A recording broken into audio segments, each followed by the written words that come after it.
Have anything for us yet? Kirava's stubborn, but she's got a soft spot for family. Talk to Talon J at the Bee and Barb, and see if you can get something out of him. They're well acquainted, if you catch my meaning. He's as pig-headed a man as you'll ever find. The key is that ugly dwarven urn in his shop. Smash that thing to bits and he'll change his attitude. Helga is a devout follower of Dibella and dotes over the statue to the divine that she keeps at the bunkhouse. Use it as leverage and she'll cave. I'll be here when you're done. I've got your back. What do you want? It's been good talking to you. Here for... You want something or not?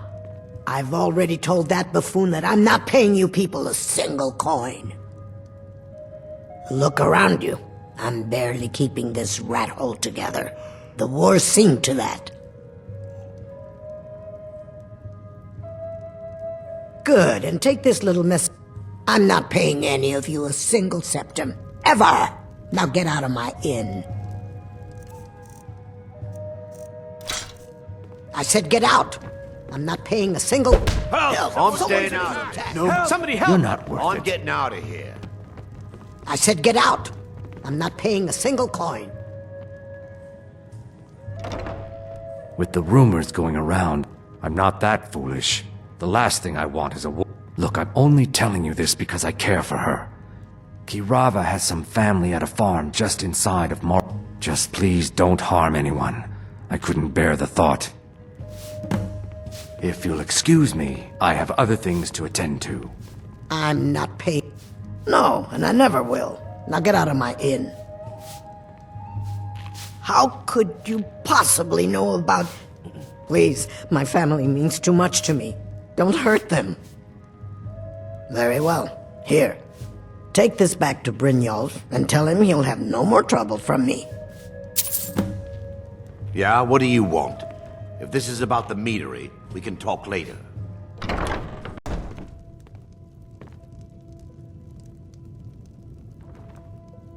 So, can I interest you in anything today? What? Oh, it's one of you people. So Brynjolf doesn't even bother to show up himself anymore, eh? What's this message? You're gouging me for what little coin I make, and you can't even protect yourselves? Ridiculous. Don't fool yourself. It's only a matter of time before you people are run out of Riften. Likewise. Now I have a lot to do, so I'm afraid you'll just have to leave. I can't believe you're doing this. Stop! Oh my... I'm sorry, you're going to have to leave. Tell Brynjolf he'll just have...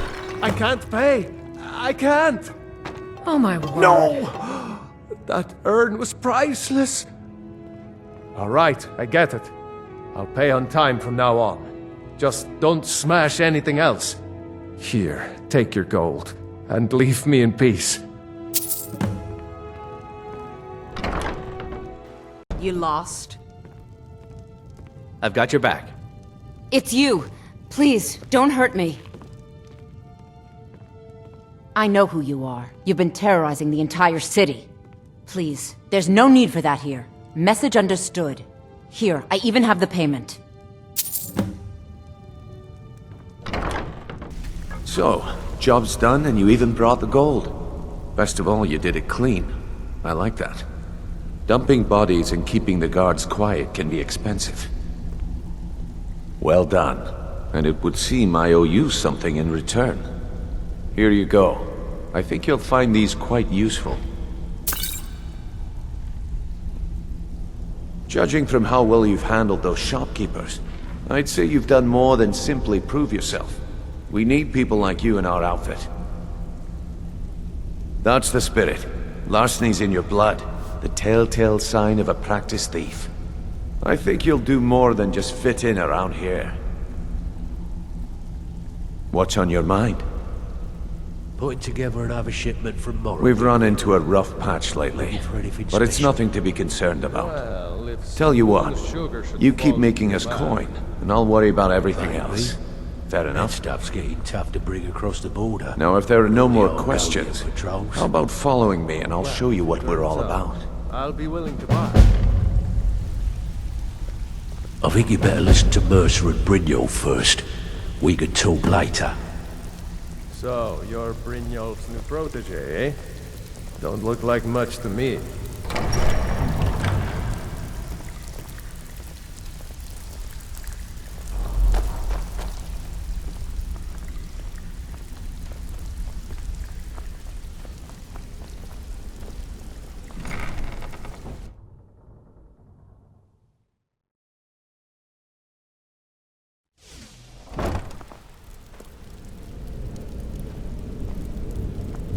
Still here.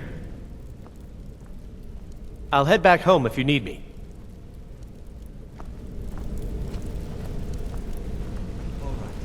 I have everything you asked for. I hope this deal goes through. You're putting quite a bit of coin on the line, and the last two you set up fell through. I don't understand it either. They were a sure thing, I swear. You just better hope this one isn't another waste of my coin.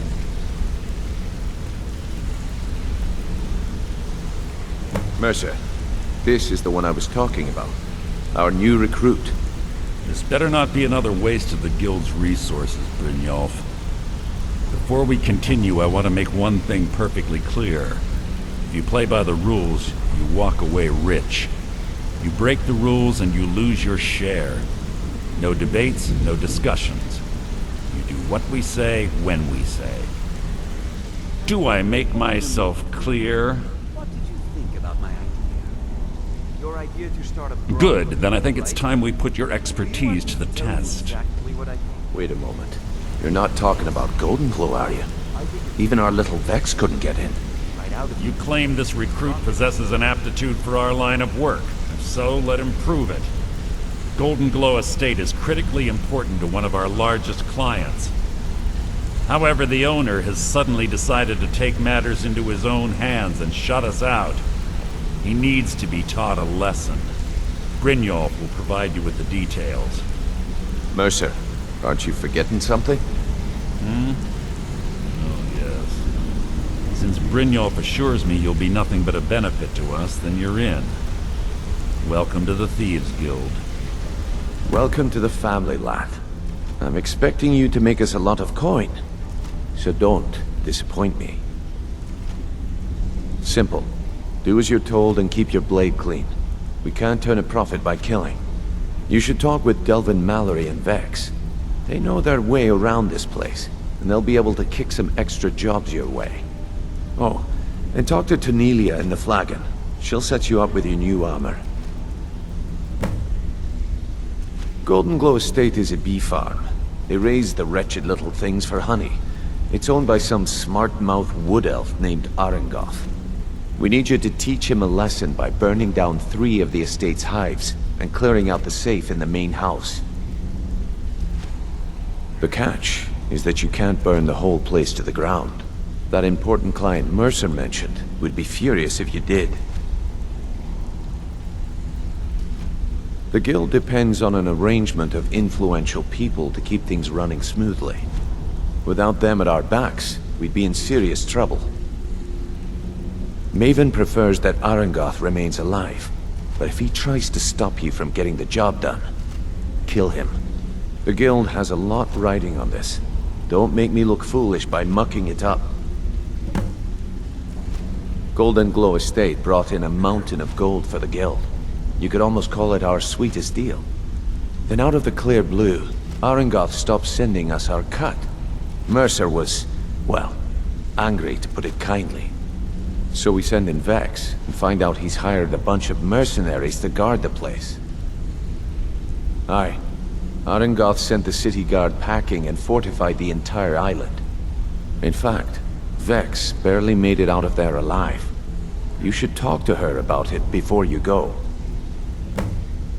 They're built like small fortresses to resist the weather, but their one weakness is flame.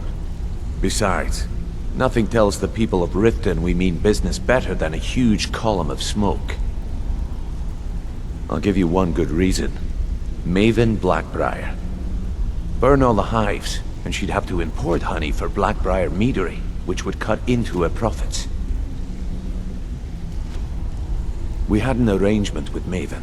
We kept an eye on Golden Glow Estate to make sure the honey kept flowing. If the workers had a dispute, we'd rough them up. If competitors tried to buy honey from Arangoth, we'd steal the shipments. In return, Maven allowed us to extort Arangoth and bring in a huge payout. Let me put it to you this way. Nothing happens in Riften without Maven's consent. One word from her, and you could spend the rest of the Fourth Era in prison. You watch yourself on that island. Those mercenaries don't take prisoners.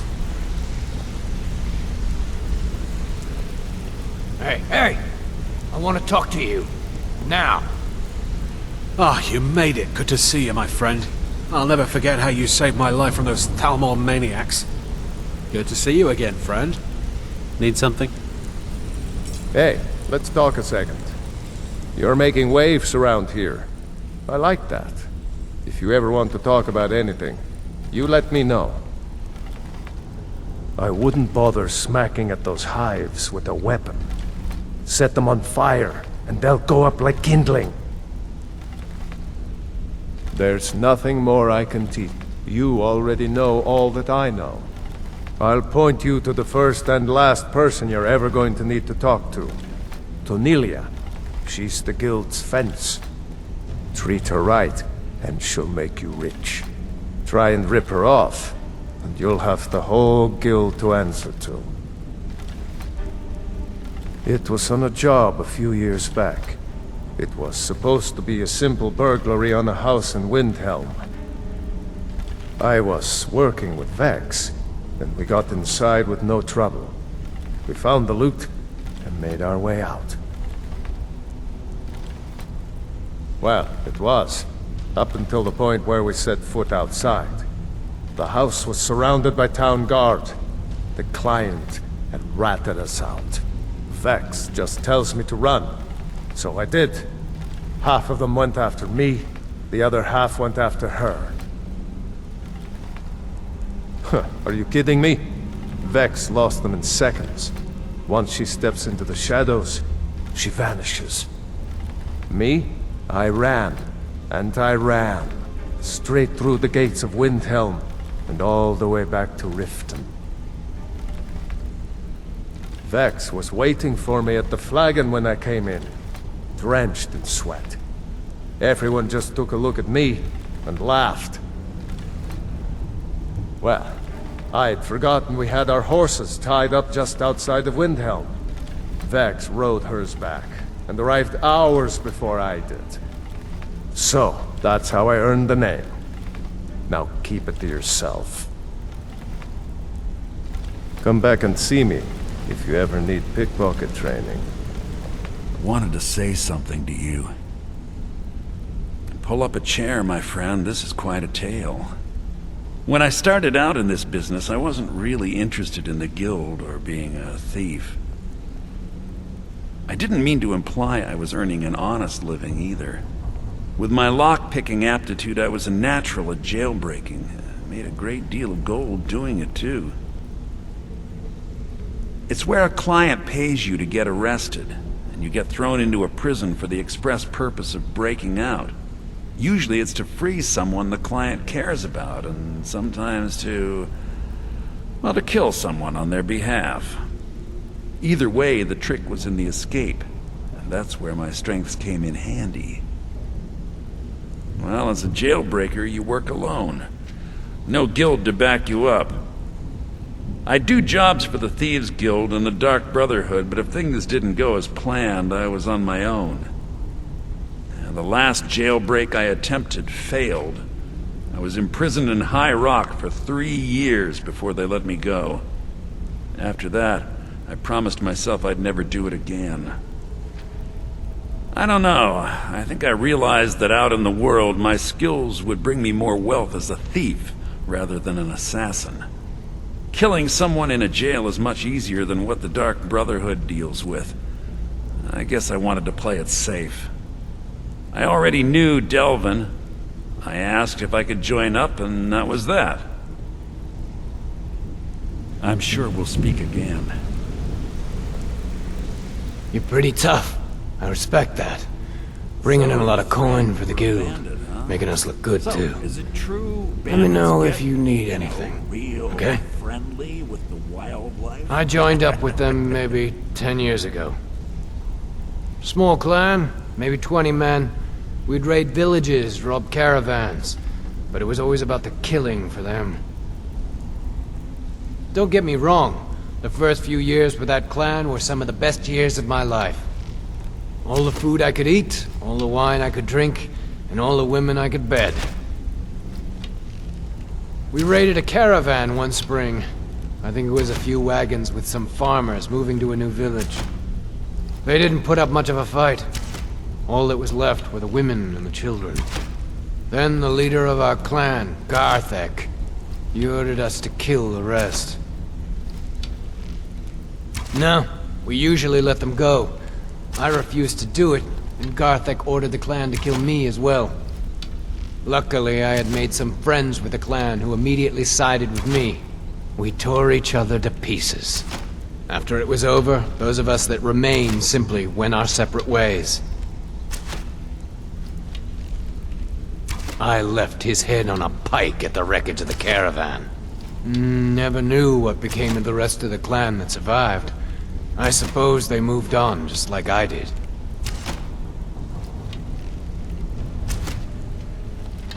Go and pick some fights. Come here a second. Keep your hands to yourself. A lot of people are beginning to get impressed with you here, me included. Just wanted to let you know. I used to live in Valenwood, working at my father's winery. We made the finest wine to ever cross your lips, I promise you. We were doing well. Plenty of coin, a huge mansion, and I was even betrothed to a lovely young woman. Because it was dull.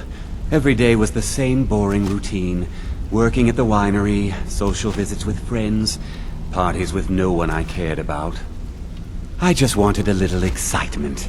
Something dangerous. I hooked up with a guild in Valenwood. I think they called themselves the Silver Crescents. Spent quite a few years doing jobs for them. Made a lot of coin, but I didn't care. I didn't really need it. I was running with them because it fit. Made me feel alive. Well, after a while, my father caught on to what I was doing. He confronted me one night and gave me a choice. Either leave Valenwood, or he'd have me thrown into jail. Gave me a day to say my goodbyes to everyone. I ended up in Skyrim thanks to a contact I'd made when I was with the Crescents. Good old Delvin. He introduced me to Gallus, and that was it. I've been here ever since. And you know what? Despite what I left behind, I don't regret it one bit. You already know all that I know. The honey they collect on that hunk of rock goes into making Blackbriar mead, just about the best tasting mead in all of Skyrim. There's nothing more I can teach you. You've already learned all I can teach you. You've already learned all I can teach you. If talking your way out of trouble isn't enough, you could always pick up some training from Delvin, Vex, or Viper. Also, I recommend hitting the training room if you need lockpick practice. Helped me out of a jam more than once. Yeah? What of it? So, is it true bandits get, If you ever need more practice with the bow, just grab me. wildlife? Yes? Don't you have better things to do than disturb me? I'd like to know why you're wasting time asking about it when you should already be on your way. I'm watching who goes through. I'm putting quite a bit of coin on the line, and the last two set up. Before we begin, I want to make two things perfectly clear. One, I'm the best infiltrator this rat hole of a guild's got. So if you think you're here to replace me, you're dead wrong. And two, you follow my lead and do exactly as I say. No questions, no excuses. Easy, huh? So, should I just hand you purses of coin, or are you gonna work to earn your keep? Let me give you a small bit of advice. Nothing in this line of work is easy. If it was, every dreg in the Ratway would be robbing Rift and Blind. If something's being handed to you on a silver platter, then there's a catch. Steal the platter instead. You get it? Then we understand each other. Good. Now, it's time to get your feet wet, and I don't want to waste a lot of time talking about anything but business. I'm not gonna sugarcoat it for you. We're in a bad way down here. Who knows? Old Delvin thinks it's some kind of curse. I think he's crazy. If you want my opinion, I'd say it's just plain old bad luck. You can get out there and start making a name for us again. Make them start fearing us like they did long ago. And while you're at it, make a little bit of coin on the side. Not a bad deal, eh? Putting together another shipment from Been a while since I've seen one of those. Looking for anything What you've got there is a stone of Baron Zaya. Some moon sugar should fall. Not like that, it isn't. The stone was pried off of Baron Zaya's ceremonial crown by a thief in order to cover his tracks. I think there were 24 in all. Most people keep them as a curiosity. Some of the guild members have tried to locate them over the years, but they haven't been successful. Well, until now. Look, I only buy things I can turn around quickly for a profit, and no one wants these stones unless they have the whole set. Tell you what, if you find the rest of them, talk to me again. Otherwise, keep it. Maybe it'll bring you luck. Yeah, I did. That wood elf's wit. He's a lot smarter than I expected. Can you believe that fetcher had more than tripled the guard? There must have been 8 of them in there. It was like he was daring us to come and get him. Well, there's an old sewer tunnel that dumps into the lake on the northwest side of the island. That's how I slipped in there. Should still be unguarded.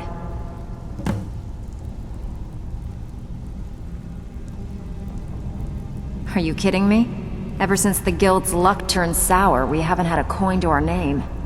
And when the coin dried up, that's when people started to leave. We had the best of everything down here. The Ratway was a damn palace. The only way this place will ever return to its glory days is if we can finish these extra jobs and start the gold flowing again. The Flagon was once a city beneath the city.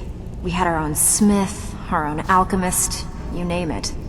If we can make a name for ourselves in Skyrim once again, I can almost promise you those merchants would return. Best of all, we'd have enough gold to throw around so we could start living in the lap of luxury again. If you're ever in need of some quick coin for items you find on the job, Tanelia is the best fence around.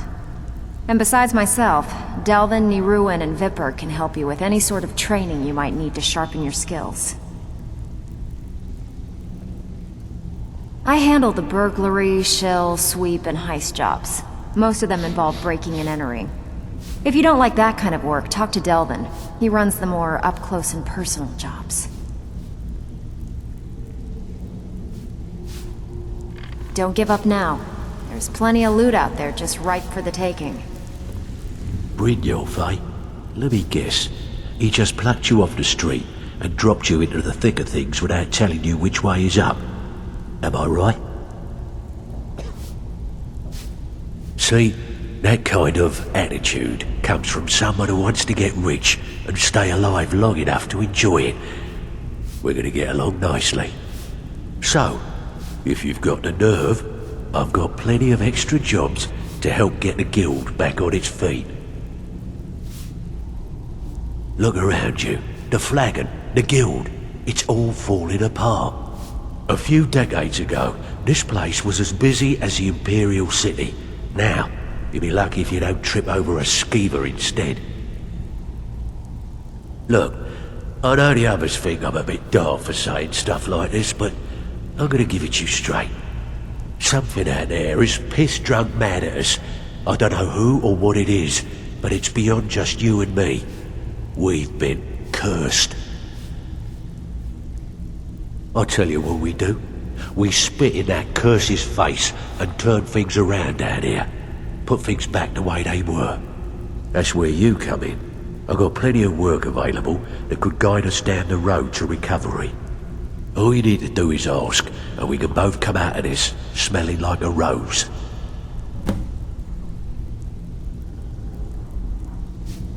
Watch yourself out there. The mercenaries aren't off hire to train killers. Just ask our poor little Vex.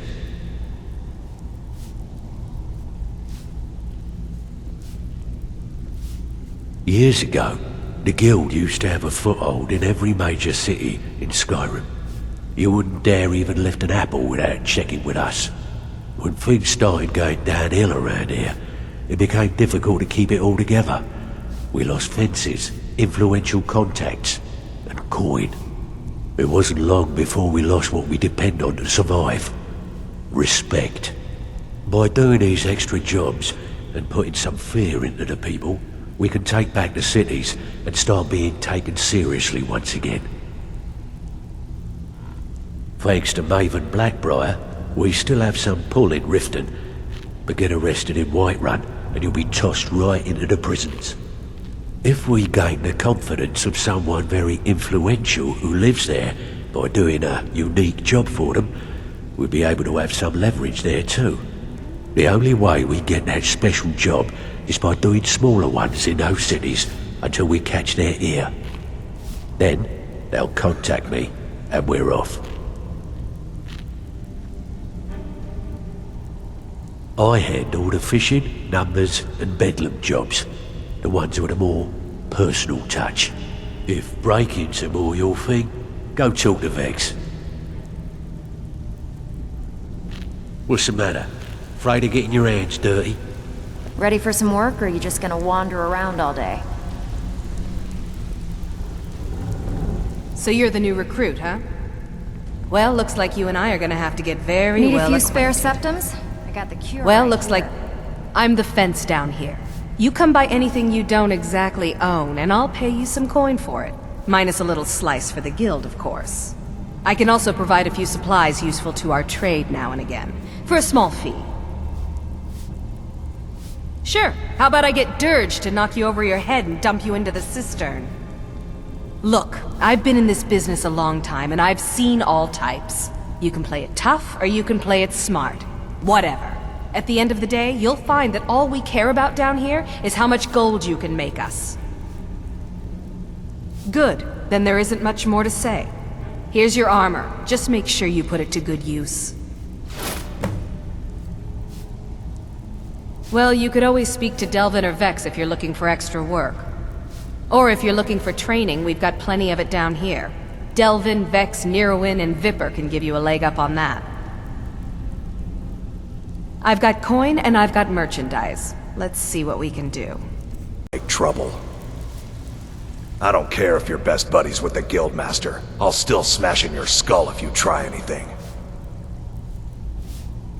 Maul? Yeah. That jerk works for Maven Blackbriar now. Left me down here watching this garbage heap. I guess he's better at all that talking stuff anyway. I just mess everything up. They call me Dirge because I'm the last thing you hear before they put you in the ground. Why? You think it's funny or something?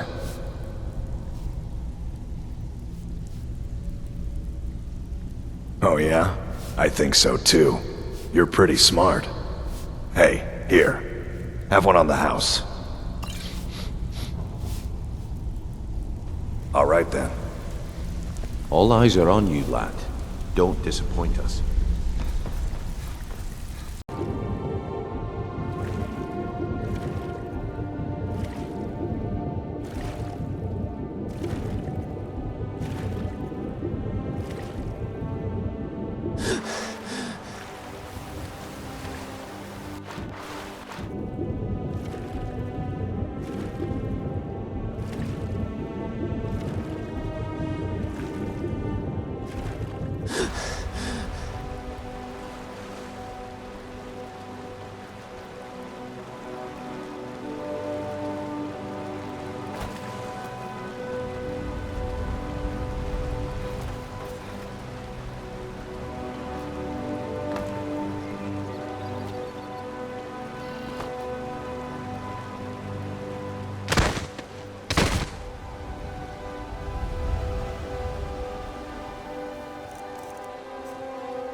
I'll have your head!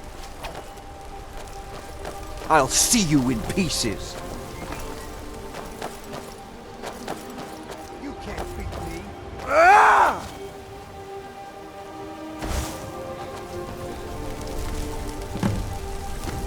Yeah!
Got a minute? Wanted to say something. Word on the street is Golden Glow's been hit. Good job, lad. Let me take a look at what you found. Arengoth sold Golden Glow? What's that idiot thinking? He has no idea the extent of Maven's fury when she's been cut out of a deal. But I'm certain he'll find out. If only the parchment had the buyer's name instead of this odd symbol. Any idea what that might be? Blast. Well, I'll check my sources and speak to Mercer. But for now, you're off to speak to Maven Blackbriar. She asked for you by name.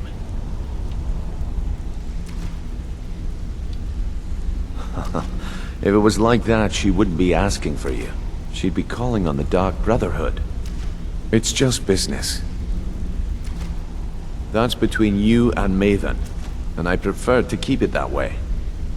Don't worry about it. Maven's business dealings usually involve quite a bit of gold for her people. Of course, your pay. You're smart as a whip, lad. Keep doing right by us, and there's plenty more where that came from. Until next we meet, lad.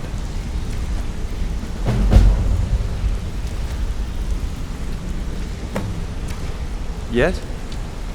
I've never seen anyone with skills like yours. I just wanted to let you know that if you need anything. My father told me he found me as a young boy in the wreckage of a ship that sank off of the coast near Solitude. All he found in my pocket was a tiny smooth stone inscribed with some sort of strange runes. No one does. I've even taken the damn thing to the College of Winterhold. I must have spent every last coin I've made with the guild trying to find out what it means. Perhaps they could be nonsense, inane scribbles done by someone in idle boredom. But if not, if they actually mean something, they might tell me where I'm from, what ship I was on, everything. Actually, the fisherman who found me, the man I call my father, gave it to me. Thought it was fitting, I suppose. I never changed it because it never felt right to do so. I appreciate that. So you're the one. You don't look so impressive. You're a firebrand, aren't you? It's about time Brynjolf sent me someone with business sense. I was beginning to think he was running some sort of beggars guild over there. Faith. I don't have faith in anyone. All I care about is cause and effect. Did the job get done, and was it done correctly? There's no gray area. Head to the Bannered Mare in Whiterun and look for Malus Machius. He'll fill you in on all the details.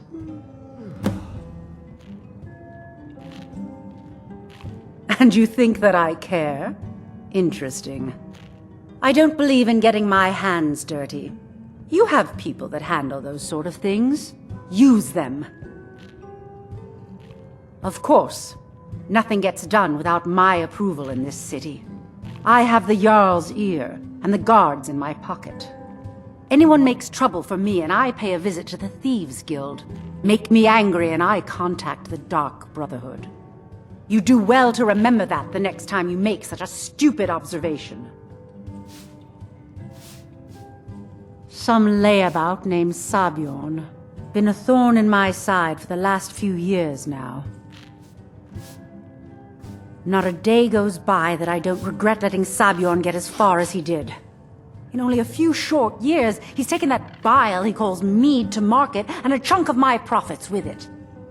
I can't imagine where he found the gold to take it to market so quickly. Exactly. With Sabjorn in prison, his meadery will be forced to close. Then I swoop in and take over the place. No more competition. The Golden Glow estate job has undoubtedly interrupted the supply of honey I need to make my mead. Sabjorn could use this interruption to his advantage and collect a larger share of the market. I can't have that. The Blackbriar family has always been allied with the Guild. Our connections with the Empire and within Skyrim make for a perfect fit. I dare say the Guild owes its survival as much to my family as it does to its own people. One more time, in case I wasn't clear. You butcher this job, and you will be sorry. Come on in. Let me know if you need anything, or take a seat by the fire, and I'll send someone over. Can't a man drink in peace? I'm gonna keep this short, because we've got a lot to do. Haunting Brew's owner, Sabjorn, is about to hold a tasting for Whiterun's captain of the guard, and we're going to poison the mead. No, that's the beauty of the whole plan. We're going to get Sabjorn to give it to us. The meadery has quite a pest problem, and the whole city knows about it. Pest poison and mead don't mix well. You know what I mean? You're going to happen by and lend poor old Sabjorn a helping hand. He's going to give you the poison to use on the pests, but you're also going to dump it into the brewing vat. Maven and I spent weeks planning this. All we need is someone like you to get in there and get it done. Now get going before Sabjorn grows a brain and hires someone else to do the dirty work. Yes, Mom? We're running low on the black. Both of the buildings are connected by tunnels made by the pests infesting the meadery. Oh, yes, Mom. There's an entrance to it in the basement storeroom of the warehouse that used to be boarded over. I've already removed the boards so the meadery would get infested. That's where you should start. Sabjorn keeps that locked up tight. If you can get through that way, go right ahead. I made the mistake of borrowing coin from Sabjorn. He's allowing me to pay it back, but he's working my fingers to the bone. He treats me like a slave. I have to do every nasty, dirty job in the meadery. If this plan works, not only is my debt gone, but I'll be set up for life. Maven and I worked out a little deal. If Sabjorn ends up in jail, she's gonna take over his meadery. And guess who gets to run the Blackbriar meadery in Whiterun? You're looking at him. Once Sabjorn is out of the way, Maven has plans for the place. One way or another, we don't want the pests coming back. Consider it just more of the dirty work.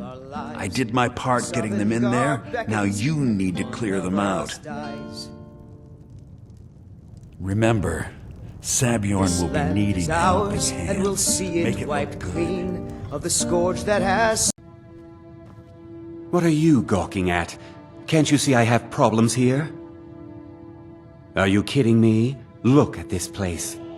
I'm supposed to be holding a tasting of the new Hunting Brew Reserve for the captain of the guard. If he sees the meadery in this state, I'll be ruined.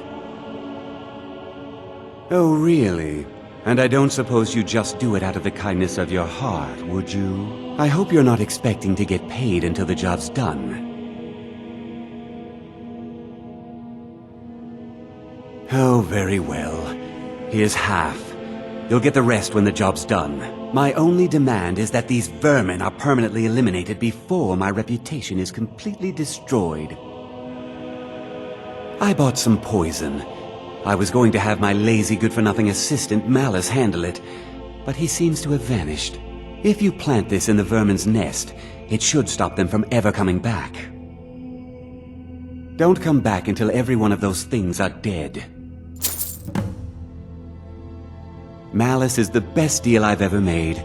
Lent him a bit of gold some time ago I knew he'd never be able to pay back. Nothing like free labor to make operating costs cheaper. Now I've got to clean up this mess.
Can't Was wait something to we see discussed Sabjorn unclear? squirm.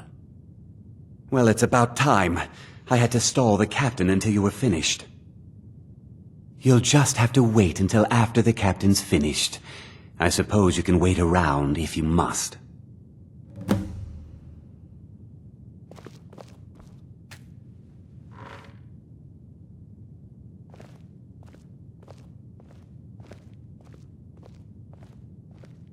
Well, Sabjorn, now that you've taken care of your little pest problem, how about I get a taste of some of your mead? Help yourself, my lord. It's my finest brew yet. I call it Hunting Brew Reserve. I think you'll find it quite pleasing to your palate. Oh, come now. This is mead, not some wine to be sipped and savored.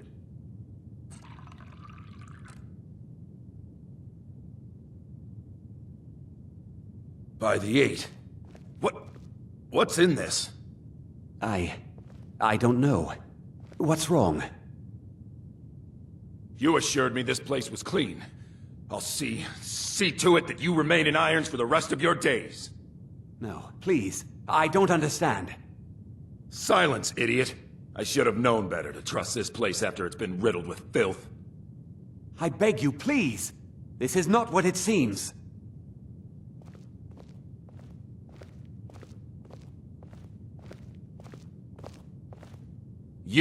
You're in charge here until I can sort this all out. It will be my pleasure. And you're coming with me to Dragon's Reach. We'll see how quickly your memory clears in the city's prisons. Now, move. Look, I assure you this is all just a huge misunderstanding. I said, move. Farewell, Sabjorn.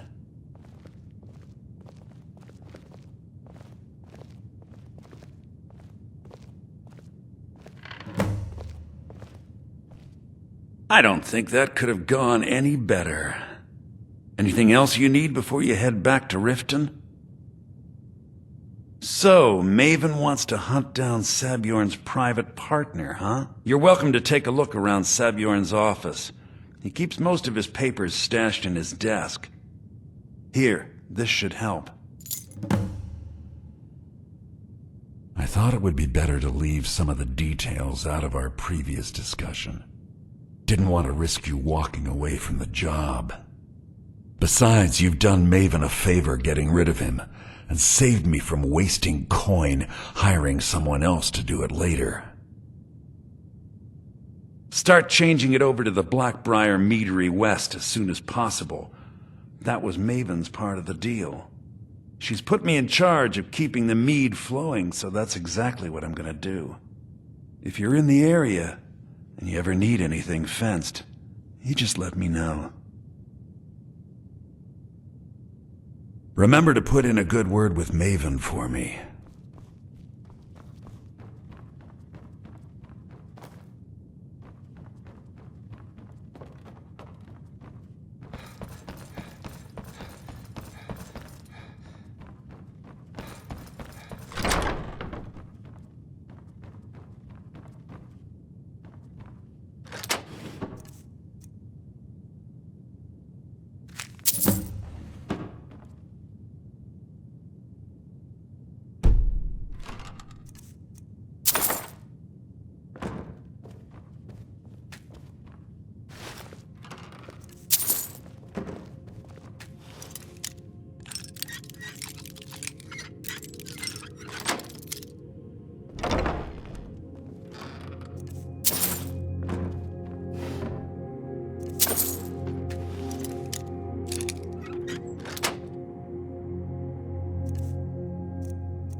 I can't believe that worked.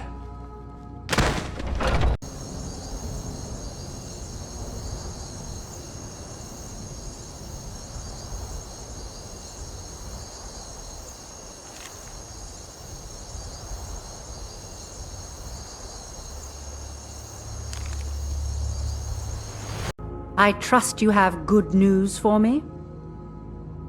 voice doesn't tell me much. The only thing that could identify Sabjorn's partner is this odd little symbol. Well, whoever this mysterious marking represents, they'll regret starting a war with me. You should bring this information to the Thieves Guild immediately. There's also the matter of your payment.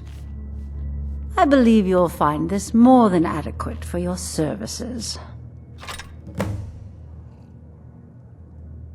Out of my way.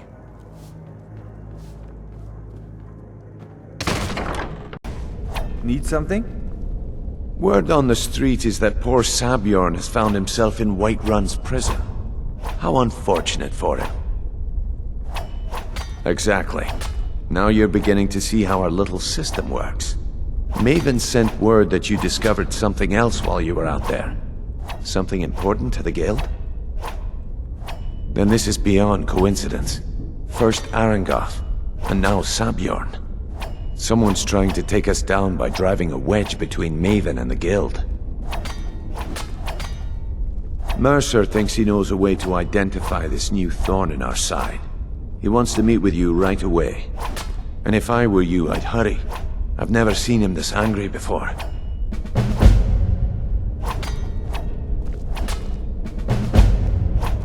No time for idle chatter. Mercer is awaiting your presence.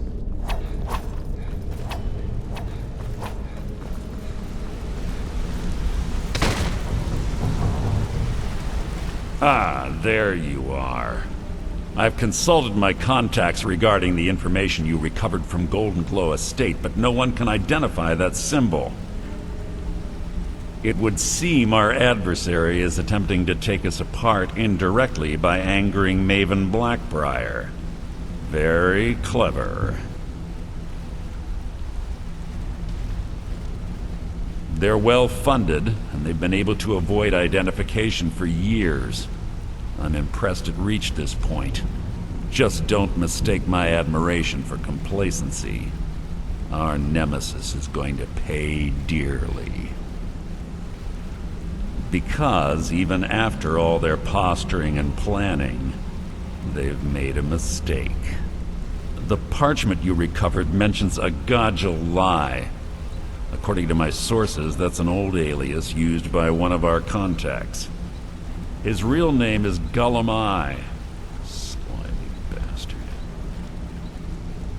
Gullum is our inside man at the East Empire Company in Solitude. I'm betting he acted as a go-between for the sale of Golden Glow Estate and that he can finger our buyer. Get out there, shake him down, see what you come up with. Talk to Brynjolf before you leave if you have any questions. I can't believe Gullum is mixed up in all this. That Argonian couldn't find his tail with both hands. Don't get me wrong, he could scam a beggar out of his last septim, but he's no mastermind. Trouble? He's one of the most stubborn lizards I've ever met. You have your work cut out for you. You're going to have to buy him off. It's the only way to get his attention. If that fails, follow him and see what he's up to. If I know Gullum, he's in way over his head, and you'll be able to use it as leverage.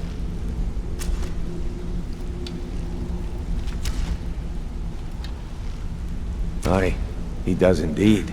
And with his fingers in the East Empire Company's pie, we'll make good use of that debt. If I'm not being clear enough, that means we don't want him killed. For now, just keep on his tail and he's bound to step into something he can't scrape off his boot. Gullum works in the East Empire Company warehouse. He helps maintain all of the shipments of goods that goes in and out of Solitude. That means he has the pick of the litter from some of the finest goods to grace Skyrim's shores. He isn't exactly in the guild, but he pays us a cut of all the stuff he lifts from the warehouse. Just head right back to the guild and get the information to Mercer. Nothing else is more important. If you discover Gullum is holding out on us and has more loot stashed away than he claims, we'd find that information quite valuable as well. There are thieves, and then there is Gullum. No honor, no code at all. He'd shake your hand and stab you in the back at the same time. The cut he's supposed to provide the guild has dwindled as of late. He says pickings in the warehouse are slim, but I'm certain he's lying. Keep your eyes on him. He's quite crafty. A mercantile group that has established ports all over Tamriel. They pretty much dominate the whole shipping industry. The Emperor himself supposedly backs them, which means they have fairly unlimited resources, so don't get their feathers in a ruffle. Good luck in solitude. Keep Golemai alive, but remind him who we are. Here, let me guess. By your scent, I'd say you were from the guild. But that can't be true, because I told Mercer I wouldn't deal with them anymore. I don't deal in land or property. Now, if you're looking for goods, you've come to the right person. Oh, wait. Did you say Golden Glow Estate? My apologies. I'm sorry to say I know very little about that, bee farm, was it? Maybe I did, maybe I didn't. I can't be expected to remember every deal I handle. Well, now that you mention it, there is something I've been trying to get my hands on. I have a buyer looking for a case of Firebrand wine. There just so happens to be a single case in the Blue Palace. Bring it to me, and we'll talk about Golden Glow Estate.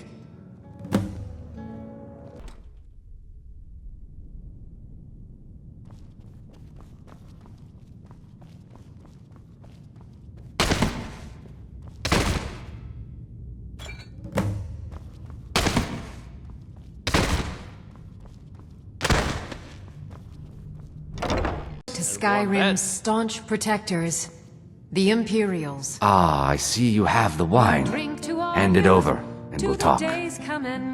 Good. Can't have the buyer getting impatient and looking elsewhere for this, can we? Here, take this. I certainly can't use it, but I suppose I need to pay you something for the goods. Not at all. I consider it an investment in prolonging my life. As far as Golden Glow Estate goes, I'll tell you what I know. I was approached by a woman who wanted me to act as the broker for something big. She flashed a bag of gold in my face and said all I had to do was pay Arengoth for the estate. I brought in the coin and walked away with her copy of the deed. Not at all. I tend not to ask too many questions when I'm on the job. I'm sure you understand. However, I did notice she was quite angry, and it was being directed at Mercer Frey. In this business, we rarely deal in names. Our identity comes from how much coin we carry. Look, that's all I know. I never promised you I'd have all the answers. Now, since our transaction is done, I'll be on my way. With a voice-wielding power. You again. We have nothing else to discuss. Now move. Believe, the Dragonborn comes. It's an end to the evil of all Skyrim's foes. Beware, beware, the Dragonborn comes.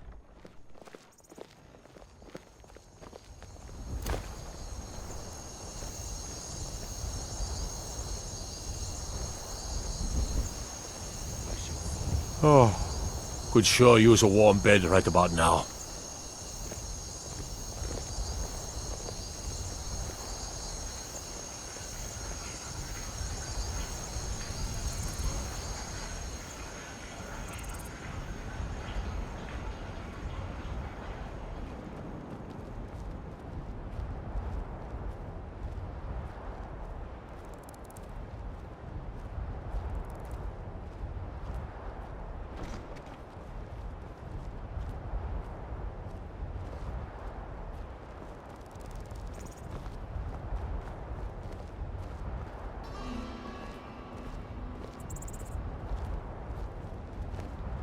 If you need potions, head over to Angeline's Aromatics.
Best offense is a good defense, am I right?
I have to wonder, what does the Dragonborn do once he's summoned by the Greybeards? Can the Thuan be taught? Like any skill?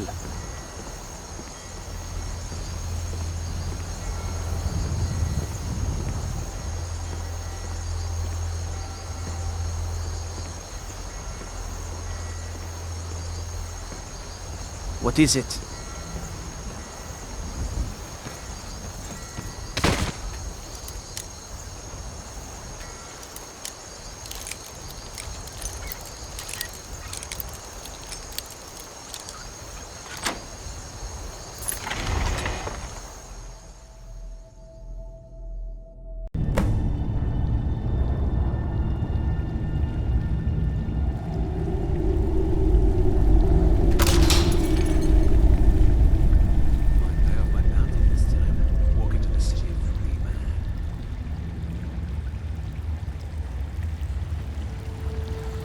Lying, little harlot. That rat ain't mine. Could be anyone's. Won't get one rusty septum from me. I'll never do another span in that stinking jail. I'm gonna die and give myself up.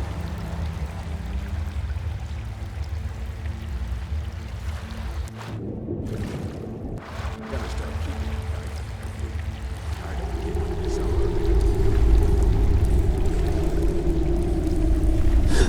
Huh?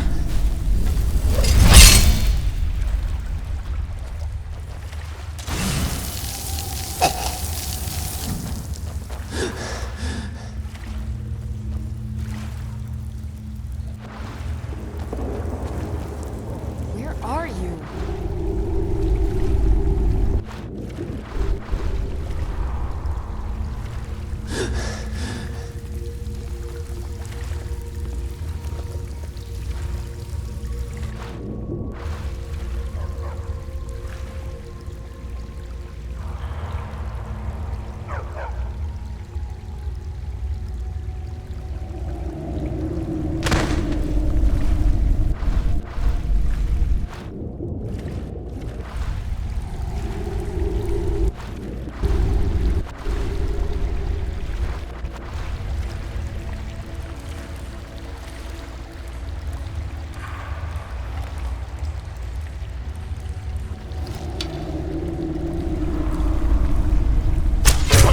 Someone there?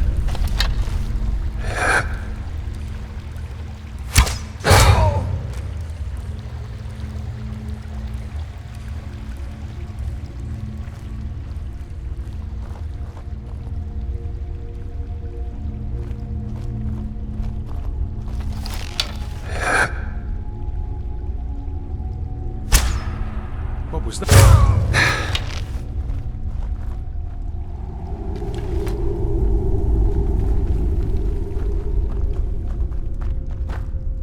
Now there's no need to do anything rash. This isn't as bad as it seems. I was gonna tell Mercer about everything, honestly. Please, he'll have me killed.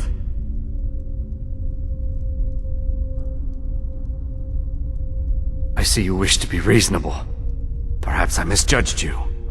The name of the person you want is Carlia. Mercer never told you about her? Carlia is the thief responsible for murdering the previous guildmaster, Gallus. Now she's after Mercer. Help? No, no. Look, I didn't even know it was her until after she contacted me. Please, you have to believe me. I don't know. When I asked her where she was going, she just muttered, "Where the end began." Here, take the Golden Glow estate deed as proof. And when you speak to Mercer, tell him I'm worth more to him alive.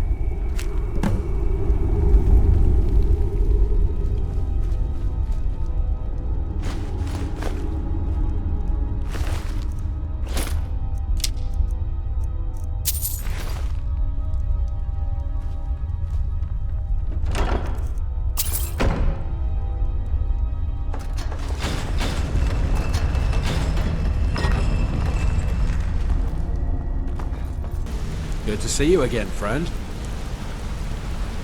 Did Gullamai give up any information on our buyer? No, it can't be. I haven't heard that name in decades. This is grave news indeed. She's someone I hope to never cross paths with again. Carlia destroyed everything this guild stood for. She murdered my predecessor in cold blood and betrayed the guild.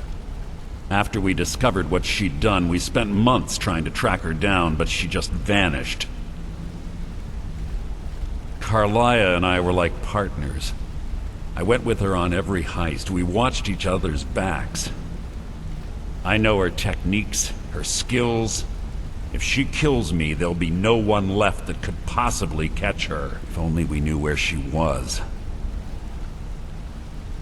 There's only one place that could be. The place where she murdered Gallus. A ruin called Snowvale Sanctum. We have to go out there before she disappears again. Yes, I'm going with you, and together we're going to kill her. Here's your payment for solitude. Prepare yourself and meet me at the ruins as soon as you can. We can't let her slip through our fingers.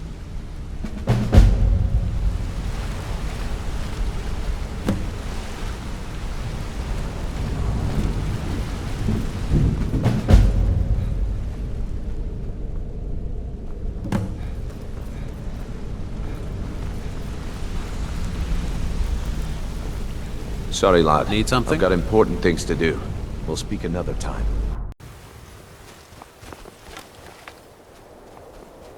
Good. You're finally here. I've scouted the ruins and I'm certain Carlia is still inside. No, I found her horse. Don't worry, I've taken care of it. She won't be using it to escape. Let's get moving. I want to catch her inside while she's distracted. Take the lead. Just make certain you keep your eyes open. Carlia is as sharp as a blade. The last thing I need is you blundering into a trap and warning her that we're here. I have a long-standing arrangement with the Dark Brotherhood. If I need someone in the guild taken care of, we do it ourselves. We both agree it's best to keep these matters in-house. She was a stubborn Dunmer. Always had to do everything her way. But she was also the best, bringing in more coin a month than some thieves heist in a year. Gallus trusted her too much and let her get too close. If you want to call it that, yes. Me? I think she was softening him for the kill. Gallus would call her his little nightingale.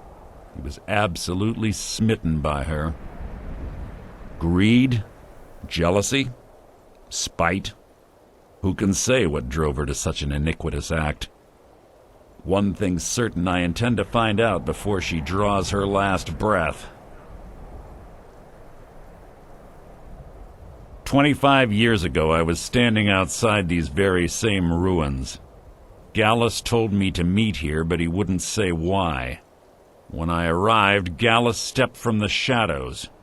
Before he uttered a sound, an arrow pierced his throat. Before I could even draw my blade, her second arrow found its mark in my chest.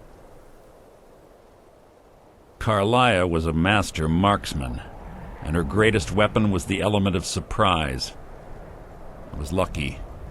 She missed my heart by mere inches. I staggered away from the ruins, and my vision began to blur. It's then that I realized the bitch had poisoned her arrows. The last thing I saw was Carlia dumping his body into an opening atop the ruins. An unceremonious end for a remarkable man. To this day I've regretted allowing her to escape, even if it meant I had died trying. I owed Gallus that much. The guild was thrown into disarray. Several stepped up and tried to claim Gallus's former position as guildmaster. Sides quickly formed behind these men, and the Ratway became a bloodbath. I saw what they did to Gallus. I wanted to use the guild's resources to hunt down Carlia. The others didn't even care he was gone. Fortunately, I persevered, and the other groups were either killed or they left Skyrim. The infighting had taken months to subside, which gave her time to go into hiding and carefully cover her tracks. I spent thousands of septims and used every contact at my disposal. But it was as if she had simply vanished. Like I said before, she was the best. Let's get going. I want her head on my mantle.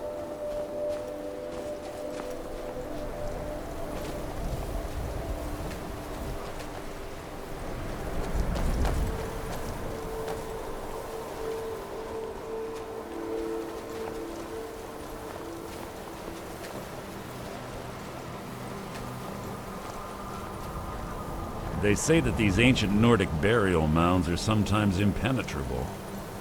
This one doesn't look too difficult. Quite simple, really. I don't know what the fuss is about these locks. All it takes is a bit of know-how, and a lot of skill. That should do it. After you. Maya's been through here. What does she expect to find? The stench in here. This place smells of death. Be on your guard.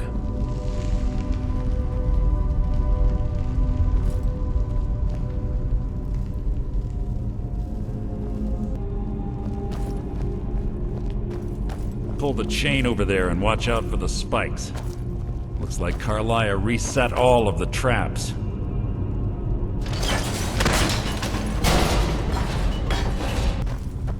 There's two more of them ahead.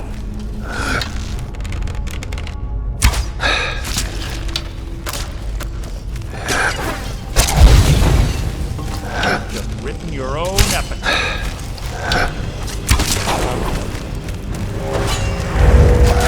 You need nothing!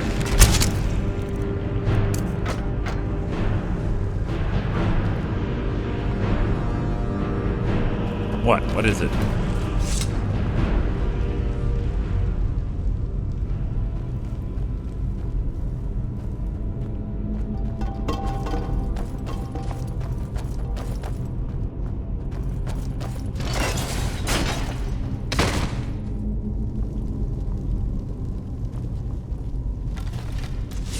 Bone chimes. Clever. Wake the drawer, I'd bet.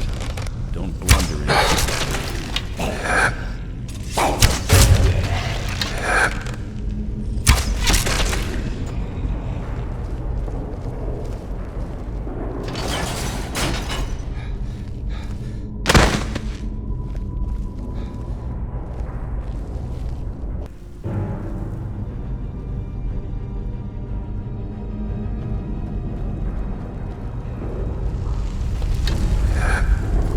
What was that?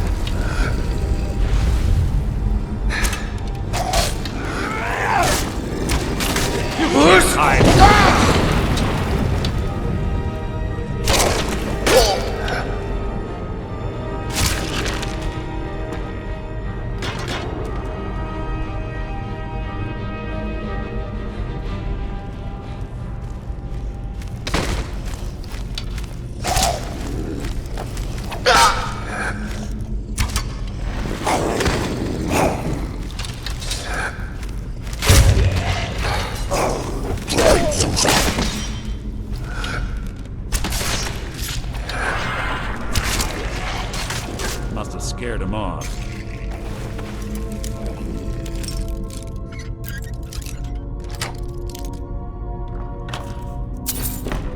Your blood will adorn my blade!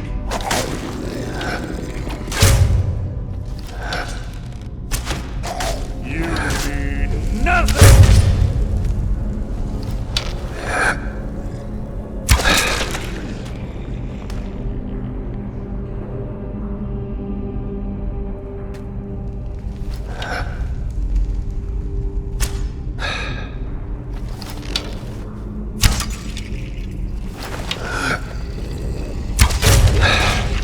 Merely an annoyance.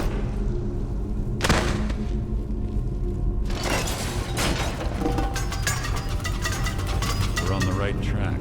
She's been through here as well.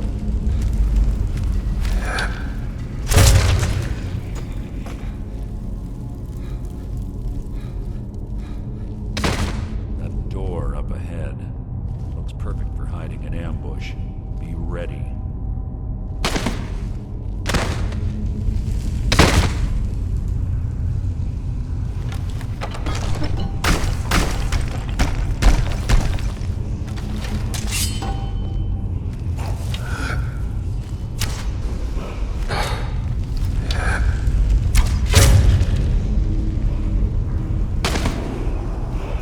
There.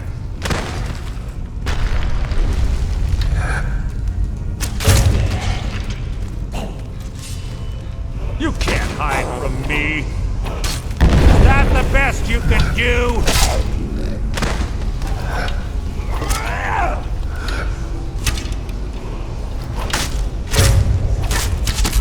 So ends the lesson.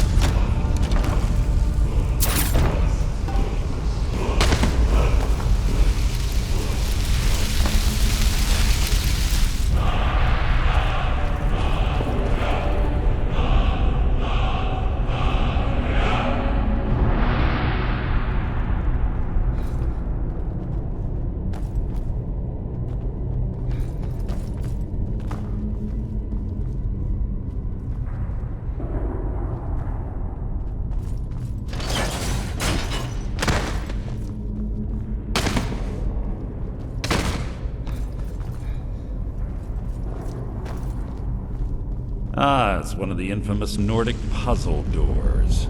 How quaint. Without the matching claw, they're normally impossible to open. Since I'm certain Carlisle already did away with it, we're on our own. Fortunately, these doors have a weakness if you know how to exploit it. Quite simple, really. Carlisle is close, I'm certain of it. Now let's get moving.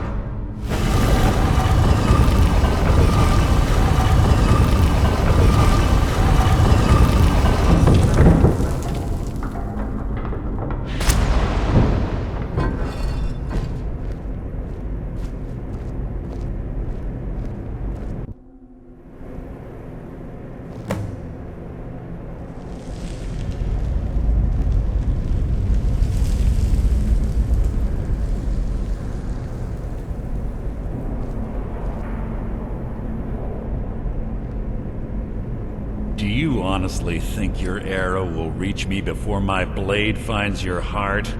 Give me a reason to try. You're a clever girl, Carlisle. Buying Golden Glow Estate and funding Honningbrew Meadery was inspired. To ensure an enemy's defeat, you must first undermine his allies. It was the first lesson Gallus taught us. You always were a quick study. Not quick enough. Otherwise Gallus would still be alive. Gallus had his wealth and he had you. All he had to do was look the other way. Did you forget the oath we took as Nightingales? Did you expect him to simply ignore your methods? Enough of this mindless banter. Come, Carlisle. It's time for you and Gallus to become reunited.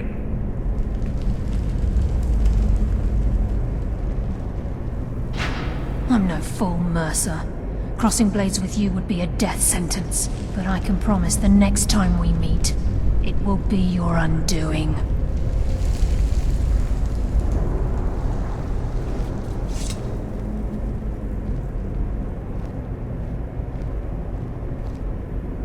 How interesting. It appears Gallus's history has repeated itself. Carlia has provided me the means to be rid of you, and this ancient tomb becomes your final resting place. But do you know what intrigues me the most?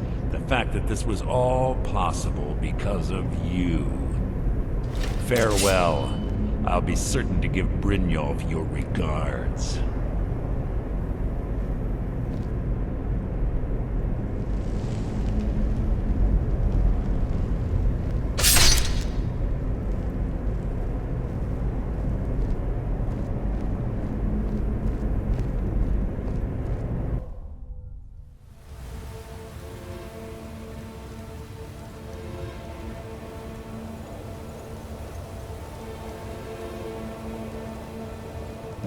Easy. Easy. Don't get up so quickly. How are you feeling? No, I saved your life. My arrow was tipped with a unique paralytic poison. It slowed your heart and kept you from bleeding out. Had I intended to kill you, we wouldn't be having this conversation. My original intention was to use that arrow on Mercer, but I never had a clear shot.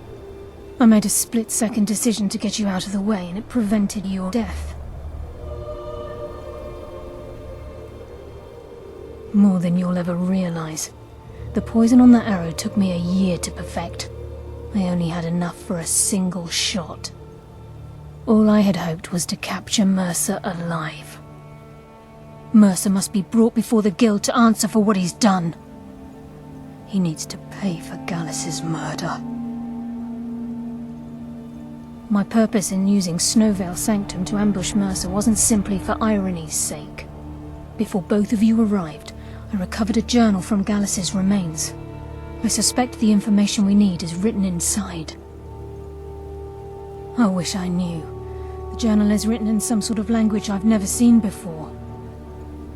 Enther. Gallus's friend at the College of Winterhold. Of course.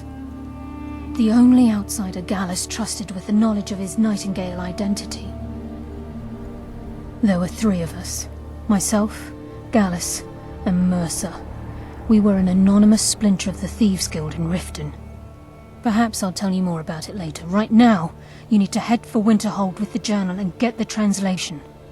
Here, take these as well. They may prove useful for your journey.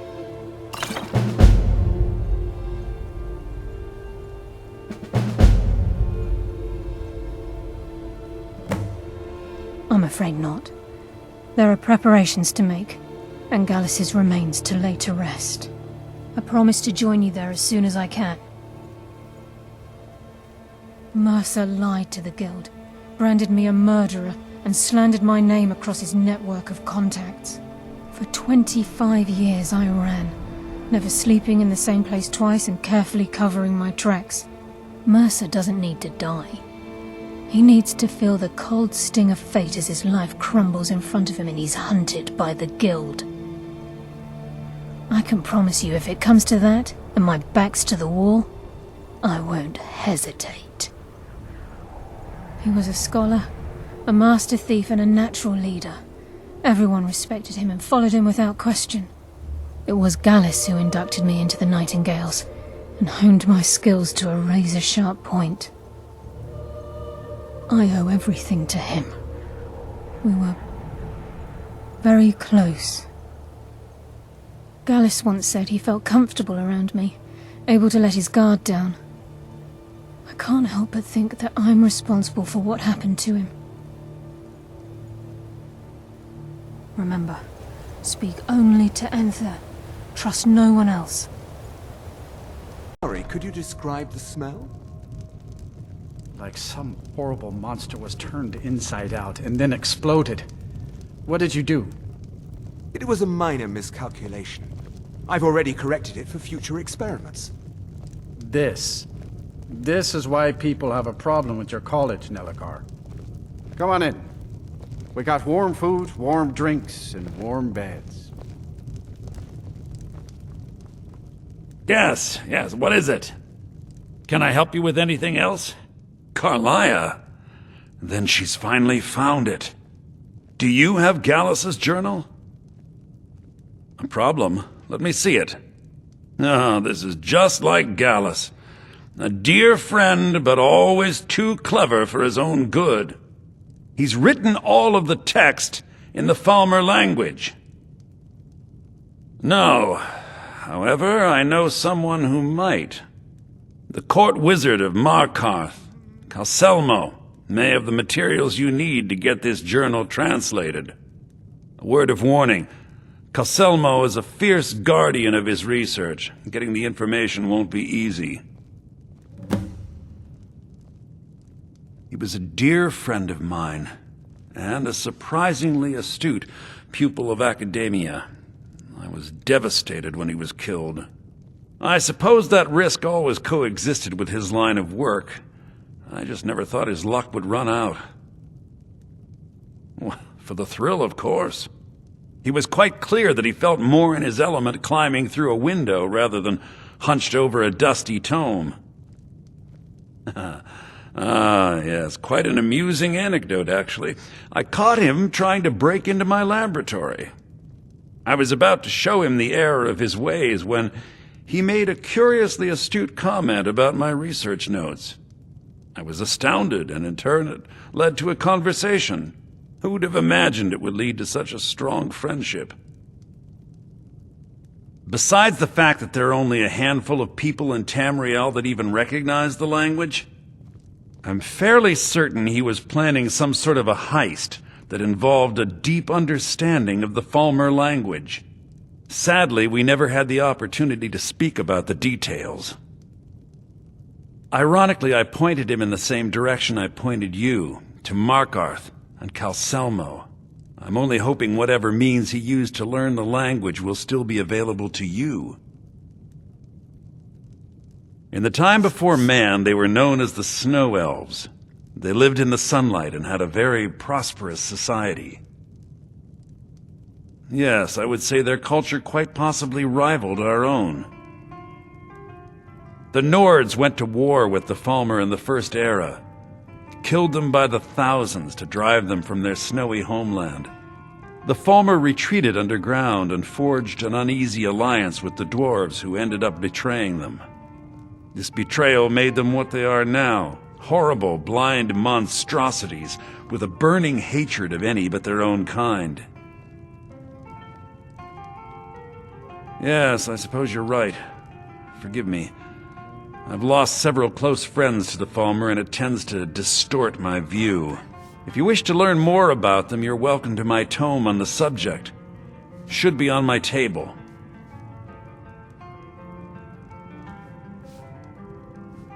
Calcelmo is stubborn as a mule. Be careful when you speak to him.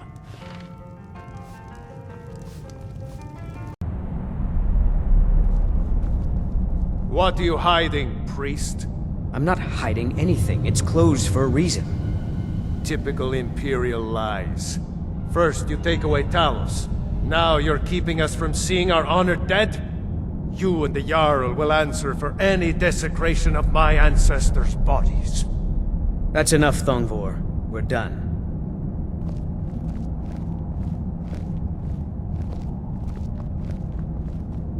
You there. You another Imperial puppet? Answer me! Finally, someone with decent sense. The Empire is destroying everything Skyrim stands for. Honor, pride, mighty Talos. Jarl Igmund can't ignore us for much longer. Not if the Silverblood family has a say.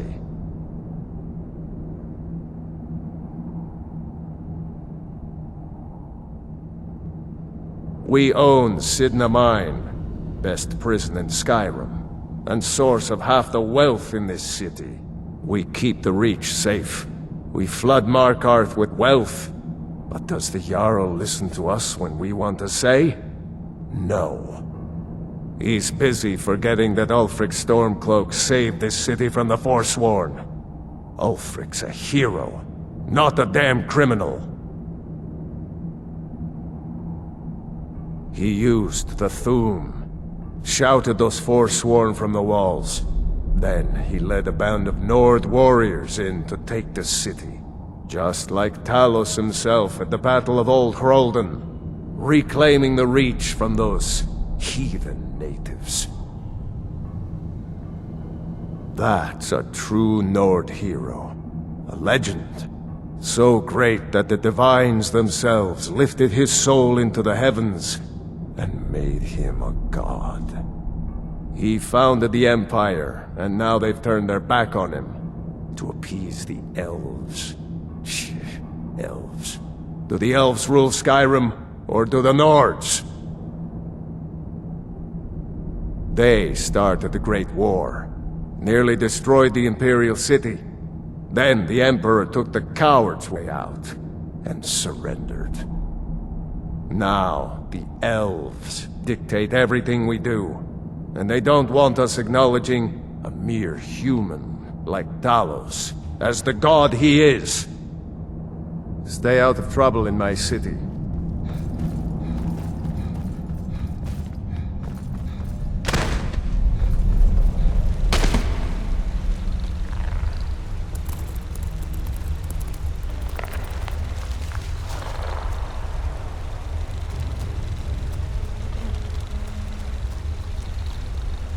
What are you doing here? The excavation site is closed. I don't need any more workers or guards. I told you I'm not hiring any more guards. Why do you people always bother me when I'm trying to finish my research? You idiot! Do you even know who I am? The most recognized scholar on the Dwemer in all of Tamriel. And you people keep bothering me. I'm sorry, I got too excited. I'm in the middle of some very stressful work, and I shouldn't have yelled. How can I help you? Excellent. I think you'll be glad that you made this decision. Thank you.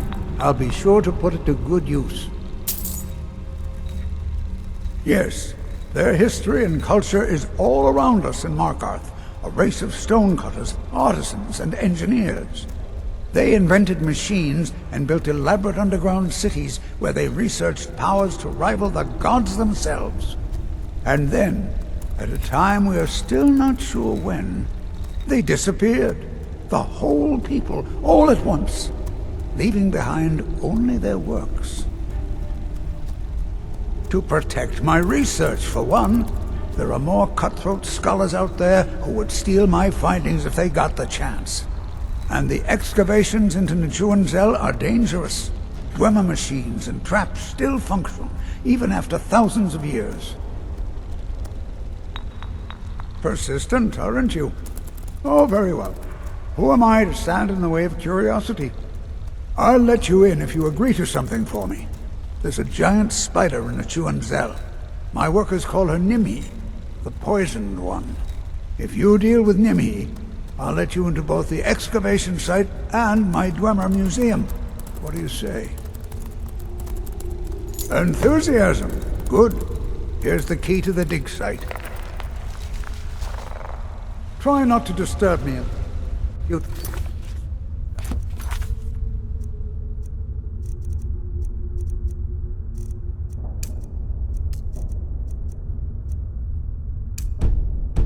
I'm in the midst of groundbreaking research.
new hand touches the beacon. Listen, hear me and obey. A foul darkness has seeped into my temple. A darkness that you will destroy.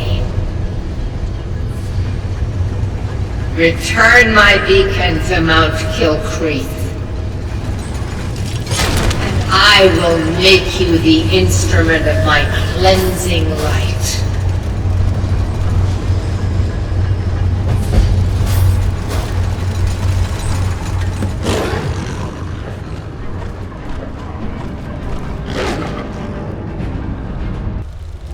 Look, I'm very busy, so this better be important.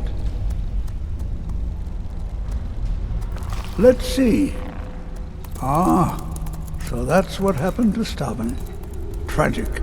But I warned him he was leading those people on a fool's errand. Unfortunately, sometimes the stone of scholarship is built on the foundation of death. I'll inform the kin. Here, I usually pay researchers for their work when they emerge from the ruins, but they won't be needing it anymore.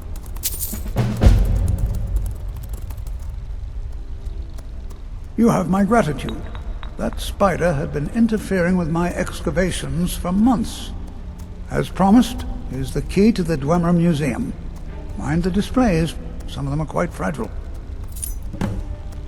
Then you were well informed. I am at this very moment on the cusp of completing my magnum opus on the subject. I'm calling it Calcelmo's Guide to the Former Tongue. It will revolutionize the way we understand those ancient beings. Preposterous! That research represents years of personal toil in some of the most dangerous Dwemer ruins in Skyrim. You must be mad to think I'd allow anyone to see it before it's completed. I've already provided you a key to the museum. You should consider it an honor if you are allowed to browse my collection. I'm sorry, but that's as far as my generosity extends.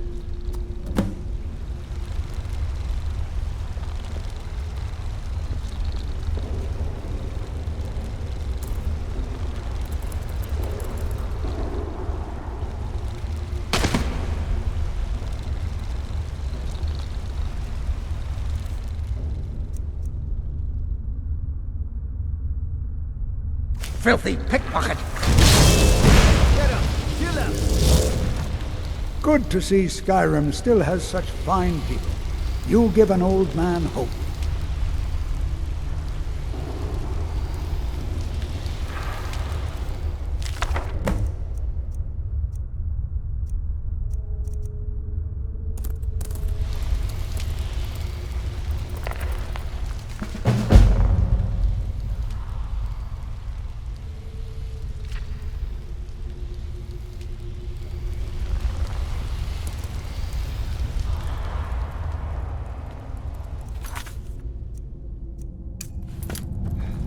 What? Oh, goodbye. Wait. I know you. You're here to see the Jarl. No sudden moves. Understand? What was that? Back up! Never should have I need some help in here. Back up! I need some help in here! Here!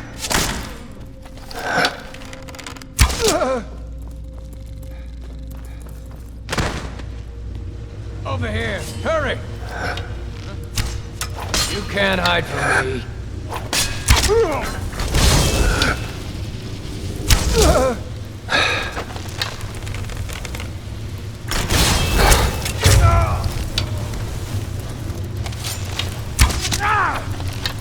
I cannot best you!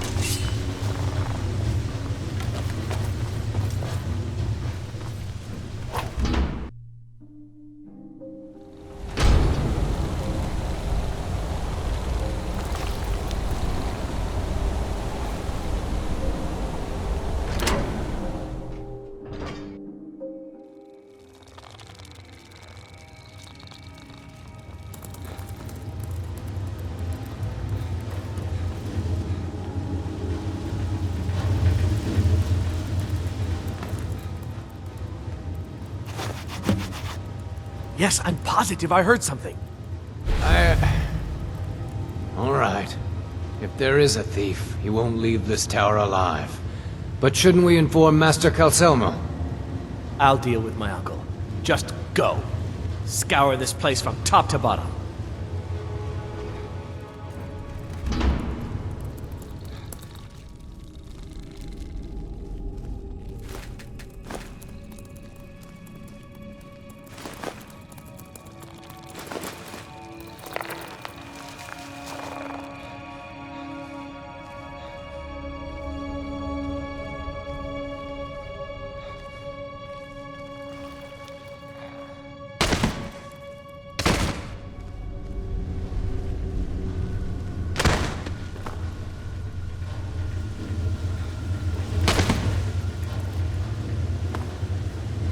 What was that? Someone there?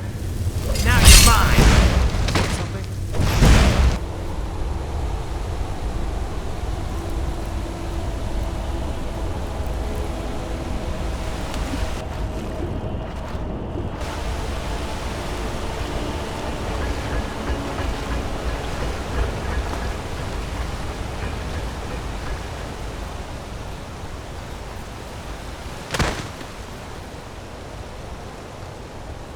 This is Markarth, traveler. For your journey home? Safest city in the Reach. Oh, this pendant would look lovely on my sister. Only burglars and vampires creep around after dark. So which are you? We got warm food, warm drinks, and warm beds.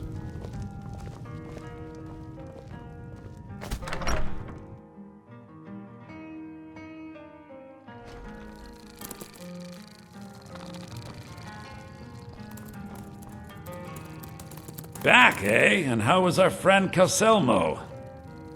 I suppose it would be inappropriate of me to ask how you obtained this, so I simply won't. A rubbing, eh? Odd. I expected notes. I understand. Now, let me take a good look at this. Over here, please.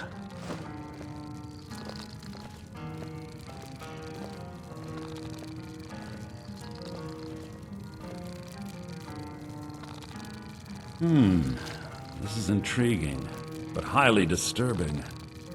It appears that Gallus had suspicions about Mercer Frey's allegiance to the Guild for months. Gallus had begun to uncover what he calls an unduly lavish lifestyle replete with spending vast amounts of gold on personal pleasures. Does the journal say where this wealth came from? Yes, Gallus seems certain that Mercer had been removing funds from the Guild's treasury without anyone's knowledge. Anything else, Enther? Anything about the Nightingales? Yes, here it is. The last few pages seem to describe the failure of the Nightingales, although it doesn't go into great detail. Gallus also repeatedly mentions his strong belief that Mercer desecrated something known as the Twilight Sepulchre. Shadows preserve us. So it's true. I'm not familiar with the Twilight Sepulchre. What is it? What's Mercer Frey done? I'm sorry, Enther. I can't say. All that matters is we deliver your translation to the Guild immediately. Farewell, Enther. Words can't express. It's all right, Carlia. You don't have to say a word.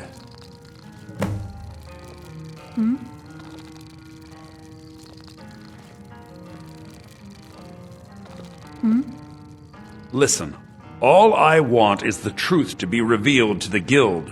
They respected Carlia, and she deserves better. Do whatever you can, and I'd consider it a personal favor. If you ever manage to gain entry to the college, and you find trying to rid yourself of stolen goods becoming a burden, come visit me. I've been known to handle items of questionable interest from time to time, and I'll see what I can do. If you have further need of me, you can find me in the college. We must hasten to Riften before Mercer can do any more damage to the Guild. Was there something else? You've come this far, so I see no harm in concealing it any longer. The Twilight Sepulchre is the temple to Nocturnal. It's what the Nightingales are sworn to protect with their lives. Everything that represents Nocturnal's influence is contained within the walls of the sepulchre. Now it seems Mercer's broken his oath with Nocturnal and defiled the very thing he swore to protect. I felt the same way when Gallus first revealed these things to me. I think given time you'll understand what I mean. As a Nightingale, I've been sworn to secrecy regarding the sepulchre. I know the Guild doesn't do much to foster faith, but I'm going to have to ask that you continue to trust me. I'll make for Riften and scout the situation, see if I can discover what Mercer's up to. When you're ready, meet me at the Ragged Flagon. In the meantime, I wanted you to have this. It belonged to Gallus, but given the circumstances, I think he'd approve. If the Guild isn't willing to listen to reason, you might have to. So did Carlia send you again, or are you here on your own this time? Get away from me!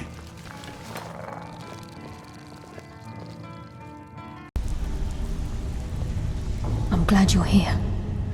I think some of these people are beginning to suspect who I am. Are you ready to face the Guild? Then we show them Gallus's journal and hope for the best.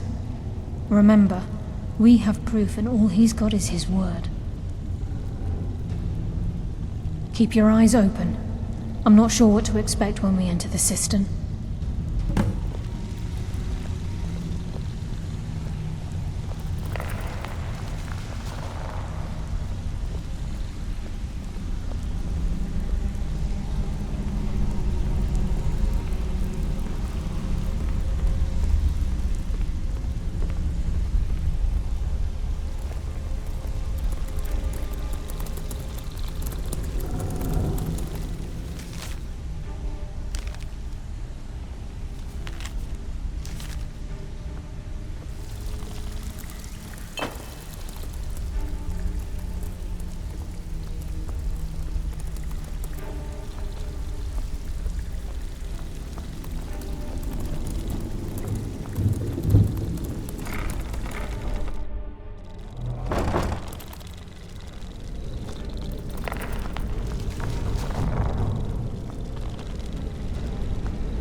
You better have a damn good reason to be here with that murderer. Please, lower your weapons so we can speak. I have proof that you've all been misled. No tricks, Carlia, or I'll cut you down where you stand. Now what's this so-called proof you speak of? I have Gallus's journal. I think you'll find its contents disturbing. Let me see. No, it can't be. This can't be true. I've known Mercer too long. It's true, Brynjolf. Every word. Mercer's been stealing from the Guild for years, right under your noses. There's only one way to find out if what the lass says is true. Delvin, I'll need you to open the vault. Wait just a blessed moment, Bryn. What's in that book? What did it say? It says Mercer's been stealing from a vault for years. Gallus was looking into it before he was murdered. How can Mercer open up a vault that needs 2 keys? It's impossible. Could he pick his way in? That door has the best puzzle locks money can buy. There's no way it can be picked open. You didn't need to pick the lock. What's she on about? Use your key on the vault, Delvin. We'll open it up and find out the truth.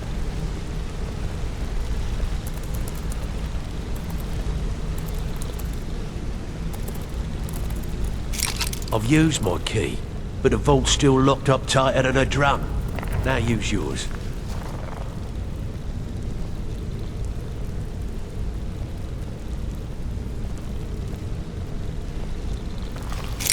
By the 8. It's gone. Everything's gone. Get in here, all of you.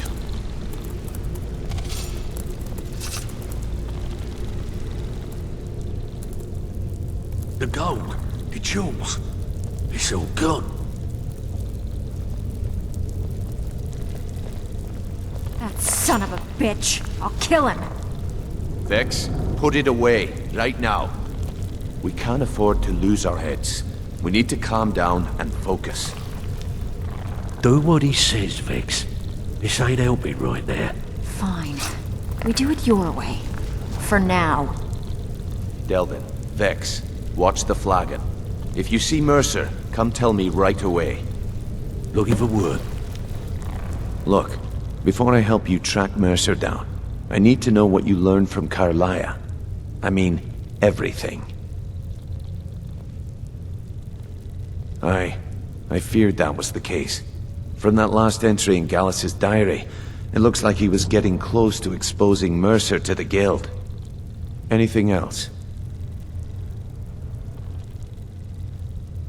Trying to make Mercer look bad in front of Maven, eh? Clever lass. Was there anything else? What? Nightingales? But I always assumed they were just a tale. A way to keep the young footpads in line. Was there anything else she told you? Then I have an important task for you. I need you to break into Mercer's home and search for anything that could tell us where he's gone. Aye. A gift from the Blackbriars after they kicked the previous family out. Place called Riftweald Manor. He never stays there, just pays for the upkeep on it. Hired some lout by the name of Vold to guard the place. Be careful, lad. This is the last place in Skyrim I'd ever want to send you. Just find a way in, get the information and leave. And you have permission to kill anyone that stands in your way. Good question. I've only set foot inside a few times myself, and that was in Mercer's company. If you can get past his trained watchdog, I think your best bet might be the ramp to the second-floor balcony in his backyard. No. It's some sort of crazy contraption Mercer commissioned for quick escapes. I'd wager a well-placed shot at the ramp's mechanism would lure it in a hurry. Better question would be, what did he leave? Mercer took everything. Even all of our plans are gone. Before Mercer took over, Gallus started collecting every bit of material he could on locations the Guild could heist. Museums, keeps, estates, you name it. By the time Mercer took over the Guild, we must have had a few dozen. I don't have a clue. That door is impenetrable. Without 2 keys, it's impossible to open. I have a key, Delvin has a key, and Mercer has a key. That's it. There are no other copies. Huh. That'd be Vold. A real piece of work, that one. Mercer's holding something over his head, keeping him loyal. Talk to Vex. She used to know him very well, if you catch my meaning. Careful at Mercer's place. I don't want to lose anyone else to that madman. I'm relieved Brynjolf has an open mind, or that could have gotten bloody.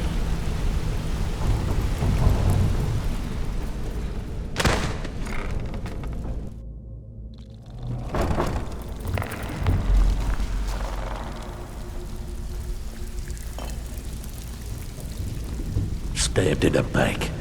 It's like the Dark Brotherhood all over again. I don't know where you find your sources, but that last shipment of scuba was some of the best quality I've seen in years. Just got lucky is all. Bumped into someone who knew someone else. If I see Frey. Need to stay focused in case Frey comes back. Make it fast. That pig. Oh, I have info on him. More than you care to know. Just when the going is getting good? Vold? Good side? Think you have the wrong person. The only thing Vold understands is gold. A man after my own heart. Sure, but he'll ask for a whole lot. I mean, you are asking him to betray Mercer Frey. Your best bet would be to erase his debt with Maven Blackbriar. If you talk to her, she might be able to give you the details. Of course, you could just run him through and take what you need off his corpse. I could care less. While you're in there, help yourself to anything in Frey's manor.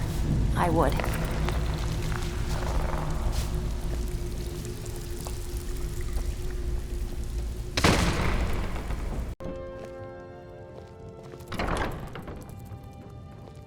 What in the name of oblivion do you want? Vold? Why would you want to help that idiot? He owes me a steep debt. In fact, he's lucky all I did was force him to work for Mercer. A few years back, I commissioned a unique quill from a good friend of mine in Winterhold. Vald was tasked with getting it here safely, and it ended up at the bottom of Lake Honrick. The wizards called it the Quill of Gemination, and demanded a tremendous amount of gold to have it made. If you can locate the quill and return it to me, something Vald was too stupid to do himself, I'll consider the debt satisfied. The quill was supposed to allow me to duplicate any writing I'm viewing in exacting detail. I'm sure you can understand how useful that would prove in a business situation, especially where signatures were involved. Fortunately, the quill required an ink with a unique formula known only to myself. So if you're getting any ideas about selling it to someone else or keeping it, you'll find it would hold little value. I had Vald meet the caravan from Winterhold on the western end of the lake, so he could avoid the roads. The idiot got lost in the mist and ran his boat right over some rocks, sending it straight to the bottom. He's too stupid to remember where he was, and any attempt I've made to find it in the past has been unsuccessful. Vald said his rowboat struck some rocks. I'd check under the water near one of the small islands in the lake. Perhaps you should start at the docks and work your way out towards Golden Glow Estate. Out of my way.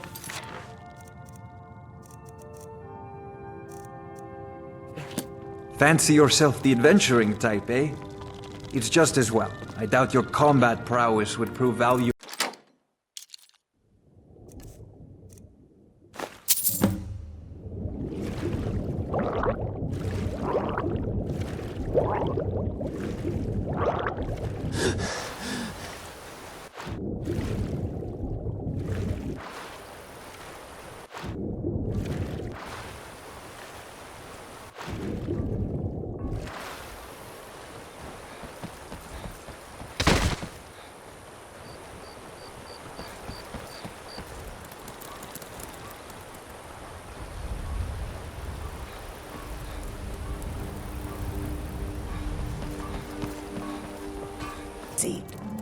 I presume you're bothering me for a good reason. Really? I wrote that off a long time ago. Well, I suppose I need to fulfill my end of the bargain. Give this document to Vald. It frees him from the debt, but I never want to see him in Riften again. You in town, eh? Here for the fishing, Fancy yourself the adventuring type, eh?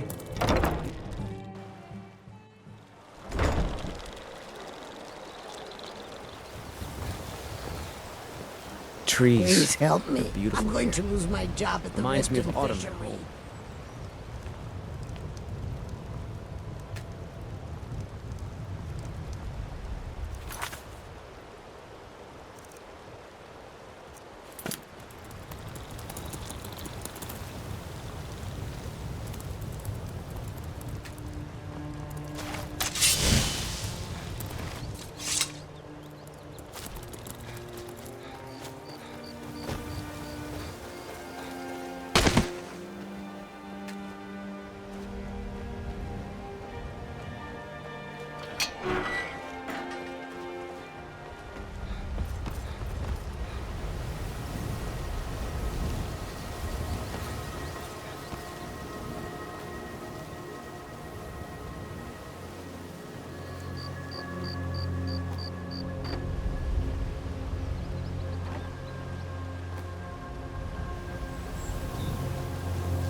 This is Mercer Frey's place, and he don't like visitors.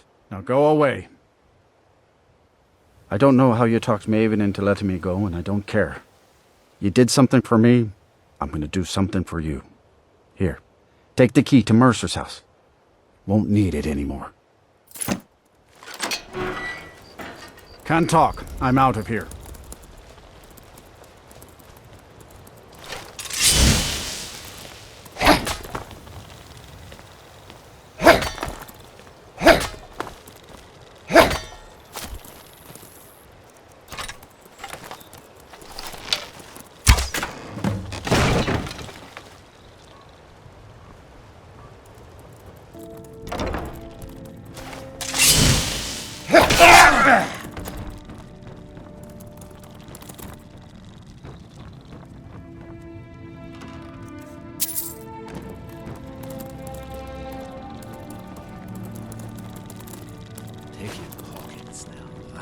What was that? Thought I heard something.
We've scoured the town and I've spoken to every contact we have left. No sign of Mercer. Any luck on your end? Shore's beard. He's going after the eyes of the Falmer? That was Gallus's pet project. If he gets his hands on them, you can be certain he'll be gone for good, and set up for life. Agreed. He's taken everything the guild has left, and to go after one of the last greatest heists is just an insult. I've spoken to Carlia and made amends for how the guilds treated her. Now she wishes to speak with both of us. Quickly, we have no time to lose. Until next we meet, lad.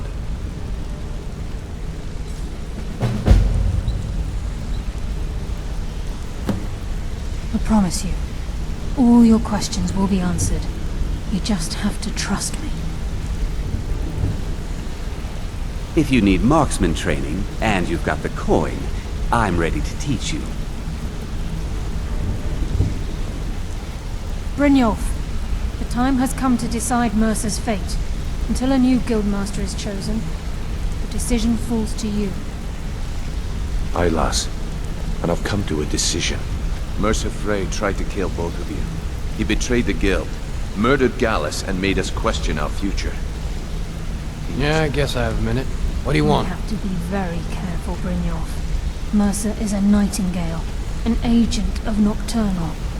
And it's all true. Everything I heard in the stories. The Nightingales, their allegiance to Nocturnal, and the Twilight Sepulchre. Yes. That's why we need to prepare ourselves and meet Mercer on equal footing. Just outside of Riften, beyond the southeast gate, is a small path cut up the mountainside. At the end of that path is a clearing, and an old standing stone. I'd ask you both to meet me there.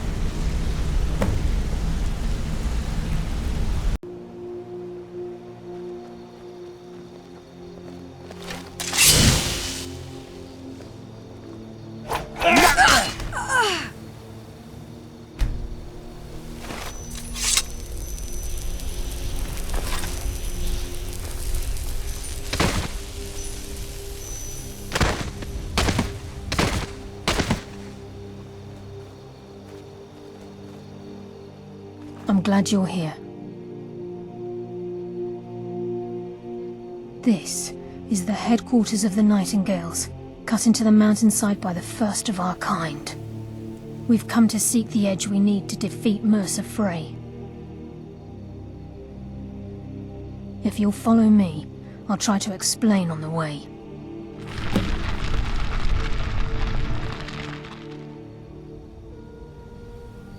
She's the mistress of night and darkness, and the patron of every thief in Tamriel. Nocturnal isn't one for worship and reverence.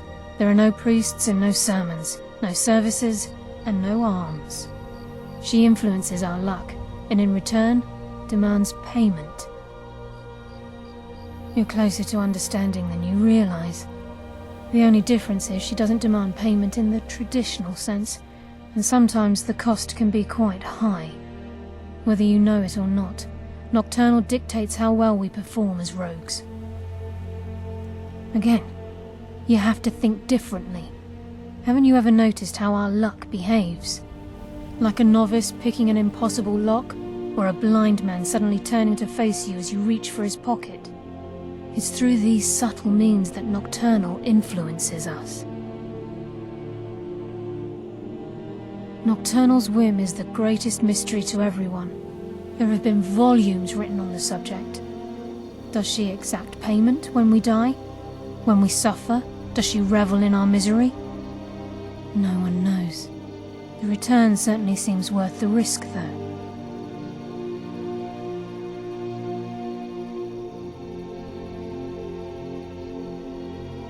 Gallus, Mercer Frey and I were once members of what's known as the Nightingale Trinity. The Trinity disbanded 25 years ago when Mercer Frey betrayed us by slaying Gallus and dumping his body in the ruins of Snowvale Sanctum. Indirectly, the Trinity is usually selected from the ranks of the Guild, although its existence is a closely guarded secret. The Nightingales protect the Temple of Nocturnal, a place known as the Twilight Sepulchre. From the moment you were struck with my poisoned arrow at Snowvale Sanctum, my path changed its course.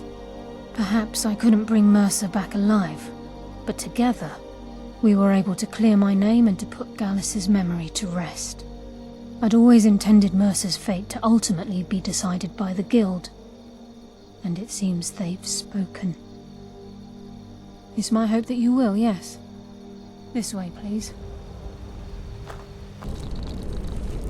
So this is Nightingale Hall. I heard about this place when I joined the Guild, but I never believed it existed. The assumption that the Nightingales were just a myth was seeded within the Guild on purpose. It helped divert attention from our true nature. What's wrong, Brynjolf? I can almost hear your brow furrowing. I'm trying to understand why I'm here, lass. I'm no priest, and I'm certainly not religious. Why pick me? This isn't about religion, Brynjolf. It's business.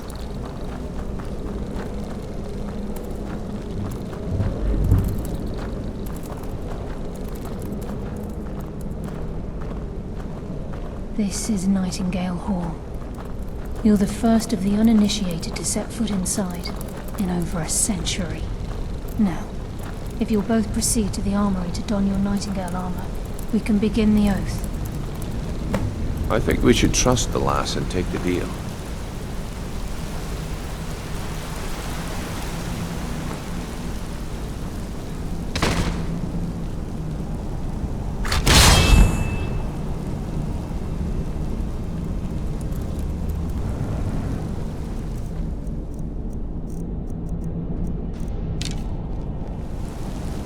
I think we should trust the lass and take the deal.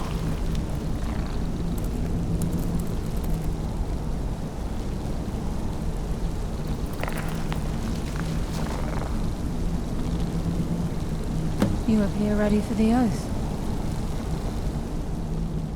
Proceed down the hall to the gate when you're ready. This is enough to make your head spin, eh?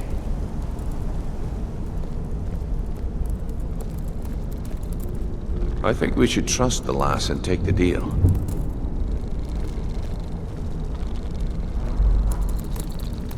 I think we should trust the lass and take the deal. Okay, lass, we've got these get-ups on. Now what? Beyond this gate is the first step in becoming a nightingale. Whoa there, lass. I appreciate the armor, but becoming a nightingale?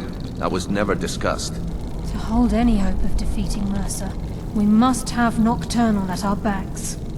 If she's to accept you as one of her own, an arrangement must be struck.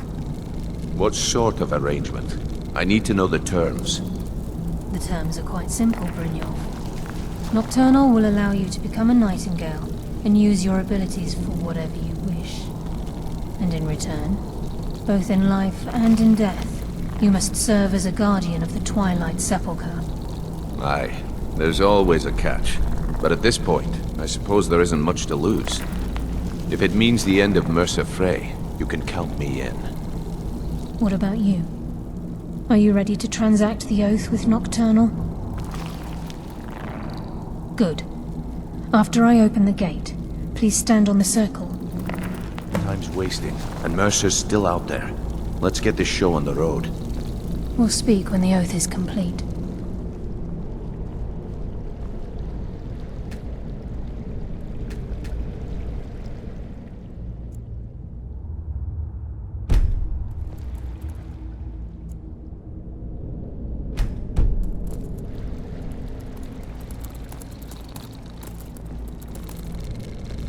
This is enough to make your head spin, eh?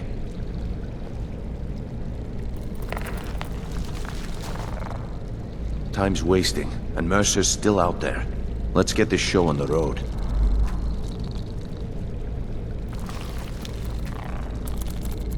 Time's wasting, and Mercer's still out there. Let's get this show on the road.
I call upon you, Lady Nocturnal, Queen of Murk and Empress of Shadow. Hear my voice. Ah, Carlia. I was wondering when I'd hear from you again. Lose something, did we? My lady, I've come before you to throw myself upon your mercy and to accept responsibility for my failure. You're already mine, Carlia. Your terms were struck long ago. What could you possibly offer me now? I have two others that wish to transact the oath, to serve you both in life and in death. You surprise me, Carlia. This offer is definitely weighted in my favor. My appetite for Mercer's demise exceeds my craving for wealth, Your Grace. Revenge. How interesting. Very well. The conditions are acceptable. You may proceed. Lady Nocturnal, we accept your terms. We dedicate ourselves to you as both your avengers and your sentinels. We will honor our agreement in this life and the next until your conditions have been met. Very well. I name your initiates Nightingale, and I restore your status to the same, Carlisle. And in the future, I'd suggest you refrain from disappointing me again.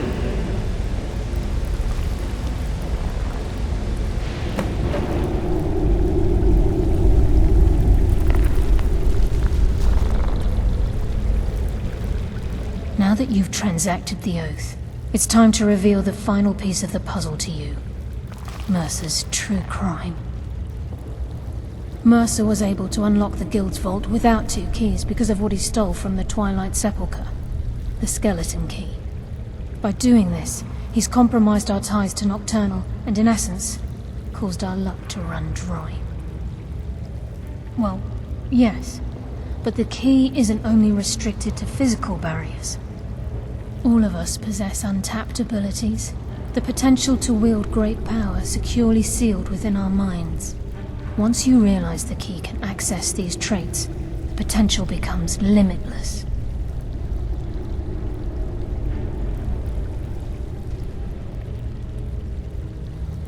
Although it would benefit the Guild more than you can imagine, in the end it would do more harm than good. If the key isn't returned to its lock in the Twilight Sepulchre, things will never be the same for the Guild. As time passed, our luck would diminish to the point of non-existence, and whether you know it or not, our uncanny luck defines our trade. Very true. In our line of work, it's quite rare we set out to return a stolen item to its rightful owner. Before we depart, Brynjolf has some business to discuss. I suggest you listen to him. Listen, lad. There's one last piece of business we need to settle before we go after Mercer. The leadership of the Guild.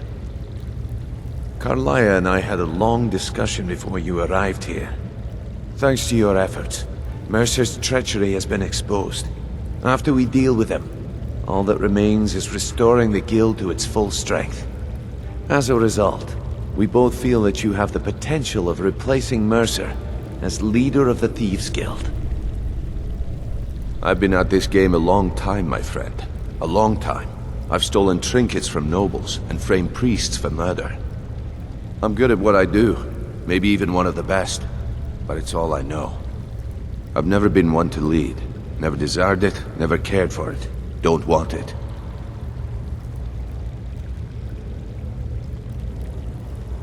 Look, everyone in the Guild admires what you've done. Maybe they won't come out and simply tell you, but I promise you it's true.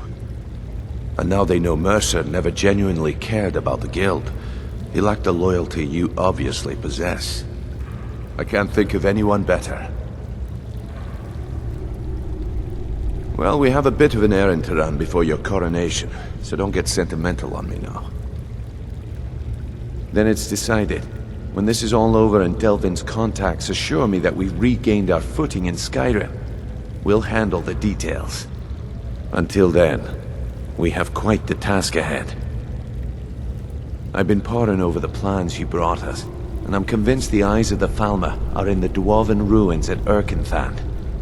Carlia and I will meet you there. Prepare yourself, lad. This will be a fight to remember. Until next we meet, lad.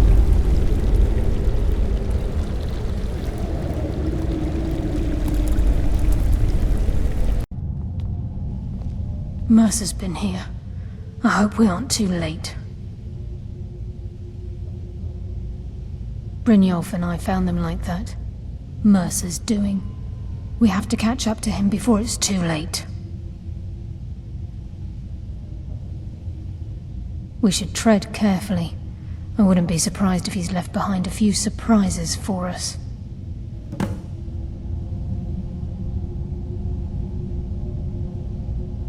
Not now, lad. Carlia said it was important.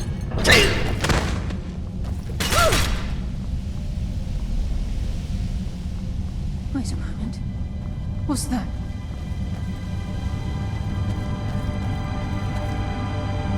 It's Mercer. Look, down there. I'm on it, lass.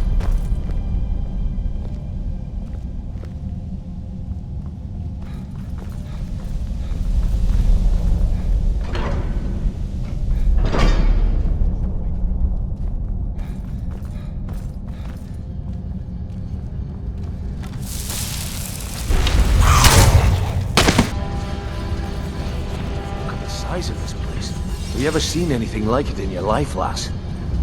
Can't say that I have.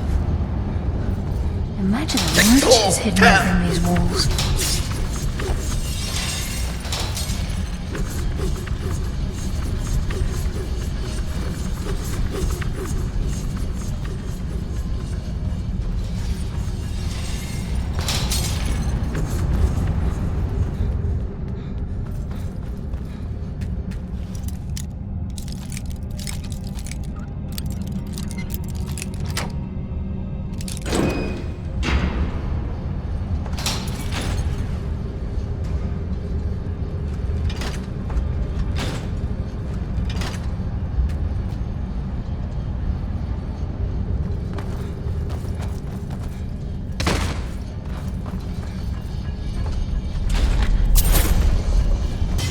dwarven centurion. Very tough and very deadly. We can take the beast on or sneak around. It's your call, lad. We're right behind you. Wait, I hear something.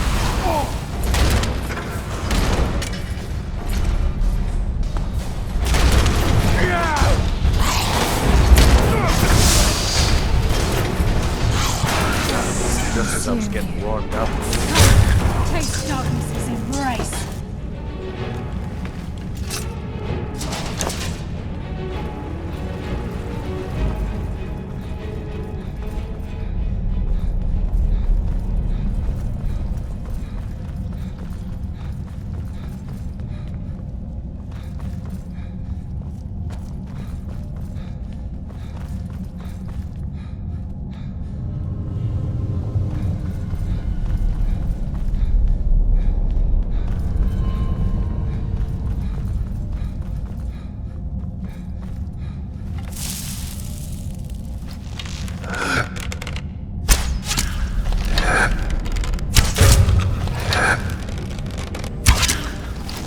Come, taste darkness's embrace.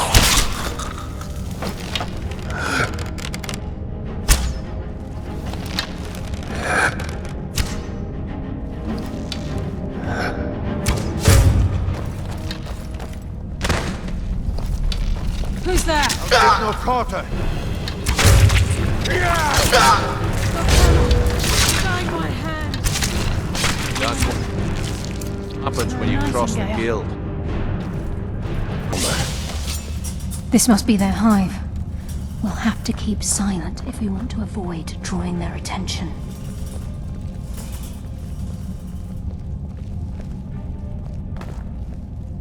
Even the farmer don't deserve the pain these implements must have inflicted. The dwarves were a cruel race.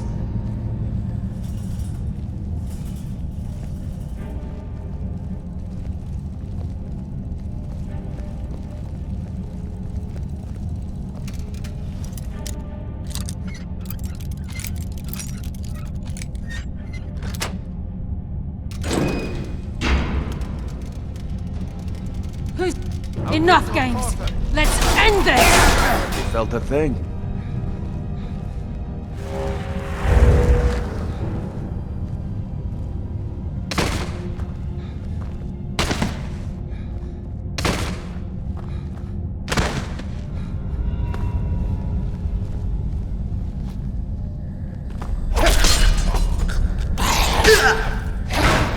Come, taste darkness. That's what happens when you cross the guild.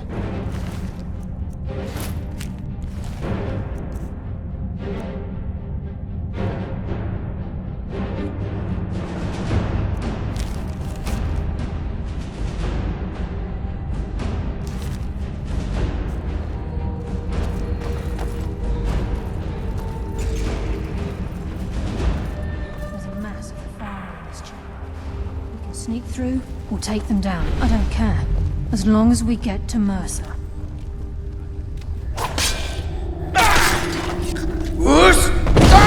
Flying up Turtle's base, I will defeat you!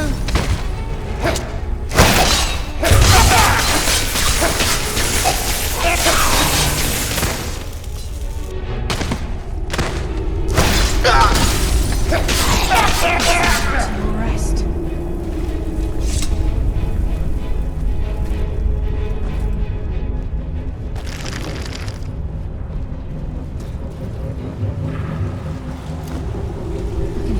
Rushing through these pipes. We must be beneath a lake.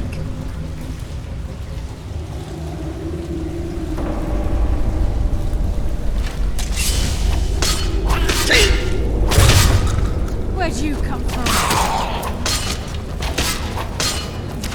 That's what happens when you cross the guild. Darkness.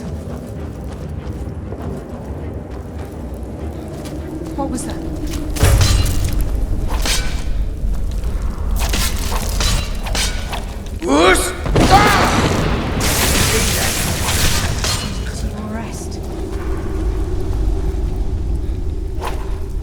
I heard something. Finally! Let's end this!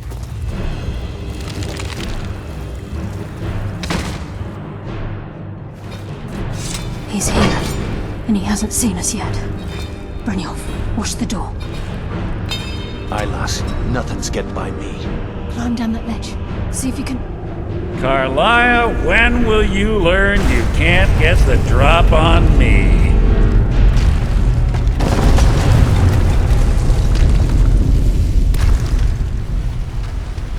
When Brynjolf brought you before me, I could feel a sudden shift in the wind.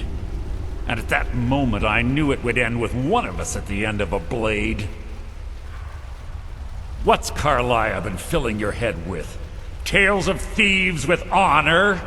Oaths ripe with falsehoods and broken promises?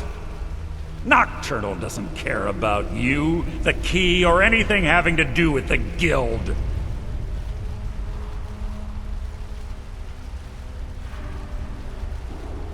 Revenge, is it? Have you learned nothing from your time with us? When will you open your eyes and realize how little my actions differ from yours? Both of us lie, cheat, and steal to further our own end. It's clear you'll never see the skeleton key as I do, as an instrument of limitless wealth. Instead, you've chosen to fall over your own foolish code. Then the die is cast, and once again my blade will taste nightingale blood. Carlia, I'll deal with you after I rid myself of your irksome companions. Taste darkness's embrace. In the meantime, perhaps you and Brynjolf should get better acquainted. What's happening? I can't stop myself. Damn you, Mercer. Fight it, Brynjolf. He's taking control of you.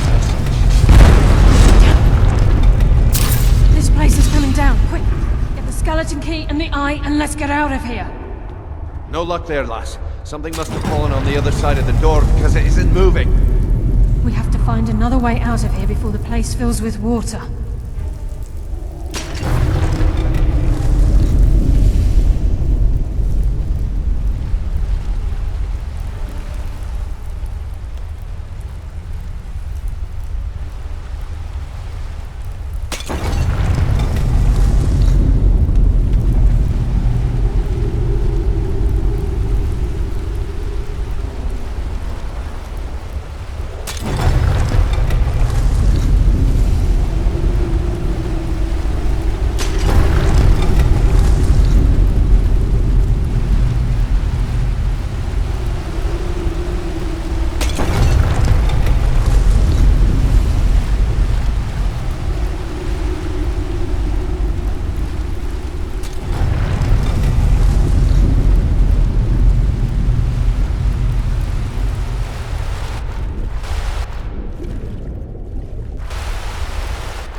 I can't believe it's over. 25 years in exile, and just like that, it's done. All that remains is to ensure the safe return of the skeleton key. I'm afraid it's not that simple. When the skeleton key was stolen from the Twilight Sepulchre, our access to the inner sanctum was removed. The only way to bring it back will be through the Pilgrim's Path. It wasn't created for the Nightingales. It was created to test those who wish to serve Nocturnal in other ways. As a consequence, I have no knowledge of what you'll be facing. Brynjolf is needed back at the Thieves Guild to keep order while you're away, and I can't bear to face Nocturnal after my failure to protect the key. I'm afraid you'll have to face the end of your journey alone. Take this with you. I'm not certain if it will help within the walls of the sepulchre, but I certainly don't need it as much as you. I've had this bow almost my entire life, and it's never let me down. I hope it brings you the same luck.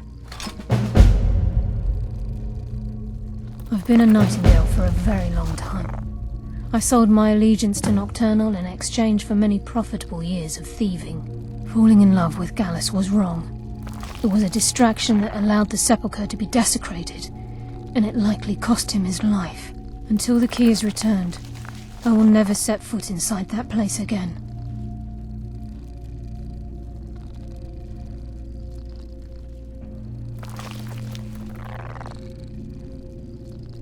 Even though Nocturnal doesn't desire worship in the traditional sense, the Twilight Sepulchre propagated a small group of priests. Of course, they'd never come into direct contact with Nocturnal, but they insisted they had her favor. As part of their duties, the priests created all sorts of baseless rituals and ceremonies, all on Nocturnal's behalf.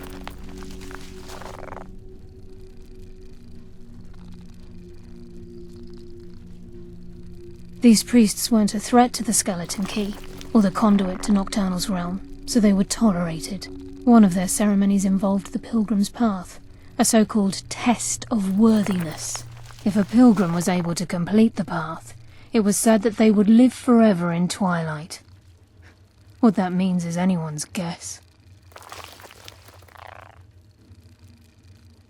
The conduit to Nocturnal's realm, the realm of Evergloam, has been in Skyrim, well, longer than recorded history. The Twilight Sepulchre was constructed around it by Man and Mer in order to shield it from those who would exploit its power. It's through this conduit that we're given Nocturnal's greatest gift, our luck. What she gains in return is a complete mystery.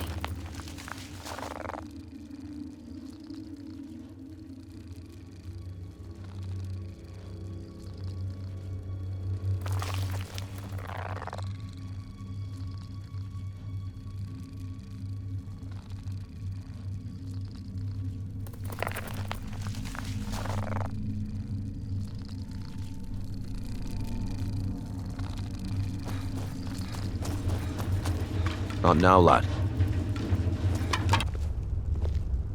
I don't recognize you, but I sense that you're one of us.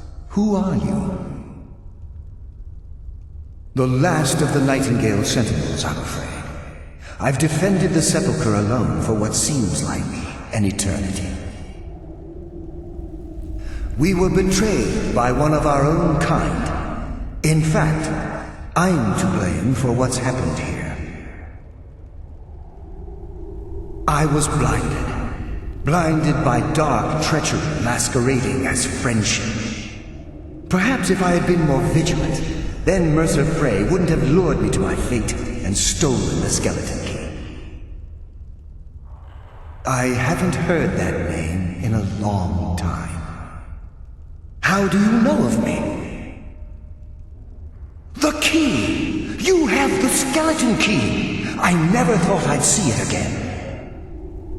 And Mercer Frey? Then it's over, and my death wasn't in vain. I owe you a great deal, Nightingale.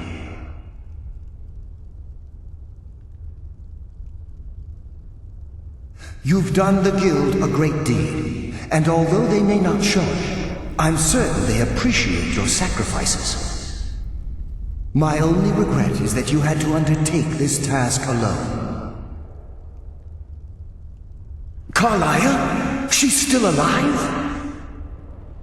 I feared she'd befallen the same fate, ending up a victim of Mercer's betrayal. Nothing would bring me more pride than to return the key, but I'm afraid it's impossible. From the moment I arrived here, I felt myself, well, dying. The sepulchre isn't merely a temple or a vault to house the key. Within these walls is the Ebonmere, a conduit to Nocturnal's realm of Everglow. When Mercer stole the key, that conduit closed, severely limiting our ties to her. I'm afraid so. I'm weakening, and I can feel myself slipping away. The years without restoration of my power have taken their toll. Whatever damage has been caused can only be corrected by following the pilgrim's path to the Ebonmere and replacing the key. With the Ebonmere closed, and their sudden severance from the realm of Everglow, I fear they've undergone a drastic change. They're shadows of their former selves. They no longer remember their true purpose or their original identities. My spirit didn't manifest itself in the sepulchre immediately, so fortunately I wasn't present when the Ebonmere was sealed. However, ever since that day, I've felt my power waning, slowly draining away. The Ebonmere is a conduit through which Nocturnal influences our world. Not through magic or blessings, but purely through luck. Yes, absolutely. Your skill is your own. Don't let anyone ever tell you otherwise. But Nocturnal, she influences our luck. Nearly imperceptible assistance we get when we ply our trade. Think about the guild, about the state it was in when you began. Think about all the little things you might have heard. A pick breaking when it shouldn't have. The clouds in the nighttime sky clearing at the wrong moment. Our access to those bits of luck are what separates us from common bandits. Precisely. There are a few who still call Nocturnal Lady Luck, and for good reason. Whatever is affecting the Nightingale Sentinels is starting to affect me too. As I get closer to the Ebonmere, I begin to feel myself slipping away. Even right this moment, I feel strange, when I don't think I should be feeling anything at all. With their shadows of their... However, ever since that day, I wish I could help you, but I've been a prisoner in this very chamber for the last quarter century. The only possible help I've come across are the remains of some poor fellow who is trying to follow in your footsteps. Perhaps his journal can help? Good luck, Nightingale.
Someone...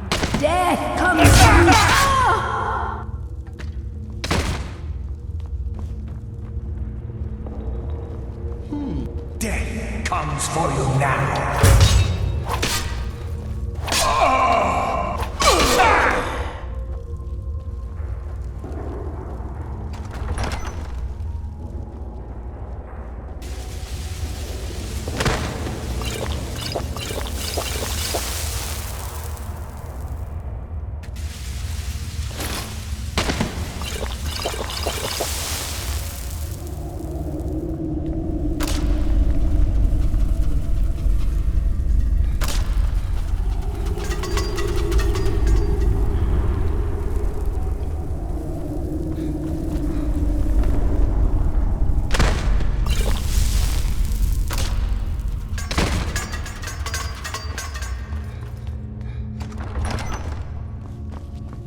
my.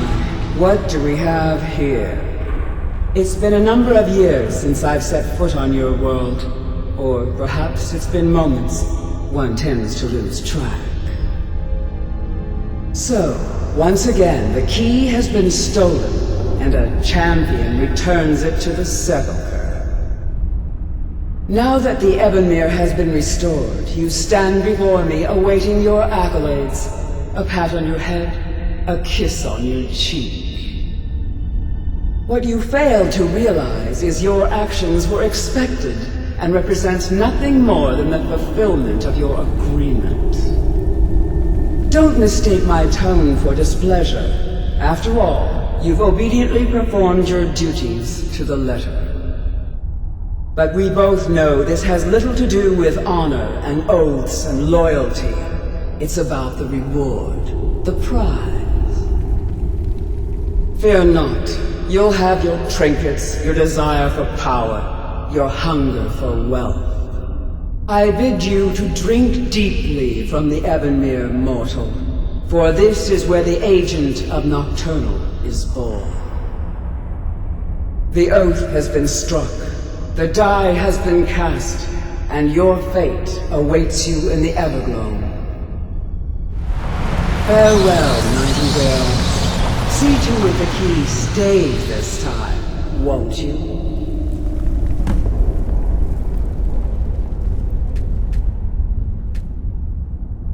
I'm glad you were able to bring the key back safely. Nocturnal seemed quite pleased with your efforts. I wouldn't take that to heart. It's her way.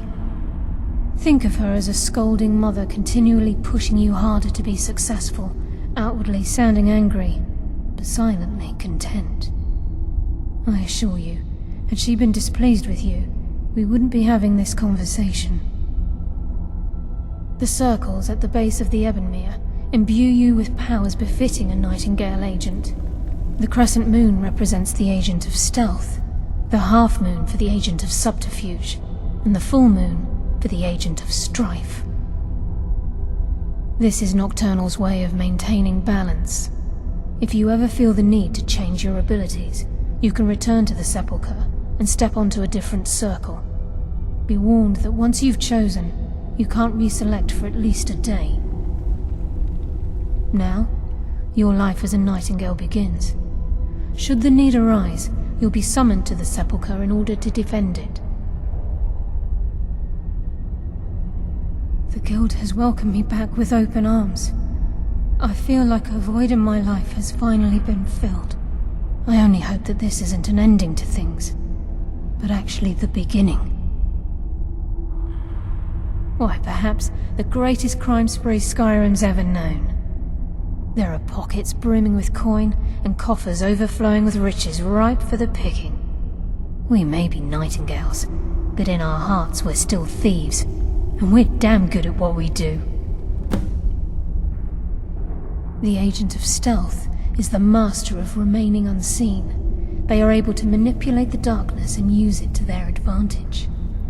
On moonlit nights or in darkened rooms, this agent literally becomes invisible. The agent of subterfuge utilizes shadow to cloud the judgment of those around him.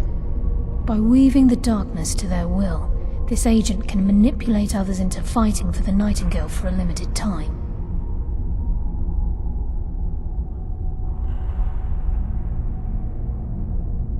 The agent of strife can send forth a tendril of pure darkness into the heart of another, causing great injury to them. At the same time, this tether will bolster the agent's own life force, making him stronger.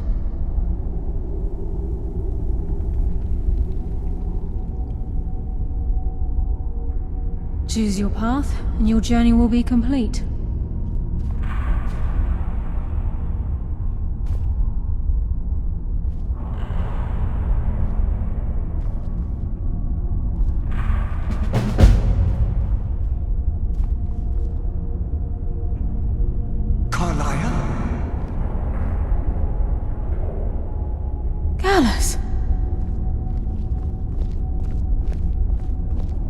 I feared I would never see you again.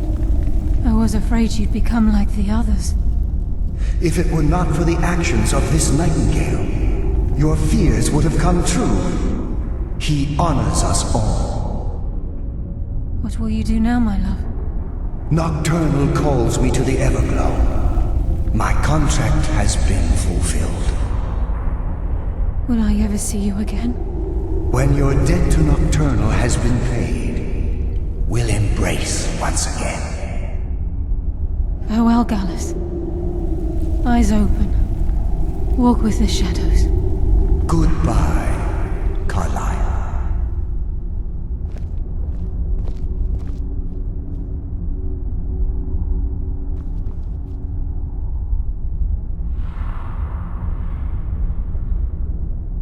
I promise you, all your questions will be answered. You just have to trust me.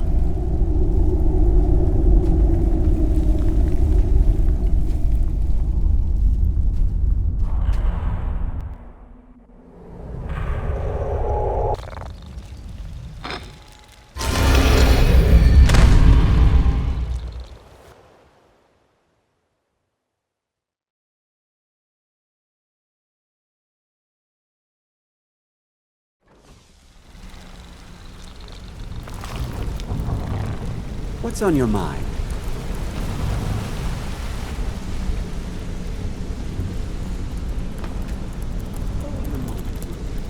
What did you think about my idea? Your idea to start a brothel, right?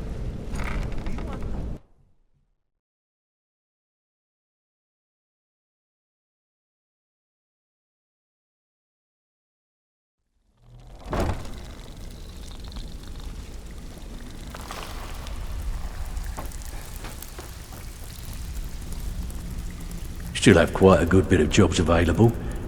Well, I was looking for this little beauty. If you happen across any other unusual trinkets like this, be sure to bring them to me. I promise it'll be worth the effort. By the 8, you actually got your hands on it. This alone is worth more than some thieves earn in a lifetime. Hey, this guild needs the coin. Walking away without taking work is not going to make you popular around here.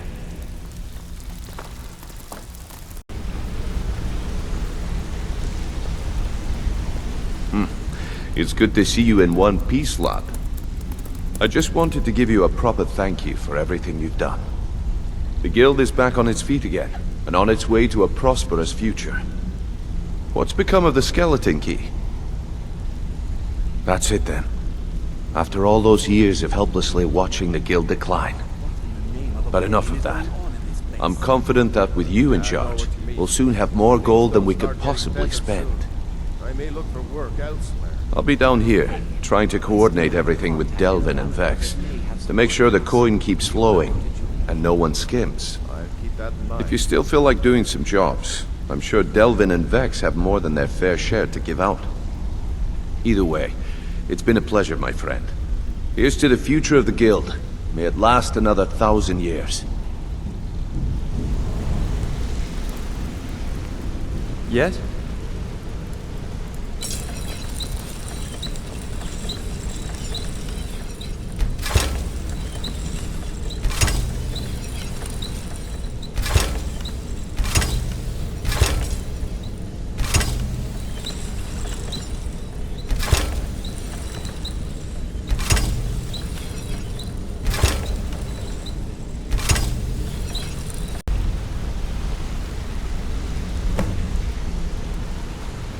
Well, my friend, the time's come to make it official.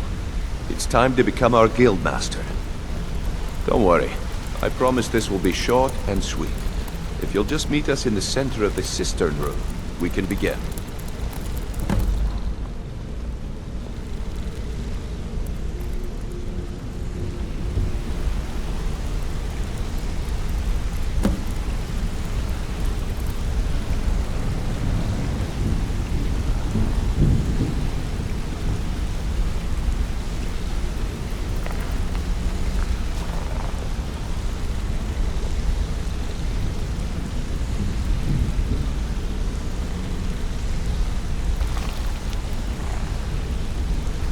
Look, I've never been good at these things, so I'm just gonna keep it short. Being Guildmaster means more than just getting a cut of all the loot. It's about being a leader and keeping this rabble in order. With that in mind, I propose that the position of Guildmaster should be yours. Delvin? Agreed. Vex? Sure, why not? Carlia? Absolutely. Everyone is in agreement. So all I can do now is name you Guildmaster and wish you good fortune and long life. Now everyone, get back to work. If you need anything, anything at all, don't... Well, that's it. Sorry if it isn't the ceremony you were hoping for, but we're not exactly known for throwing our coin around.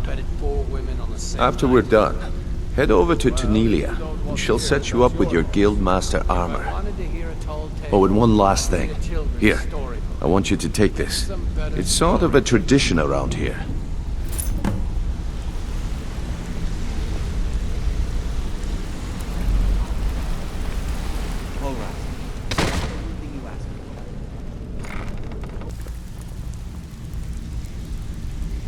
Here's to a long and prosperous future. May the guild last another 100 years. Yes, and I'm more than happy to give it to you. I mean, look at this place. I've never seen so much wealth down here. You've made us all rich. Here you go. Should fit you like a glove, boss. So, all right what do you then. think, my dear?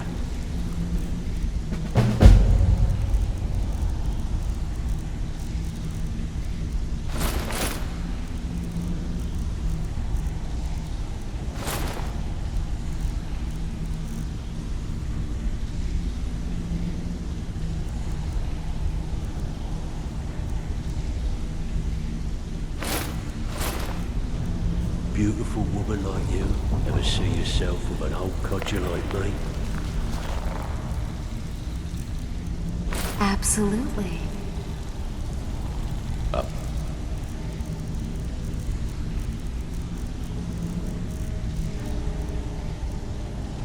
Really?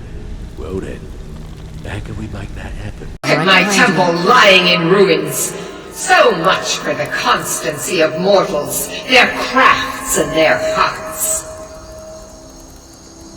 If they love me not, how can my love reach them? Restore to me my beacon, that I might guide you toward your destiny.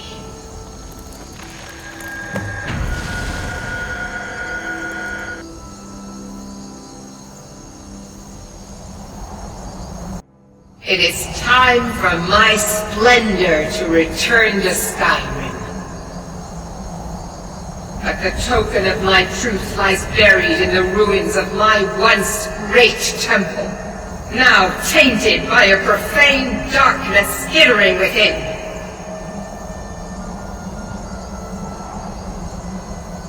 The necromancer Malkaran defiles my shrine with vile corruptions, trapping lost souls left in the wake of this war to do his bidding. Worse still, he uses the power stored within my own token to fuel his foul deeds. I have brought you here, mortal, to be my champion. You will enter my temple, retrieve my artifact, and destroy the defiler.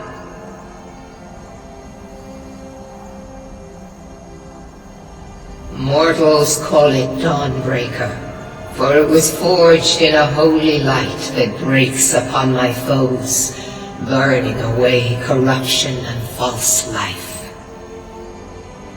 You will enter my shrine, destroy Malkaran, and retrieve this mighty blade. Of course you will. I have commanded it. Go now. The artifact must be reclaimed, and Malkaran destroyed. Malkaran has forced the doors shut, but this is my temple, and it responds to my decree.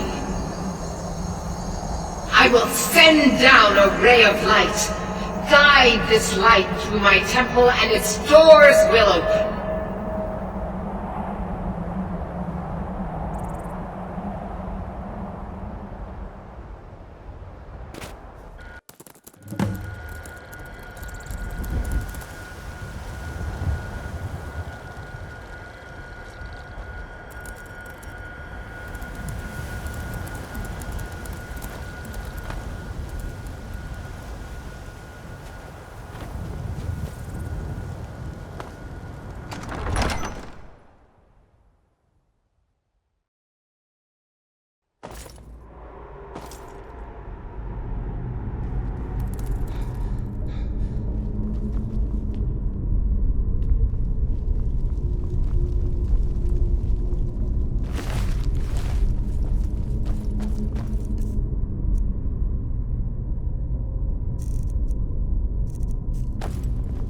Don't get too... Far ahead.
I've never seen anything quite like that.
Hey, watch it!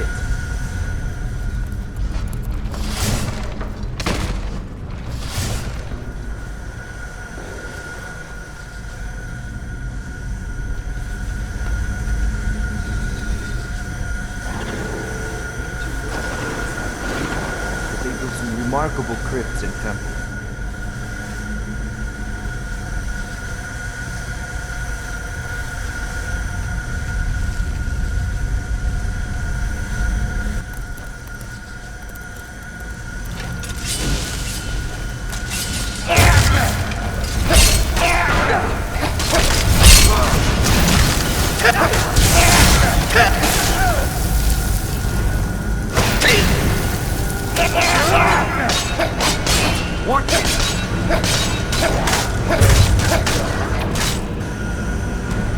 It is done.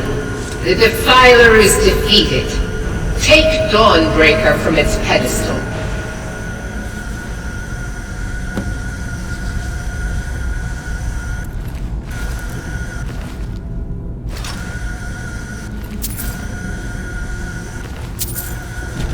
Divine smile on you, friend.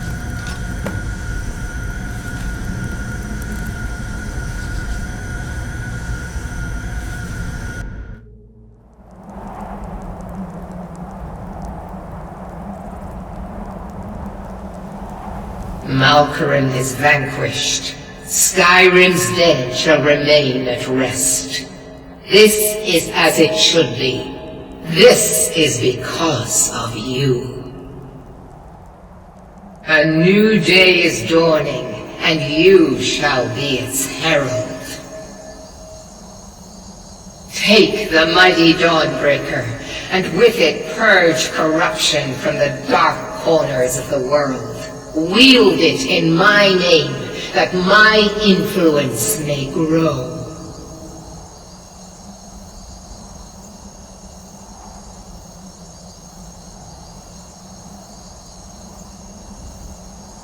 May the light of certitude guide your efforts.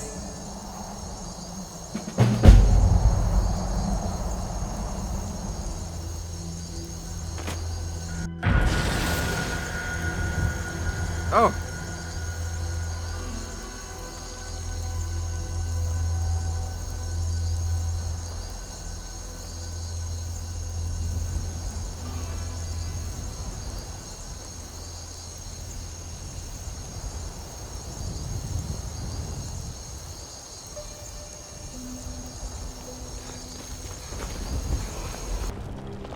Yes? I've been looking for you. Got something I'm supposed to deliver. Your hands only. Let's see here. There's a new museum opening up in Dawnstar. The owner is asking me to hand out invitations to travelers. Looks like that's it. Got to go. Nope. Sorry. Nothing. Quicksilver Mine is the best mine in Dawnstar, and you can tell those Ironbreaker miners I said so. Ironbreaker Mine is 3 times the worth of that Quicksilver Mine. And its Your fat ancestors wouldn't want this, Silas. Why should I hide from it?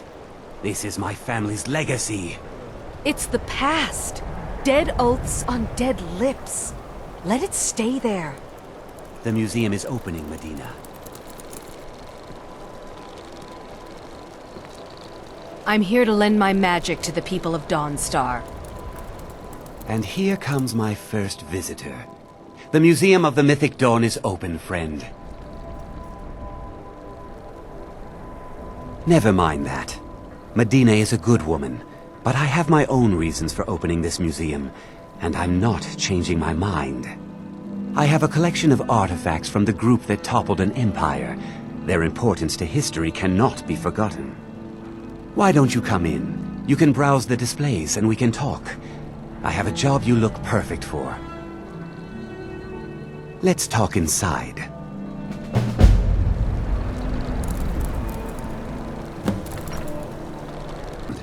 Come talk to me when you're ready to discuss that job I mentioned. The tapestries hung here and outside were found in hideouts, where members of the Mythic Dawn would meet and plot. The cult's greatest accomplishment, was Divine smile on the you, friend. Septim Dynasty and the opening of the Oblivion Gates. Good morning.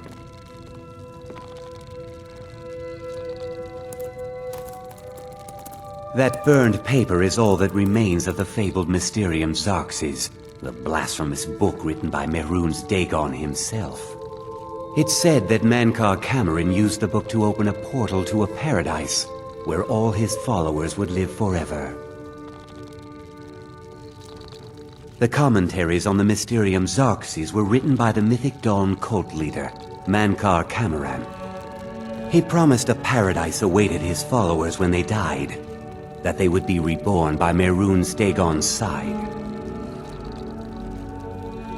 Ah, yes, that scabbard. Notice the insignia? An Oblivion Gate.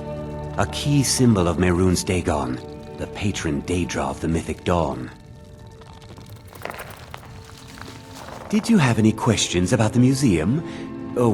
It's no secret that my family were once members of the Mythic Dawn. One of my forefathers was even chosen to assassinate Uriel Septim himself. We hid from our past for years, became tradesmen, people of coin and influence. But I realized that the Mythic Dawn's importance, our importance, to history cannot be denied. I'll see everyone in Tamriel remember that for a moment, we held the fate of the world in our hands, for good or ill.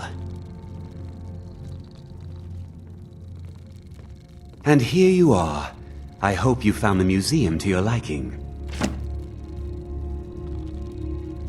They were worshippers of MEHRUNES Dagon, the Daedric Lord of Destruction and Change. The Mythic Dawn killed Uriel Septim VII and his heirs, triggering the events that led to the Oblivion Crisis when the Daedra invaded Tamriel. All that remains of the infamous cult I've gathered in my museum. Ah, an excellent question. MEHRUNES Dagon is the Daedric Lord of Change, Destruction, and Ambition. Dagon's Mythic Dawn cult killed the Septim Dynasty and opened the Oblivion Gates into Tamriel. They called it the Oblivion Crisis. A little history first. After the Oblivion Crisis, a number of groups cropped up dedicated to wiping out the remnants of the Mythic Dawn. One of these groups found MEHRUNES Razor, the artifact of Dagon. They split it into 3 fragments and pledged to keep them apart forever. That was almost 150 years ago, and the pieces are still being kept by the descendants of that group, and they're right here, in Skyrim. At least 2 of the owners, Gunzel and Draskua, are dangerous marauders, and the 3rd owner, Jorgen, I only know he lives in Morthal. Here are my notes about them. I'll gladly pay you for getting the pieces any way you can. No questions asked. The razor is MEHRUNES Dagon's personal artifact. It has always heralded bloody change and carnage. It's held many names. Dagger of the Final Wounds, Bane of the Righteous, the Kingslayer. The Mythic Dawn worshipped Dagon as a god. Having his razor would be invaluable to my collection. Good luck finding the fragments. These seem to be braver than most.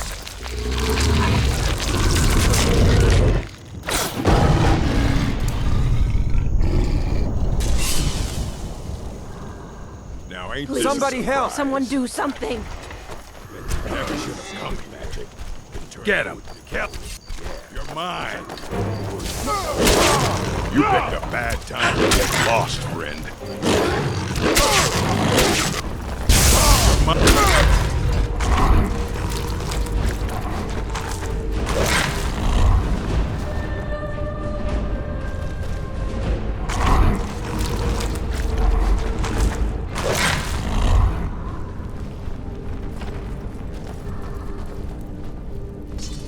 Looking for the...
What's the Jarl going to do about it? How are we supposed to feel safe in our own homes? Please, enough already. The Legion's always I have looking told for Ygritte strong, of your capable concerns, warriors. so look after you think all. you've got what it Please, takes. go about Our your headquarters business. is in Solitude. We've no need for wizards in our midst. Sure, I'm a dirty Mordor beggar. has enough Why would you problems want as to it even is. speak to me? It's no use. Let's get back to it then. Unless it's about the mill. I don't have time to talk. Too much to do. Don't know what you're talking about, stranger. I've heard of him. My father had suspicions about his connection to the mythic Dawn. Guess they were true. I don't need this. My family wasted 8 generations keeping that razor safe from a dead cult. As far as I care, it can stay locked in my house.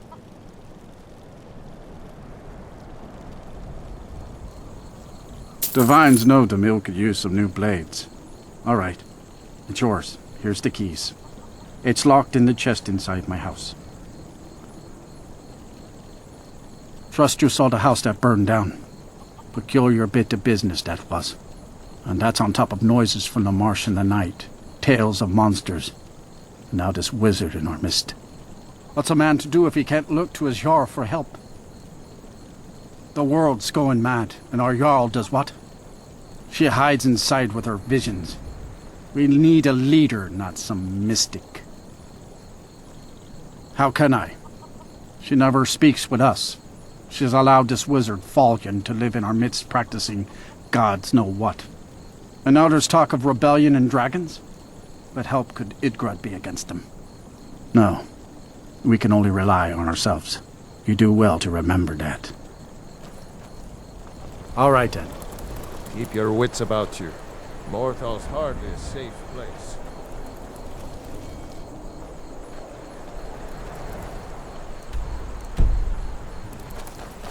Lightly armored means light on your feet. Smart.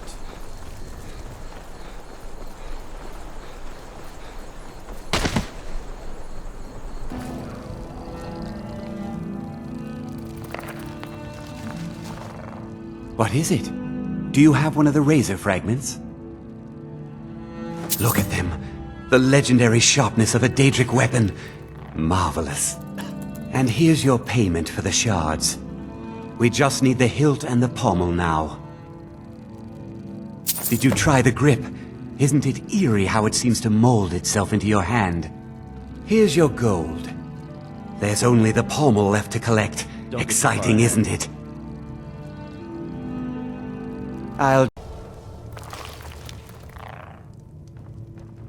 I've had to be careful handling those blade shards you found.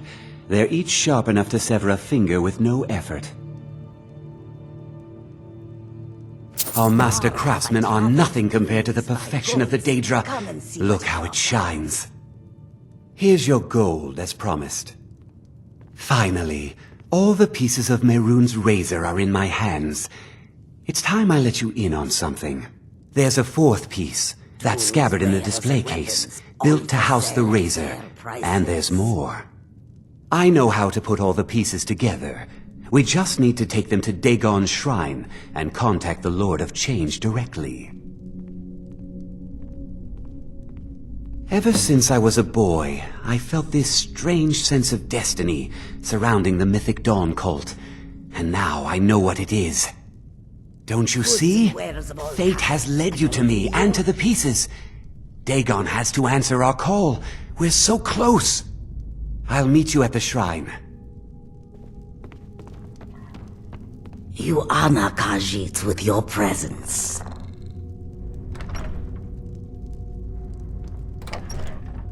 You're here. I'll place the pieces on the altar, and Dagon should... Good. You're here. I'll place the pieces on the altar, and Dagon should speak to us. Mehrunes Dagon, the Lord of Change. We have brought your razor to you. We beg you, please, bring the blade's full glory to Tamriel again. It's not working. Why don't you give it a try? Just put your hands on the altar. The roads of Skyrim lead to many dangers. You, mortal, you are worthy of speaking to. You have claimed the pieces of my razor. It has been an amusing game to witness. And all can be yours. But Dagon does not declare a winner while there is a pawn on the board. Kill Silas. He and his family have served their purpose. Kill him. Take your rightful place as my champion, or I will crush you. Far have I traveled to bring you these fine goods. Come and see what I offer. Wait, don't kill me. There's another way. I can take the pieces back to my museum, seal them in a display case. You get a generous amount of gold, I get to complete my collection, and nobody has to die.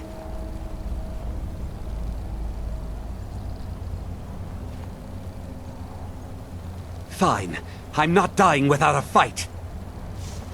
Here we go.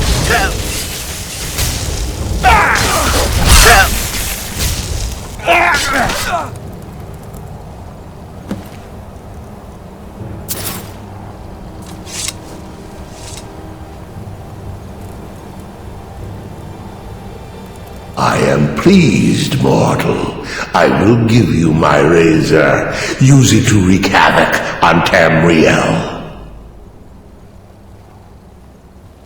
You have been a worthy tool. Fill the world with destruction in my name. For sale at fair price. Place your hands on my altar one last time, and you will witness the power of Mehrunes Dagon for yourself. Goods and wares of all kinds, and all can be yours. The roads of Skyrim lead to many dangers. May your bed... Before you go, mortal, one final challenge.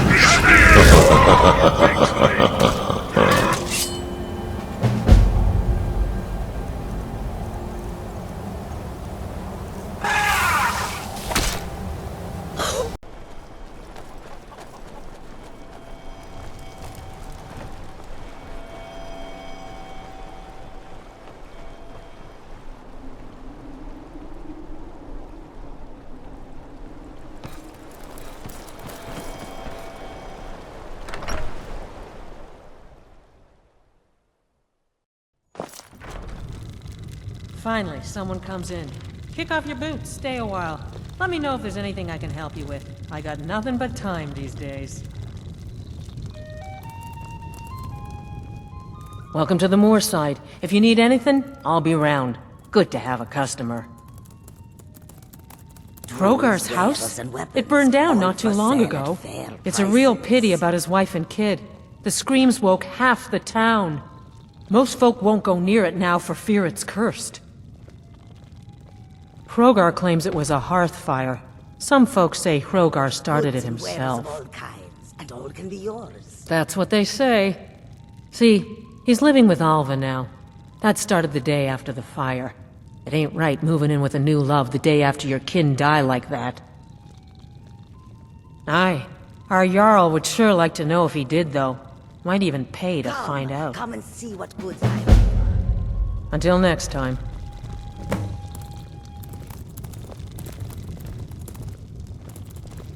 These people are like cattle. All they do is work, sleep, and eat.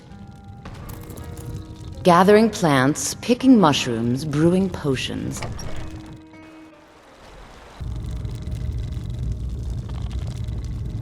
If you've business with the Jarl, I'd ask that you speak to me first. So, life has brought you to Morthal, and to me. What purpose this serves we will no doubt see. Welcome. Tamriel is full of wisdom and magic, if one is willing to look for it. Few have their eyes open. Tools, wares, and weapons. The divines reveal things to me at times, yes. I do not hide this. It is a gift. Anyone who believes otherwise does not and cannot understand it. That which is unknown can create unease, even fear. It is to be expected. Some fear our new resident wizard. As they grow to know him, they will accept him. Time will prove me right. I stand where I have always stood, here in Morthal. Now is not the time to fight amongst ourselves. I fear dark days approach, and all of Skyrim's strength will be needed. Hrogar's house fire? Well, he lost his wife and daughter in the blaze. My people believe it to be cursed now. Who am I to gainsay them? Hrogar blames his wife for spilling bear fat in the fire. Many folk think he set the fire himself. Lust can make a man do the unthinkable. The ashes were still warm when he pledged himself to Alva.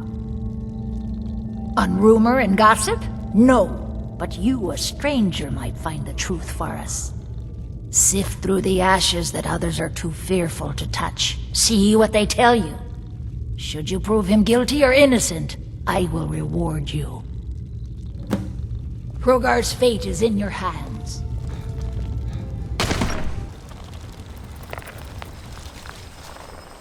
Please don't mind Yorick. He's not mad. Really, he's not.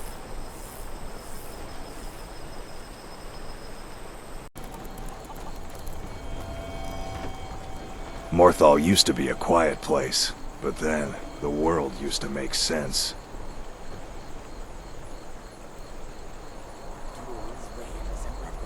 All for sale at fair prices. Helgi, but Father says I'm not supposed to talk to strangers. Are you a stranger?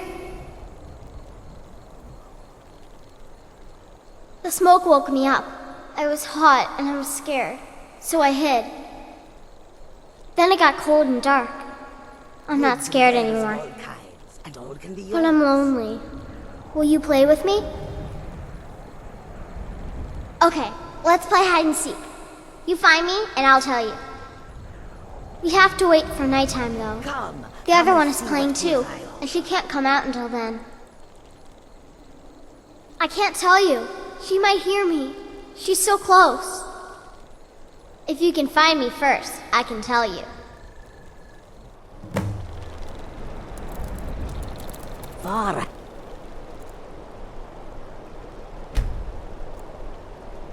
I traveled to bring you these fine goods. Come and see what I offer.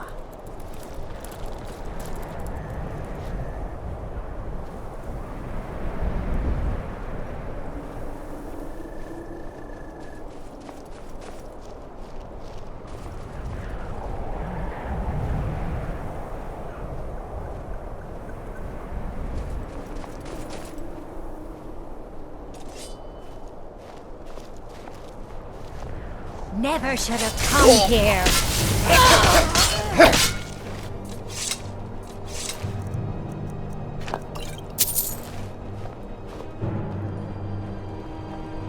You found me! Layla was trying to find me too, but I'm glad you found me first. Layla was told to burn Mommy and me, but she didn't want to. Goods and wares. She wanted to play with me forever and ever. Come and see She kissed me what on the goods neck, I offer. and I got so cold that the fire didn't even hurt. Leilette thought she could take me and keep me, but she can't. I'm all burned up. I'm tired. I'm gonna sleep for a while now.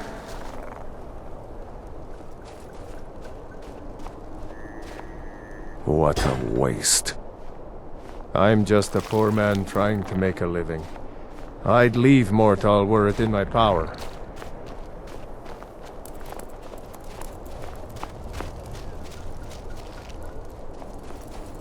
This damned war has cost us, me, everything.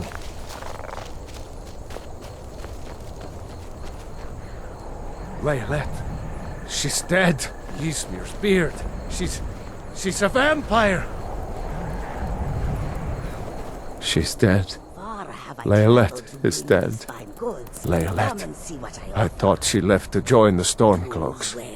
Oh, my poor Laylet. She began to spend a lot of time with Alva. Yet just a week before, she despised her. In fact, the night she disappeared, she was supposed to meet Alva. Alva told me later that she never showed up. I never got to tell her goodbye. You think Alva But that means... Ye gods! You think Alva is a vampire? Come and see what good can be yours. No, you're wrong. You must be wrong. Laelet may have met her fate out in the marsh. I refuse to believe Alva had anything to do with this. There is no way you can prove it to the Jarl. I hope Alva is not what you think.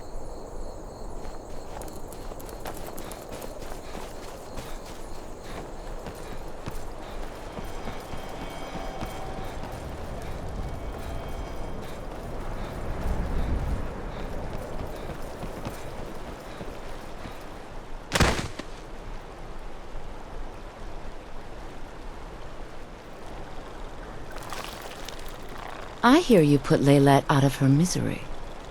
The people here work so hard, and they never allow themselves a moment of fun. It's such a pity. It won't last forever, though. These people are like cattle. All they do is work, sleep, until all the sugars in the world are sour.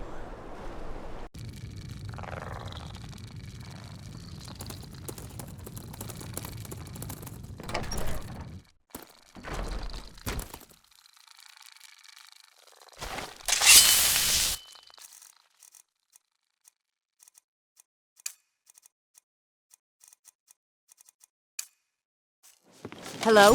Who's there? Huh? Give up while you still can. The people here work so hard, and they never...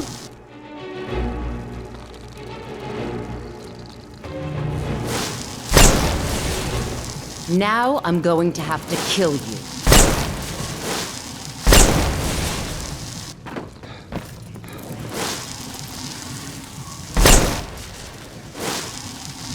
Now I'm going to have...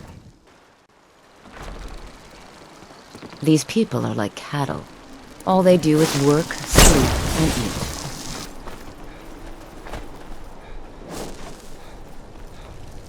Please. Leave now or suffer dire consequences.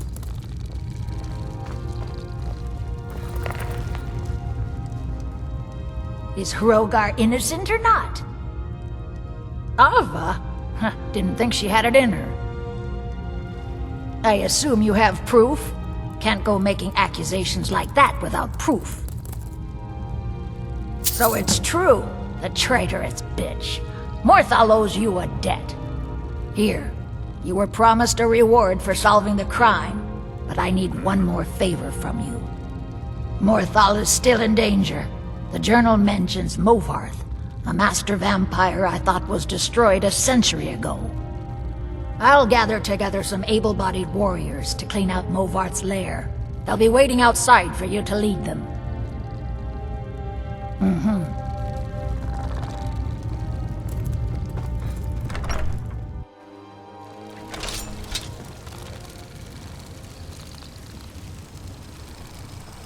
Take us! Yeah! I'm the best warrior in... Kill him! Kill him! For him.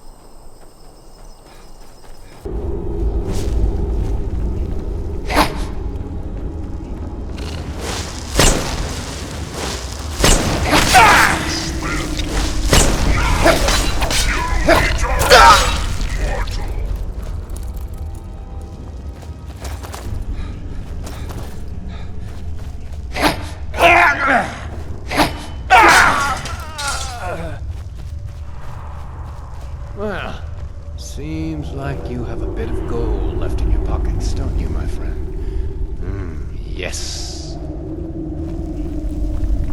Let me just take this coin purse off your hand.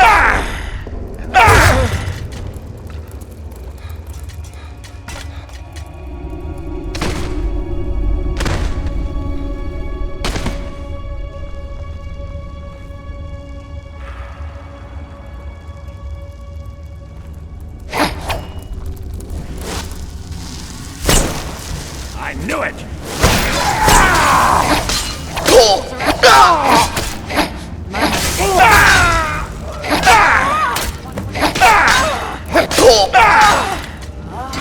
Match it all.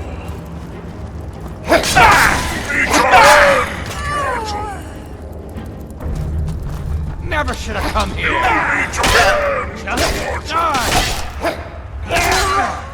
No match at all. Hello? Thought I heard something.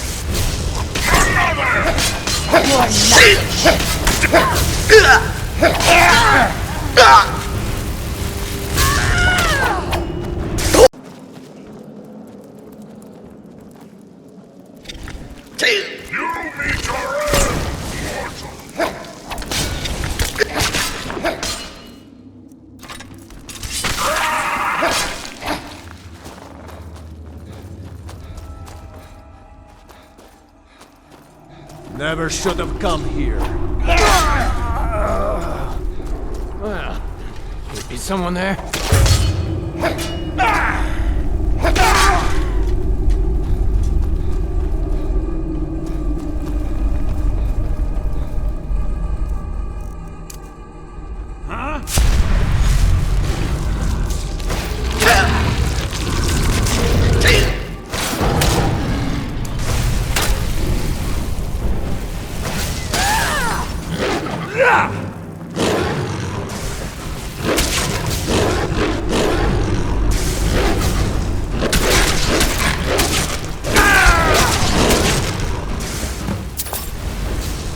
You think you stand a chance?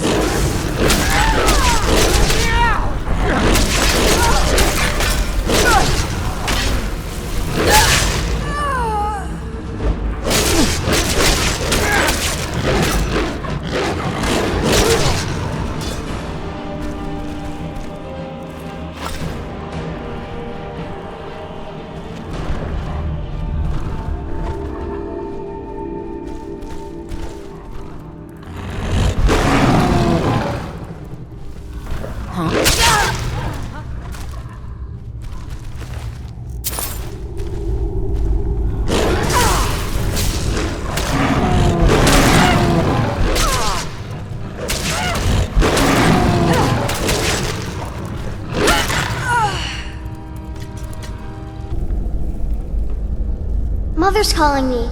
It's time for me to sleep now. I'm so tired. Thank you for making her feel better.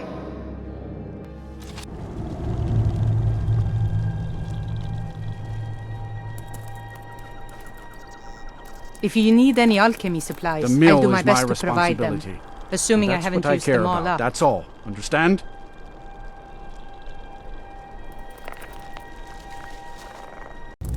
If you've business with the Jarl, I'd Well, ask look that at speak to me you. first. If only everyone acted like you did. By the 8, I didn't think he could do it. Now maybe we can put all this behind us. Take this as a token of our gratitude.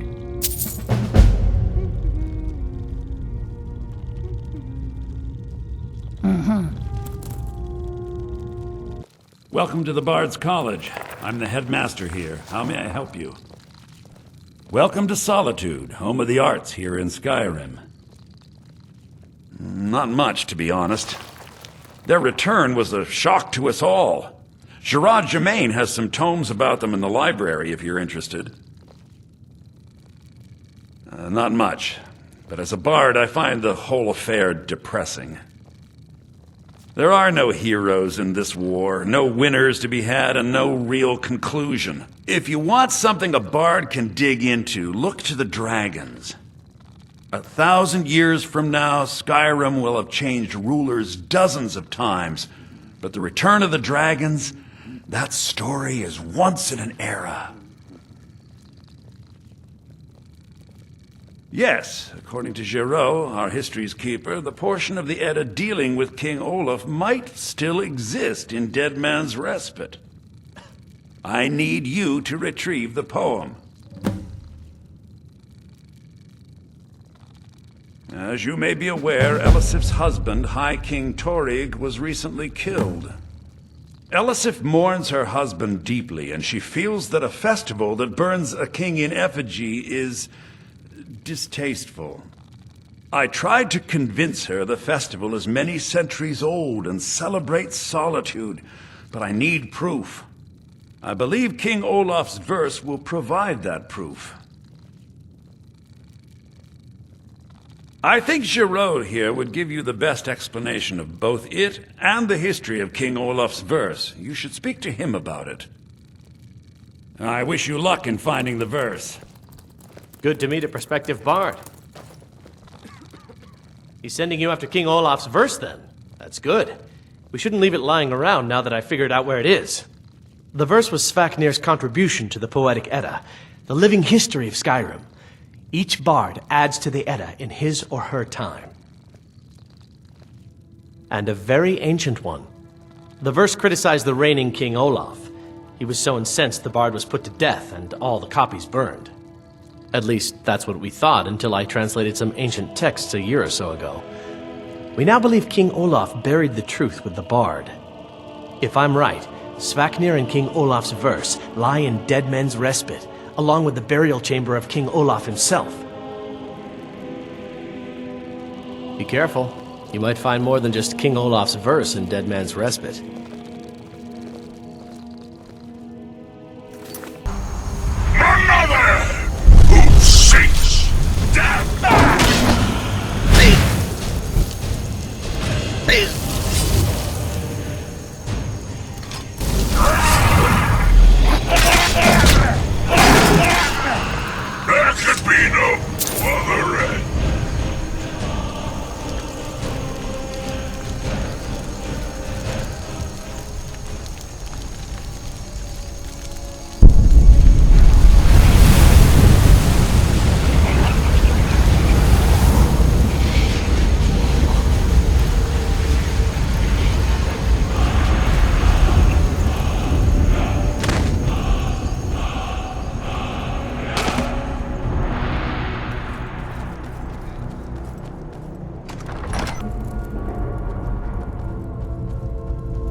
mercy!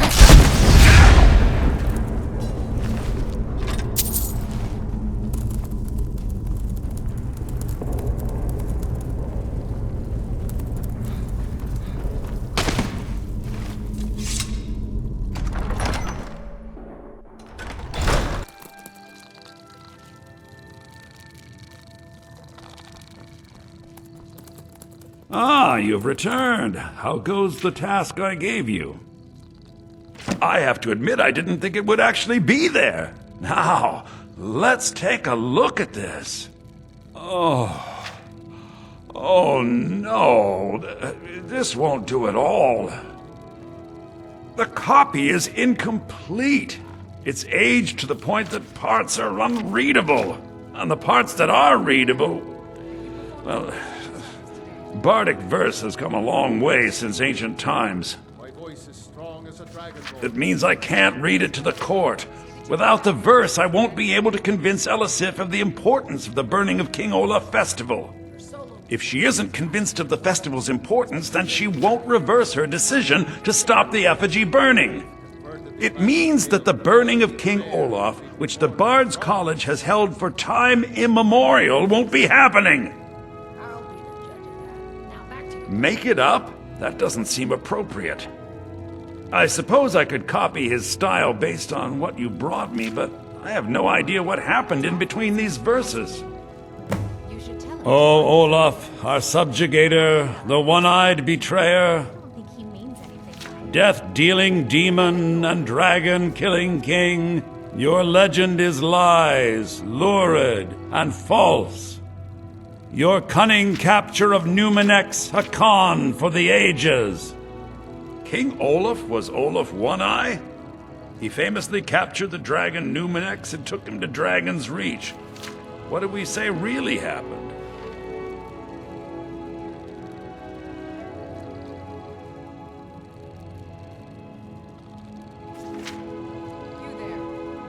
I find that highly unlikely. But the court will love it. I'm writing it in. Yes, well, see that you keep at it. Olaf grabbed power by promise and threat. From Falkreath to Winterhold, they fell to their knees. But Solitude stood strong, Skyrim's truest protectors. Olaf's vengeance was instant, inspired, and wicked. Strange. According to history, Solitude attacked Winterhold, but this seemed to be saying Olaf reacted. What do we say happened?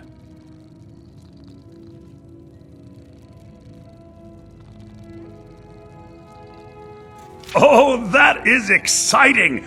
I'm sure the court and the Jarl will love it. I'm writing it in now. It has a few final lines, but that's all we needed to add. I need to head to court immediately and present this. You should come. The solo performance is about a week away.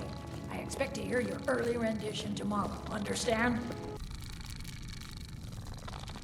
I do hope the court likes the verse. I think we've done an excellent job of recreating it. I think my voice is ready. I hope we've done this well.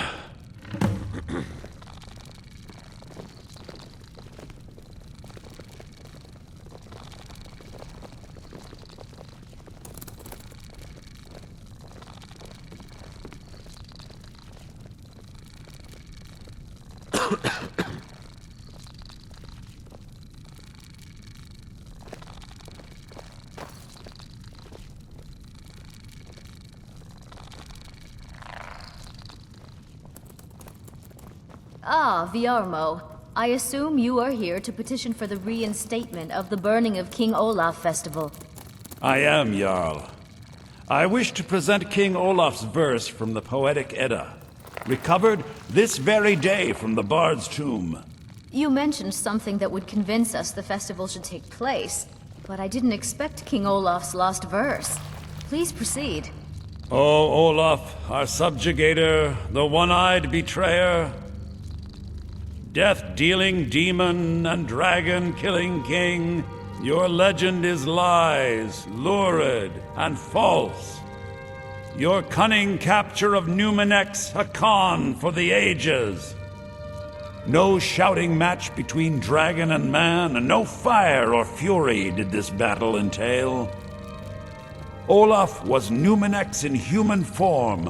On moonless nights, he would spread wings and sail. Olaf grabbed power by promise and threat. From Falkreath to Winterhold, they fell to their knees.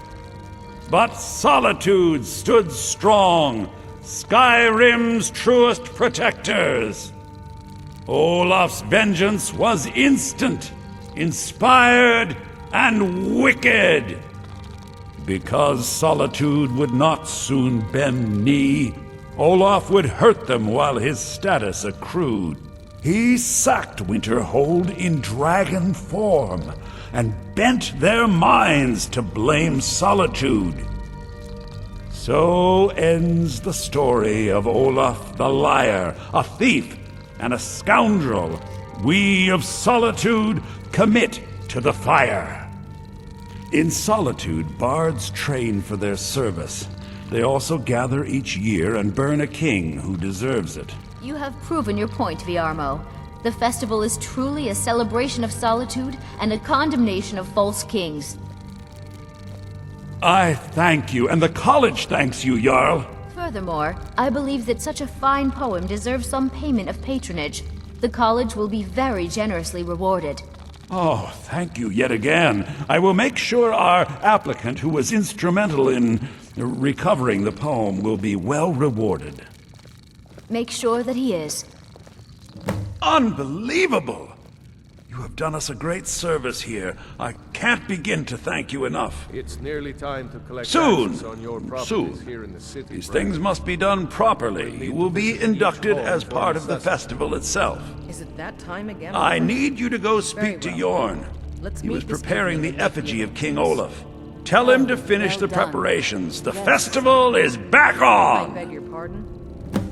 Oh, I'm sorry. Did I imply that you'd be meeting for purposes other than court business? You must forgive. Watch your feet. We just... Great. Looks like you'll be one of us soon. We'll gather outside the college for the burning of King Olaf.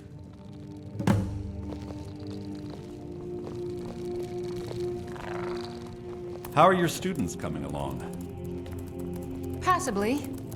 Aya is my star pupil. Come on, light the fire. Come on, light the fire. Thanks for convincing. Congratulations. There's the man himself. You might as well have some sweets. I made them for the festival, after all.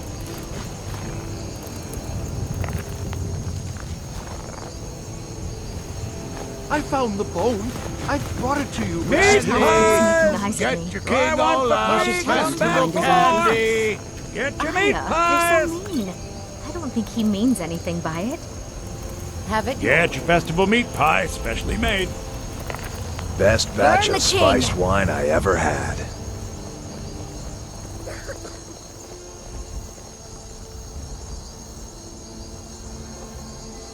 Welcome to Solitude, home of the arts here in Skyrim. May song speed... Welcome, people of Solitude! We of the Bards College are pleased to be here to celebrate the burning of King Olaf. The festival would not have been possible without the dedication and hard work of our latest applicant. With the lighting of the effigy, he becomes a full-fledged member of the Bards College. Please welcome our newest bard.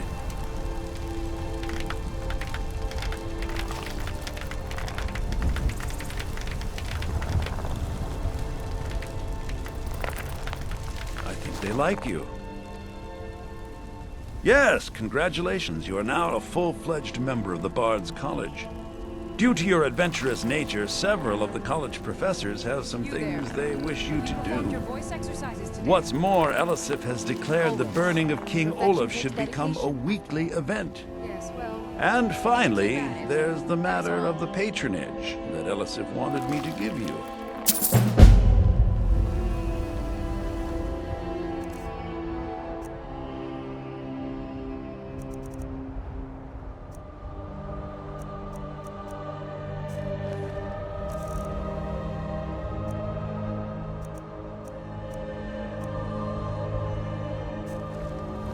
I like you, Una. You've got presence. You like everyone, Yorn. You'll make a good court bard someday. I don't think that was a compliment. Need something? You don't seem yourself. Is something the matter?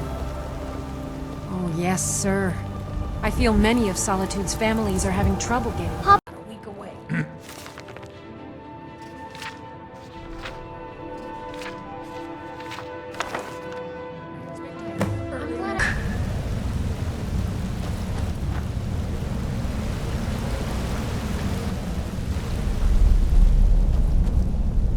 Please, turn back before it's too late.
What are you still doing here? Let me guess. You're here for the treasure, aren't you? Just like all the others. It's a long story. You ever heard of Etherium? A rare mineral used by the dwarves. Supposedly, they had to build a special forge, the Etherium Forge, to even work with it. The items it made were so powerful, they went to war over it, and the forge was lost. Or so the story goes. I spent my life tracking down that legend, until my damn apprentice stole everything from me, and published it all under his own name. And now I can't rest. Not until I have proof. Something to show the world what I discovered, what I did, that my life mattered. But it's hopeless. I died here, just like all the others. Turn back. Turn back before you become the next victim. Maybe so. Then again, I thought I could too. I'm not going to talk you out of it, am I? I know. I was just like you once. Well, if you want to reach the summit, you're going to need some help. You want a hand? All right, lead on then.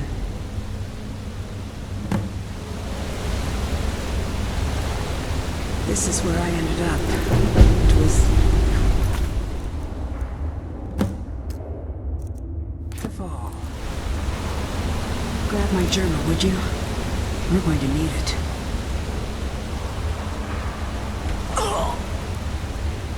Hey, watch it!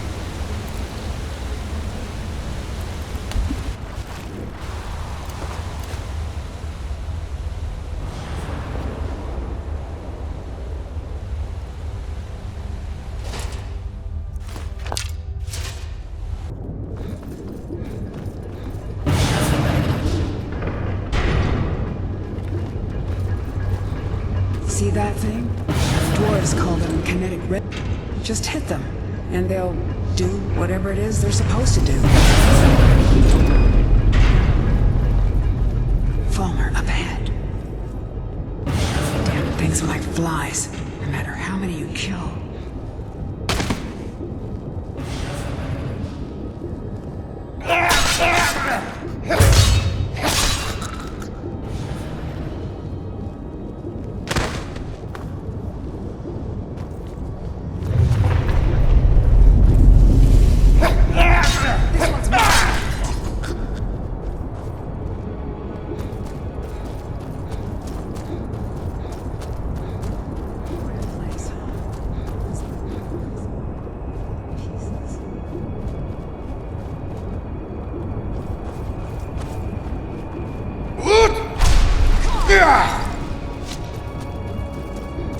Here's where I fell.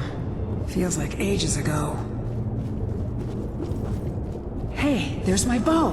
There, out on the log. Wondered what happened to it.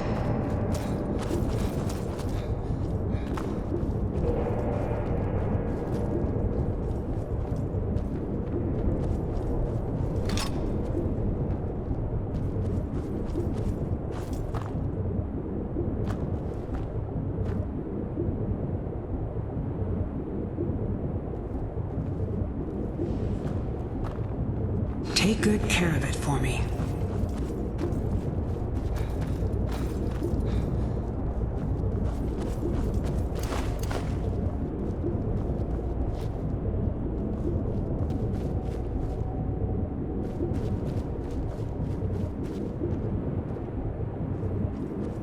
Here we go.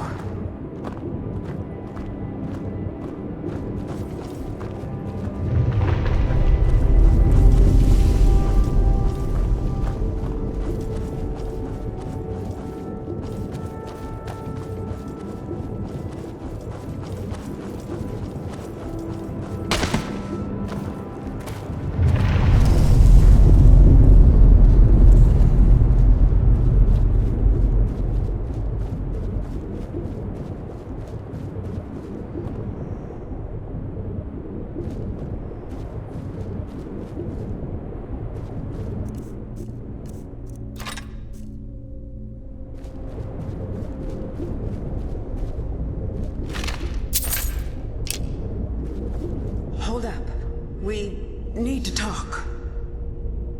You know what this is? It's a lock. A tonal lock. Simple and very, very deadly. See the resonators up there? Strike them in the right order, and the doors should open. Get it wrong and, well, you've seen what happened when I tried it.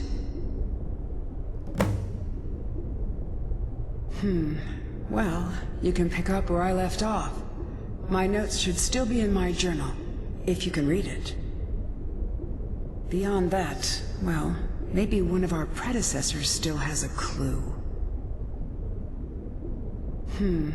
Beyond that, well, yeah, I thought I was prepared for anything. How can you prepare for a damned earthquake? And that was just one trap. Look around. Who knows what else this thing is capable of?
can find a pattern in the sequence. Most of these locks have a pattern of some kind.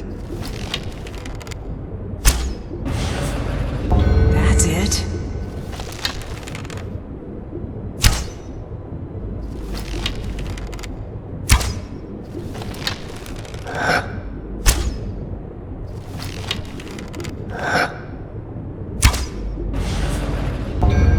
Keep going.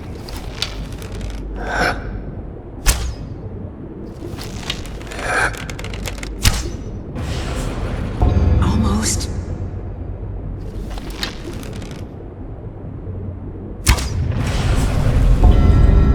Got it.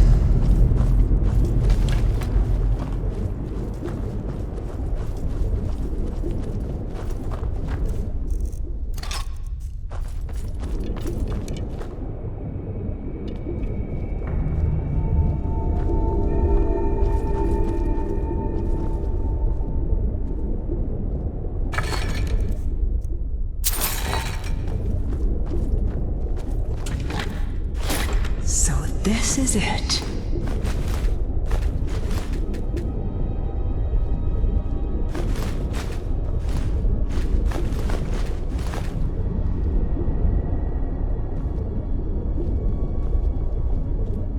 Well, don't just stand there. So, it is real. Let me see it. Look, on the edge here. This has been cut, precisely cut. If you had another piece about the same size, it would snap right in. I saw a drawing of this once. This shard, it's part of a key. A key made of pure Ethereum. The key to the forge. We have to find the other pieces, of course. There should be, 3 more. One for each of the 4 cities that worked on the forge. I had a map in my journal. That's where we should start. We still have to find the forge itself. I had a lead on that too. There's so much to do. I'm going to head out and start tracking things down. We'll meet again, I'm sure of it. For the first time in a long while, I think we may actually be able to do this. And I owe it all to you. Thank you.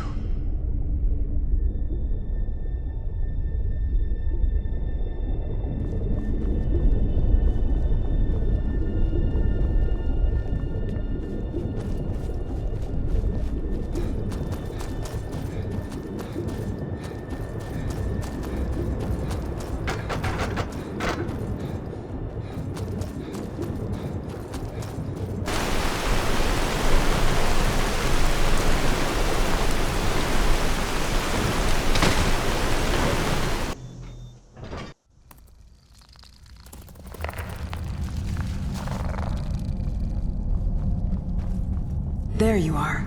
Give me a hand with this door, would you?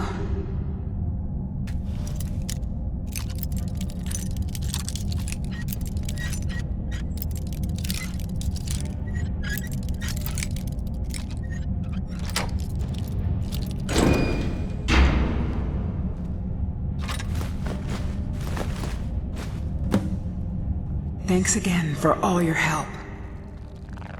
Well, that's the second one. We're halfway there. I'll keep looking. See you soon.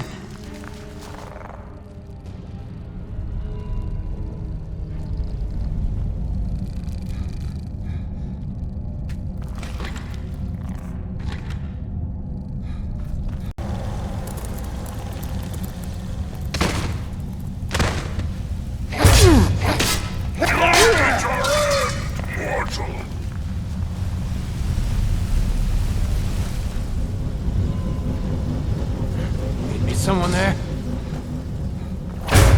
You meet your end! I've had enough of you!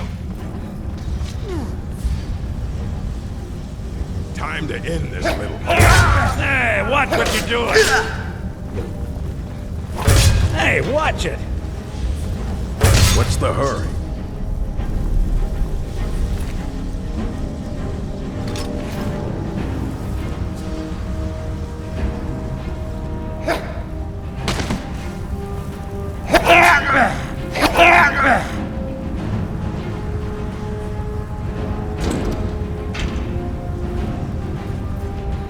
someone there? Damn you! We are right.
We meet again.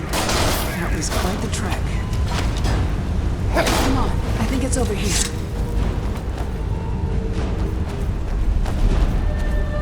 Have to say, I'm glad that's over. That's what, your third? All right, only one left to go. I'll meet you there.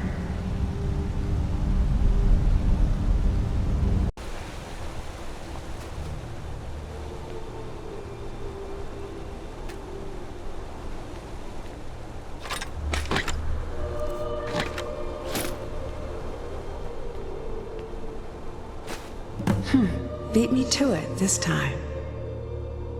That's the last one, isn't it? It's almost time. I'll meet you at the forge.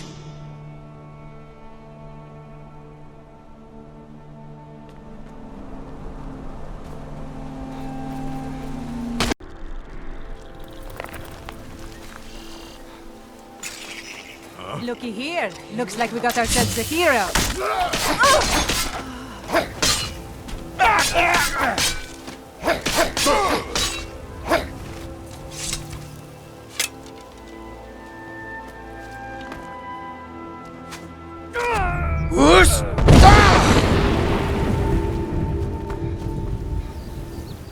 You made it, and you brought the shards.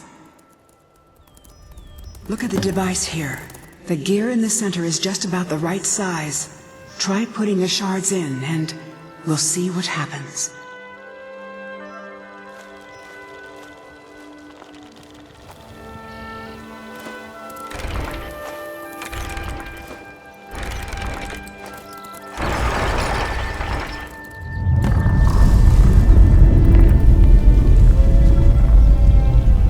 Try taking it out.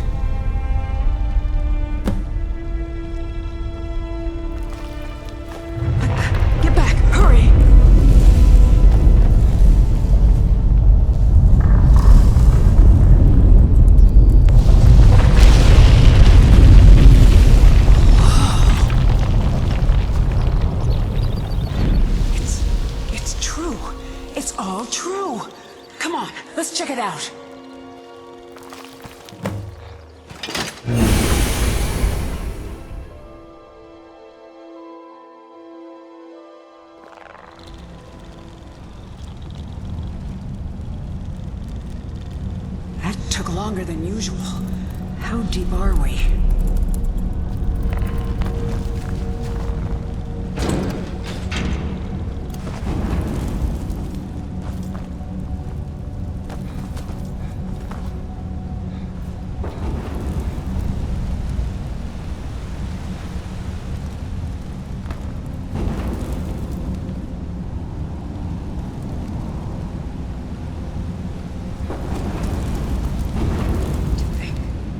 Been here in 4,000 years.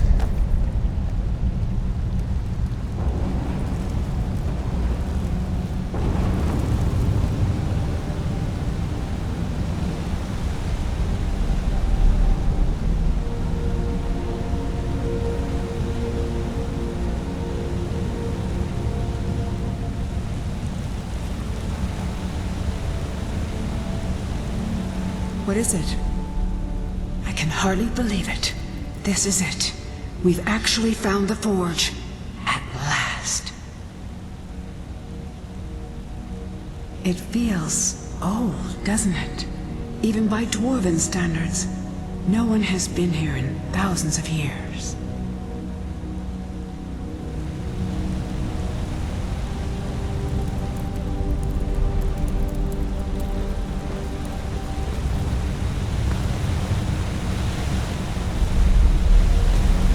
Watch it.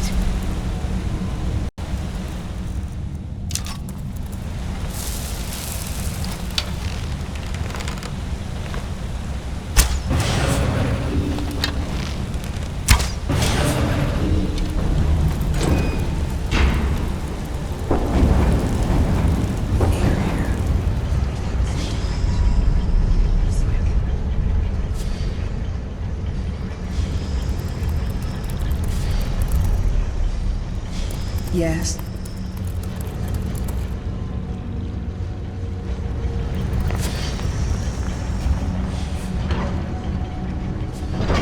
Is that the forge? Let's clear out the steam so we can take a look.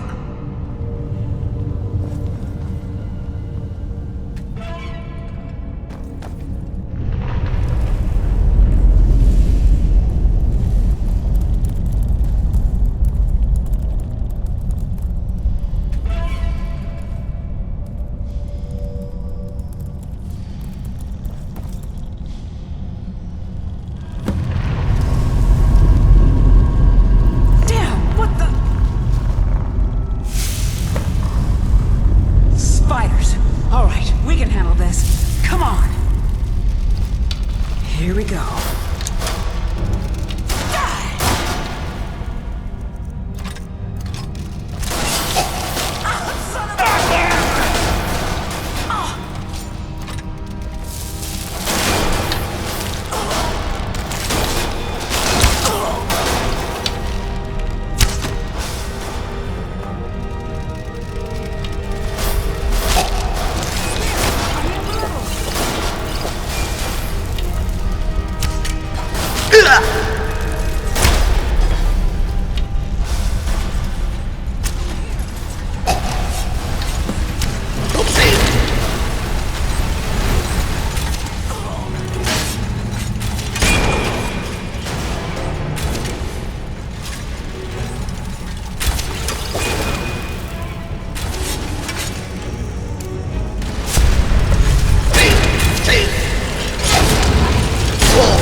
We did it!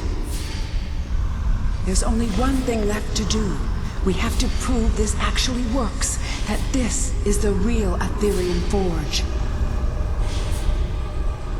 By forging something, of course. Go ahead. After everything you've done, you should do the honors. There isn't any Aetherium here, is there? Damn it. Wait. Yes. Yes, there is. The shards we collected. They're pure Aetherium, remember? It's not much, but it'll do. With them and the materials in this room, we should have everything we need. I don't know. I honestly don't know.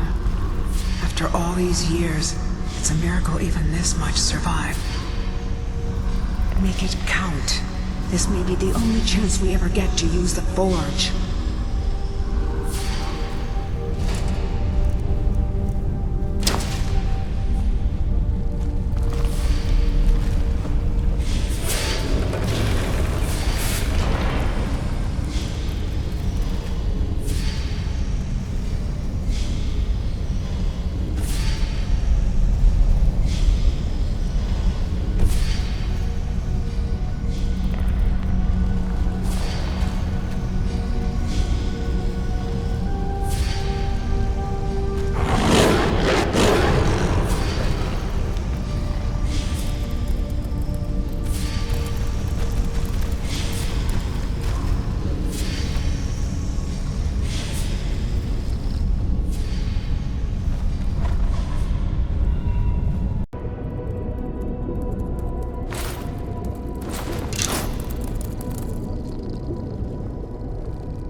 Beautiful. That crown. It's everything I could have hoped for. And with that, it's done. No one could possibly deny what we found now.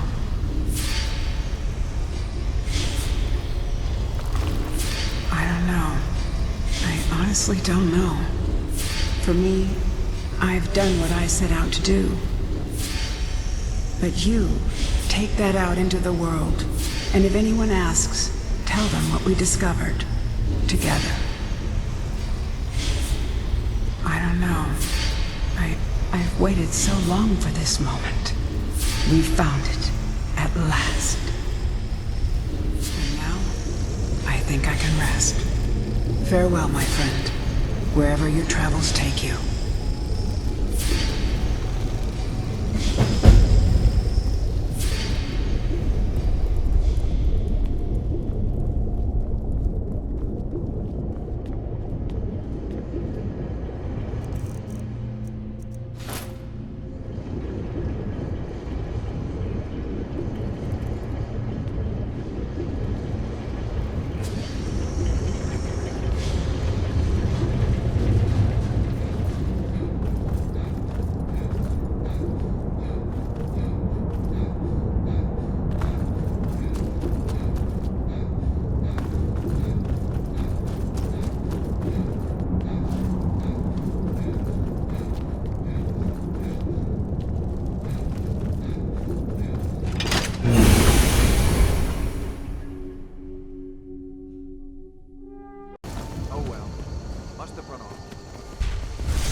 You speak to a vigilant of Stendarr. Cavort with any Daedra, and we will hunt you down. Yes, Our order was founded after the Oblivion Crisis. We dedicate our lives to facing the threat of Daedra wherever they appear. We're quartered in the Hall of the Vigilant. Keeper Karset heads Skyrim's branch of our order there, providing healing and justice as needed. He is the God of Mercy, the patron of order and justice for all of Tamriel. We bring his compassion where none can be found, by cleansing all those who would offend his children. They are profane creatures with no hope of redemption. They lure innocents to their deaths and corrupt the souls of all they touch. And their heretical artifacts grant powers to mortals that wreak havoc across Tamriel. They must be destroyed or guarded to prevent temptation. And any other abominations that prey on mortals. Vampires, werewolves, witches. But the Daedra are the worst. Their callous disregard for our lives is abhorrent in the eyes of the God of Mercy. None escape.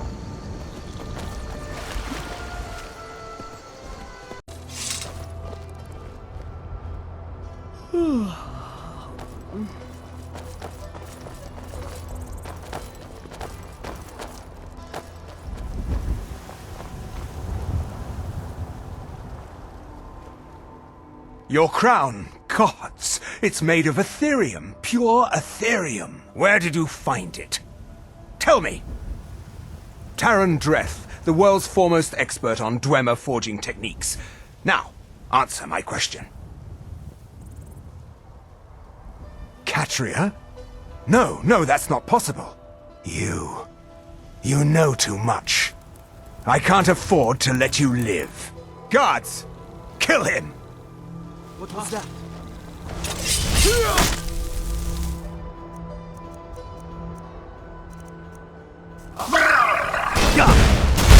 No more! This is what you want!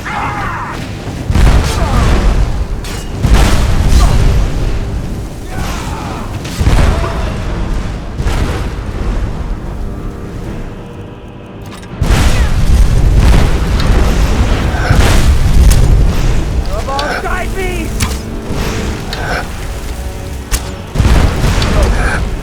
Just like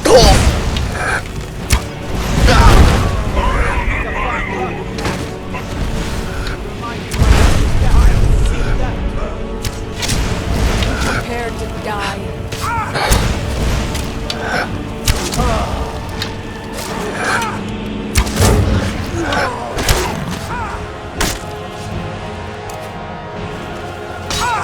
Whoosh!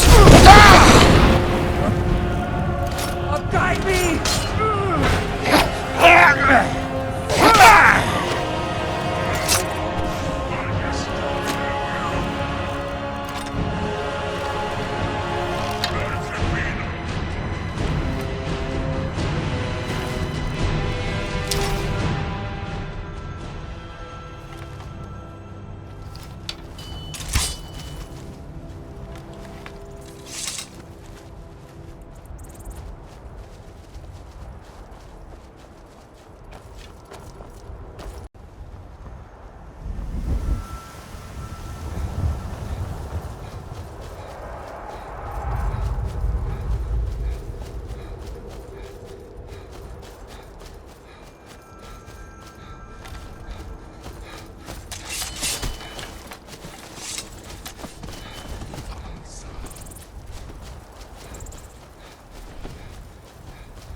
Teed fall.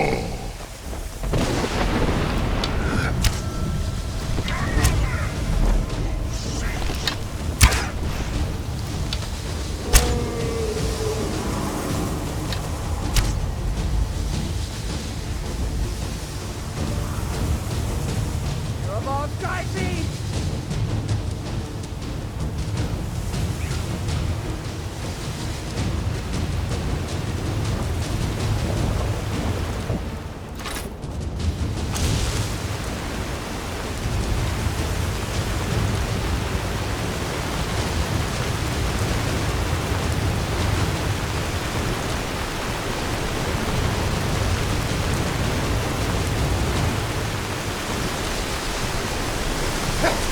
Speak if you have aught to say worth the listening.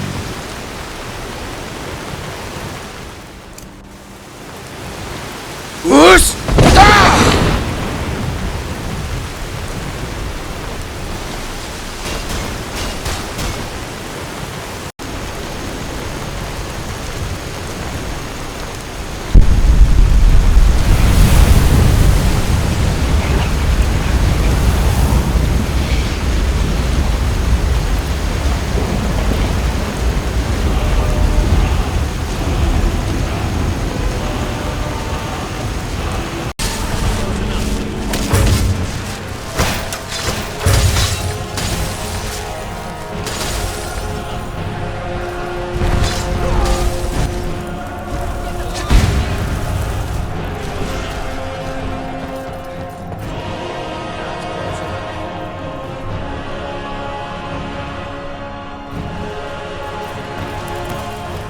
Close enough.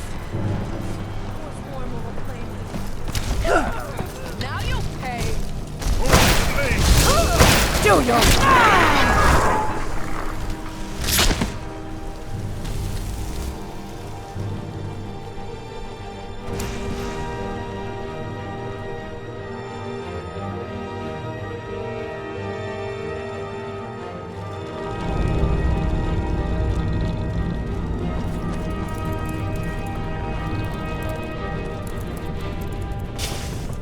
Did you hear that? What was that?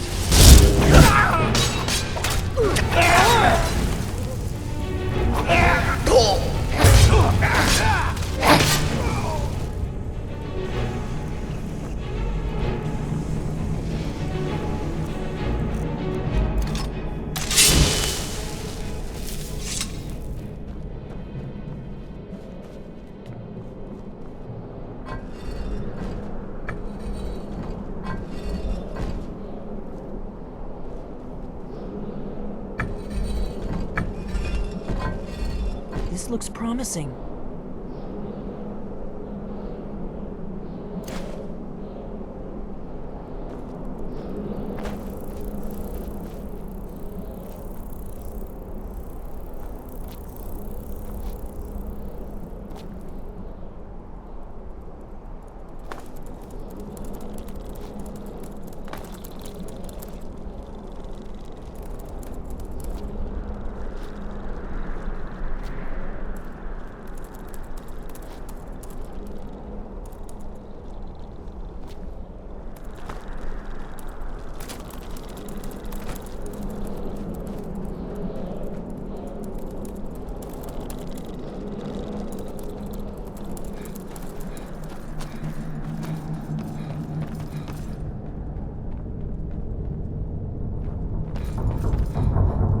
Definitely early Akaviri stonework here. We've got to get this bridge down. These pillars must have something to do with it. Yes, these are Akaviri symbols. Here, let's see. You had the symbol for king and warrior, and of course the symbol for dragonborn. That's the one that appears to have a sort of arrow shape pointing downward at the bottom. Yes, that's it. The symbol on the middle pillar.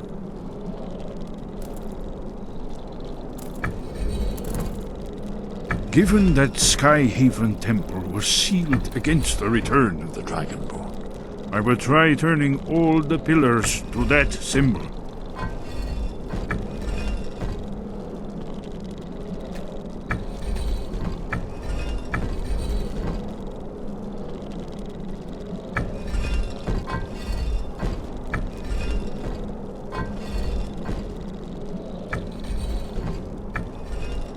Whatever you did, it worked.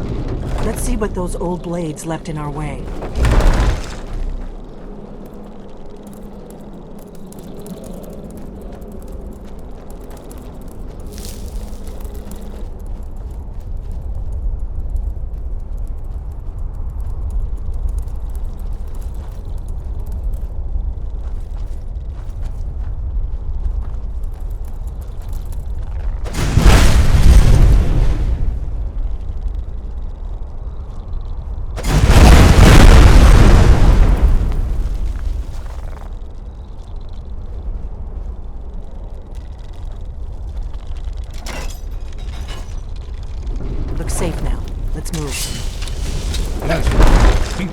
close to the entrance.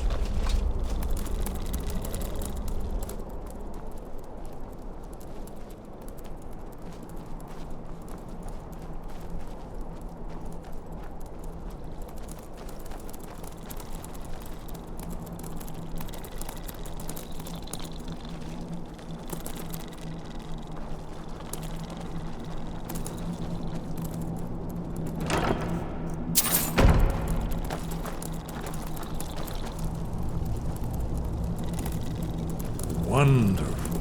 Remarkably well preserved, too.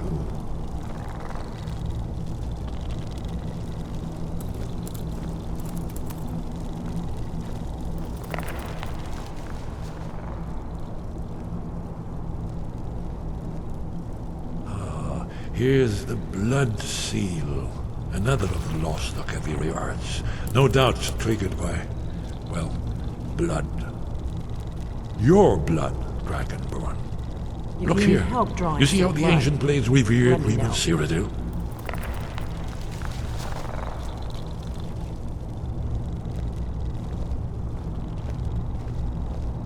This whole place is supposed to be a shrine. He It's coming ended to the life. Akaviri invasion of a mysterious circumstance, as you recall. You did it. Here's the entrance. After you, Dragonborn. You should have the honor of being the first to set foot in Skyri.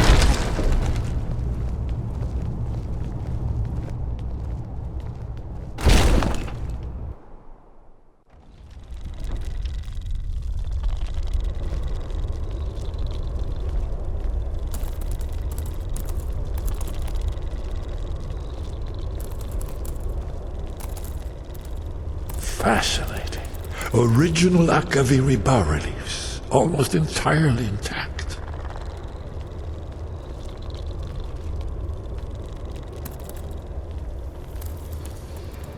Amazing. You can see how the Akaviri craftsmen were beginning to embrace the more flowing Nordic style. We're here for Alduin's Wall, right, Esbern? Yes, of course. We'll have more time to look around later, I suppose. Let's see what's up ahead.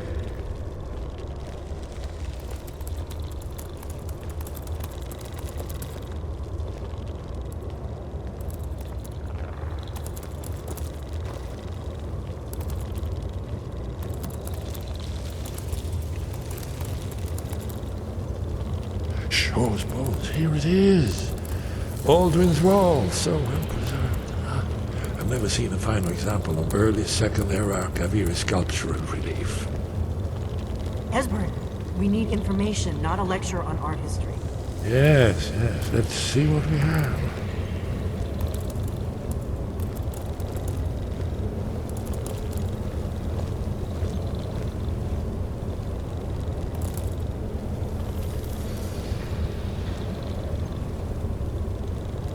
Look, here is Alduin. This panel goes back to the beginning of time, when Alduin and the dragon cult ruled over Skyrim. Here, the humans rebelled against their dragon overlords, the legendary Dragon War. Alduin's defeat is the centerpiece of the wall. You see, here is falling from the sky. The Nord tongues, masters of the voice, are arrayed against him. So does it show how they defeated him? Isn't that why we're here? Patience, my dear. The Akaviri were not a straightforward people. Everything is couched in allegory and mythic symbolism. Yes. This here, coming from the mouths of the Nord heroes, this is the Akaviri symbol for shout.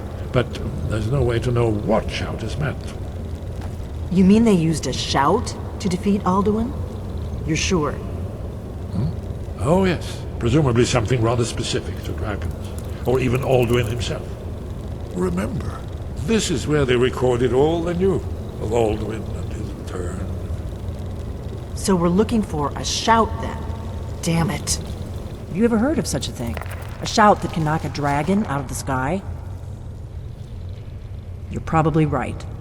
I was hoping to avoid having to involve them in this, but it seems we have no choice. If they had their way, you do nothing but sit up on their mountain with them and talk to the sky or whatever it is they do. The Greybeards are so afraid of power that they won't use it. Think about it. Have they tried to stop the Civil War or done anything about Alduin? No. And they're afraid of you, of your power. Trust me, there is no need to be afraid. Think of Tiber Septim. Do you think he'd have founded the Empire if he'd listened to the Greybeards? Only if you don't know how to use it. All the great heroes have had to learn to use their power. Those that shrank from their destiny. Well, you've never heard of them, have you? And there are the villains, those that misused their power. There's always a choice, and there's always a risk. But if you live in fear of what might go wrong, you'll end up doing nothing. Like the Greybeards up on their mountain. Right. Good thing they've already let you into their little cult. Not likely they'd help Esbern or me if we came calling. We'll look around Skyhaven Temple and see what else the old blades might have left for us. It's a better hideout than I could have hoped for. Talos guard you. Look here, in the third panel. The prophecy which brought the Akaviri to Tamriel in the first place, in search of the Dragonborn.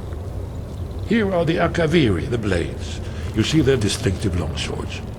Now they kneel, their ancient mission fulfilled, as the last Dragonborn contends with Alduin at the end of time. Are you paying attention, Delphine? You might learn something of our own history. I know the prophecy by heart. Once all blades knew it. When misrule takes its place at the 8 corners of the world. When the brass tower rocks and time is reshaped. When the thrice blessed fail and the red tower trembles. When the dragonborn ruler loses his throne and the white tower falls. When the snow tower lies sundered, kingless, bleeding, the world eater wakes, and the wheel turns upon the last dragonborn.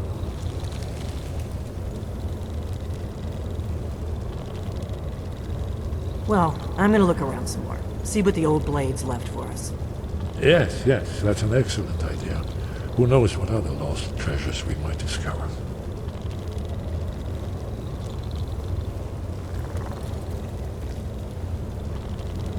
I've got your back.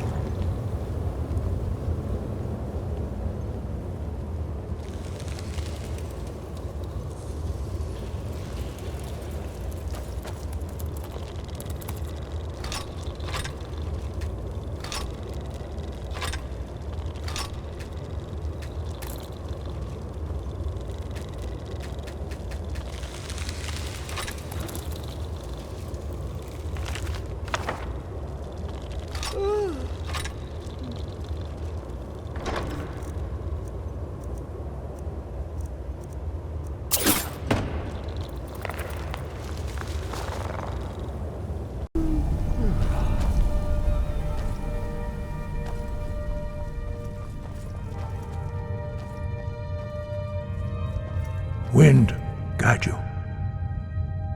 We have felt the whisper of a word. Give me your map and I will show you where its echo can be found. Where did you learn of that? Who have you been talking to? The Blades, of course. They specialize in meddling in matters they barely understand. Their reckless arrogance knows no bounds. They have always sought to turn the Dragonborn from the path of wisdom. Have you learned nothing from us? Would you simply be a tool in the hands of the Blades to be used for their own purposes?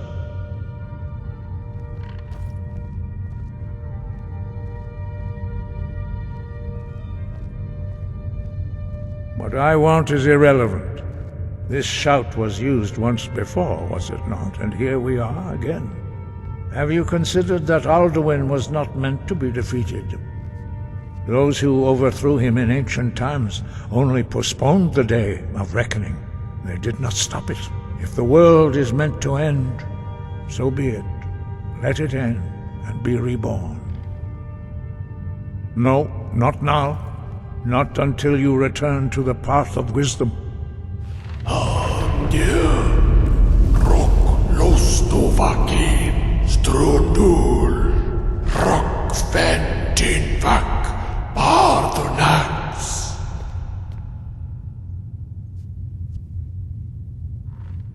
Forgive me, I was intemperate. I allowed my emotions to cloud my judgment. Master Einorth reminded me of my duty.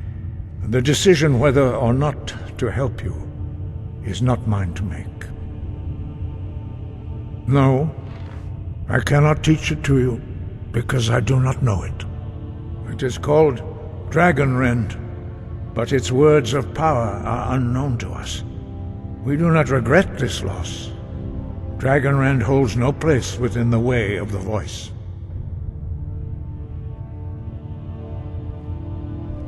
It was created by those who had lived under the unimaginable cruelty of Alduin's dragon cult.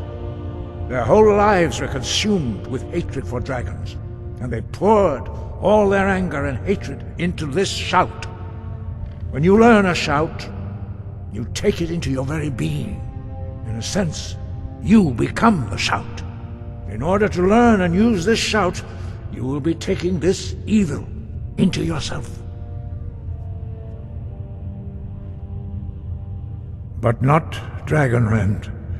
The knowledge of that shout was lost in the time before history began. Perhaps only its creators ever knew it, but I am not the one to speak of it to you.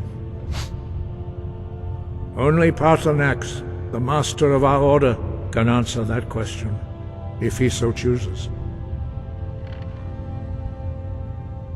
He is our leader. He surpasses us all in his mastery of the way of the voice. He lives in seclusion on the very peak of the mountain. He speaks to us only rarely, and never to outsiders. Being allowed to see him is a great privilege. Only those whose voice is strong can find the path. We will teach you a shout to open the way to Paarthurnax.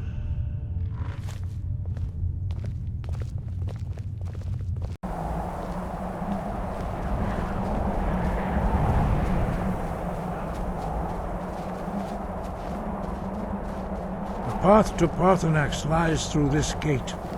I will show you how to open the way.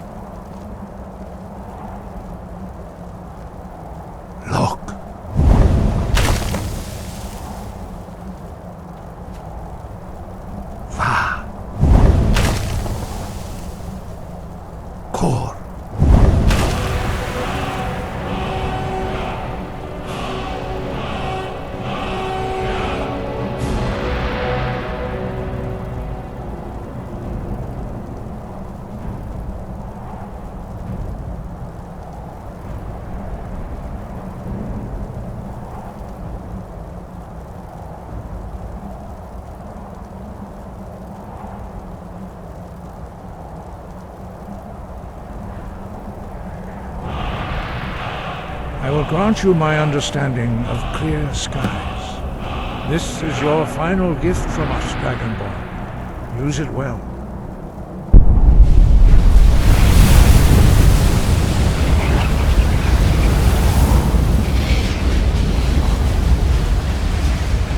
Clear skies will blow away the mist, but only for a time. The path to Paarthurnax is perilous, not to be embarked upon lightly.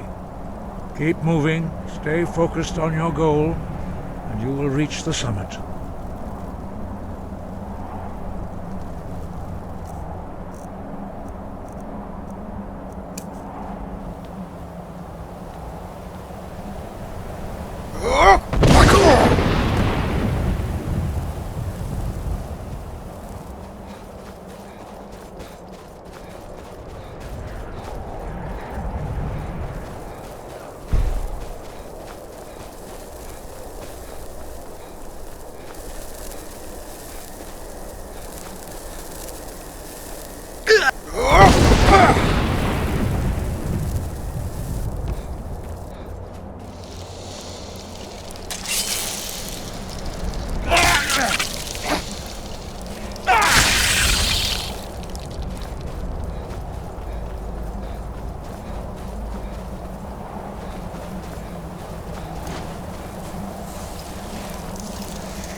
Dremyolok, greetings, Wundernik.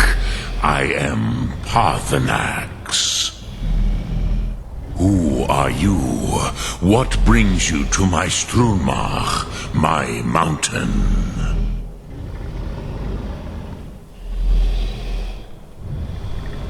Yes, Vaza, you speak true, Dovahkiin. Forgive me. It has been long since I held Tinvak with a stranger. I gave in to the temptation to prolong our speech.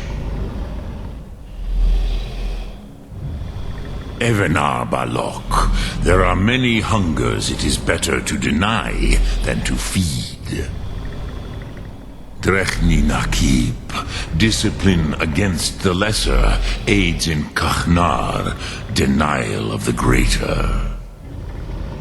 Tell me, why do you come here, Volan? Why do you intrude on my meditation? Drem, patience. There are formalities which must be observed at the first meeting of two of the Dove. By long tradition, the elder speaks first. Hear my Thum. Feel it in your bones. Match it if you are Dovahkiin.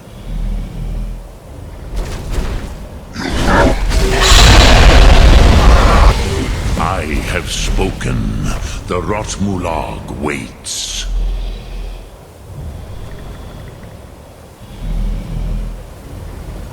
A gift, Dovahkiin. You'll understand fire as the Dove do.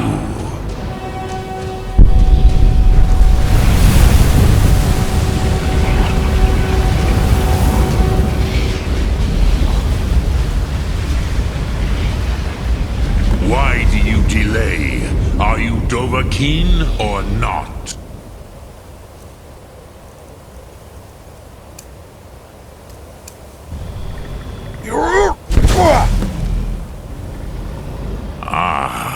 I have expected you, Proda. You would not come all this way for Tinvak with an old Dova. No, you seek your weapon against Alduin.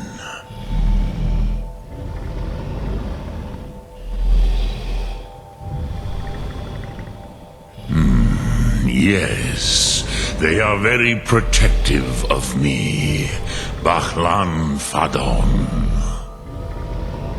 But I do not know the Thum you seek. Croesus, it cannot be known to me.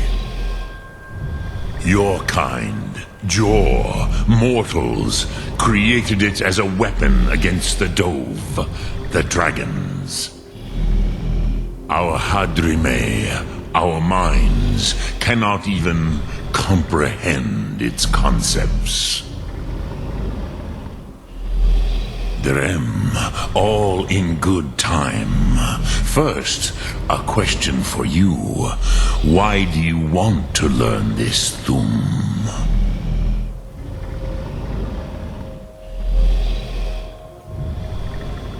Yes, Alduin, Zembach, the elder brother, gifted, grasping, and troublesome, as is so often the case with firstborn.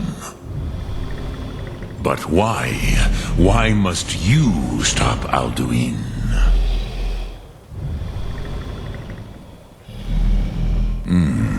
True, but Kostid, prophecy, tells what may be, not what should be. Kostid Salo Ak. Just because you can do a thing does not always mean you should. Do you have no better reason for acting than destiny? Are you nothing but a plaything of Des, of fate?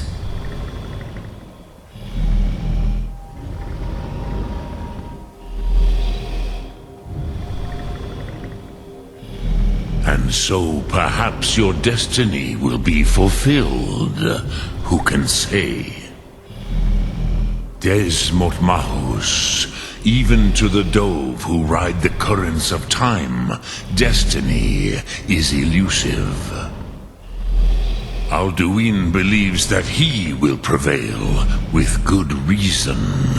Rakmul. And he is no fool, ni me, Rinnik Gutnol, far from it. He began as the wisest and most far-seeing of us all. But you have indulged my weakness for speech long enough. Croesus, now I will answer your question. Do you know why I live here, at the peak of the Monaven, what you name throat of the world?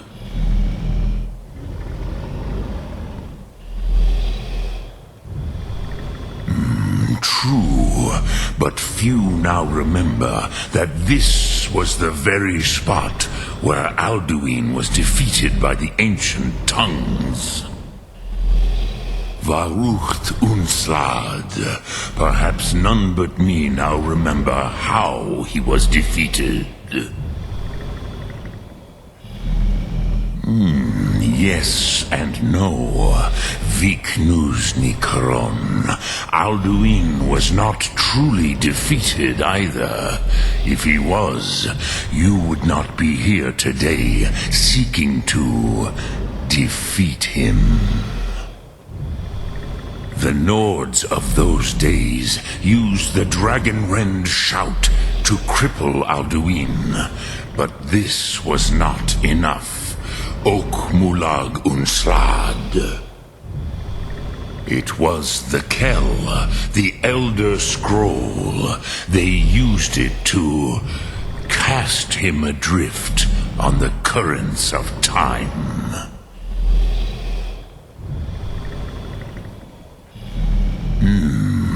How to explain in your tongue? The Dove have words for such things that Jor do not. It is an artifact from outside time. It does not exist, but it has always existed. Rahwahlan. They are fragments of creation. The Kele, Elder Scrolls as you name them, they have often been used for prophecy. Yes, your prophecy comes from an Elder Scroll. But this is only a small part of their power. Zofa Sulyek.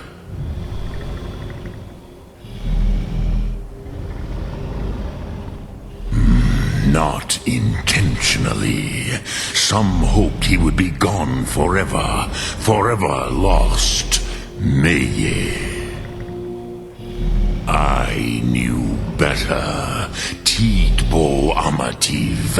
Time flows ever onward. One day he would surface. Which is why I have lived here. For thousands of mortal years, I have waited. I knew where he would emerge, but not when.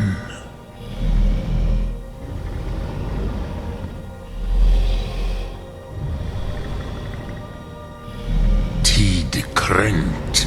Time was shattered here because of what the ancient Nords did to Alduin. If you with the Elder Scroll that was used to break time, you may be able to cast yourself back to the other end of the break. You could learn Dragonrend from those who created it.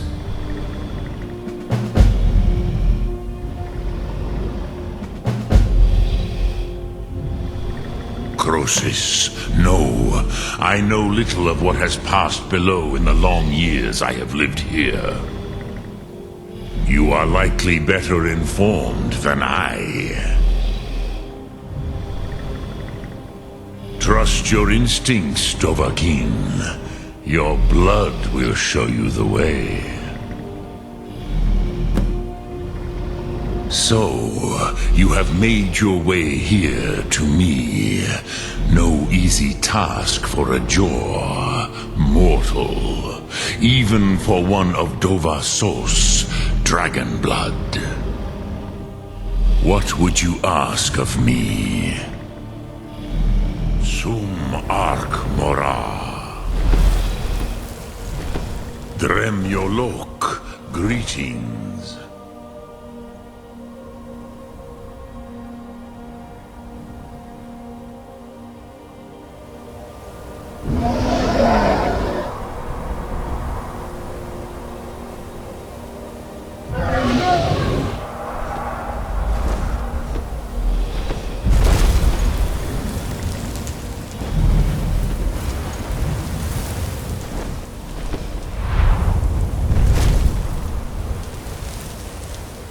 Speak, I will listen. Return it here to the Tid Achran. Then, Kele Vomindok. Nothing is certain with such things. But I believe the scroll's bond with the Tid Achran will allow you a seeing, a vision of the moment of its creation. Then you will feel, know Dragonrend in the power of its first expression. You will see them, Wuthfadon, my friends, Haken, Gormlaith, Feldir. The first mortals that I taught the Thum, the first tongues, the leaders of the rebellion against Alduin. They were mighty in their day, even to attempt to defeat Alduin. Sahrot Hun, the Nords have had many heroes since, but none greater. Vomendok, I do not know.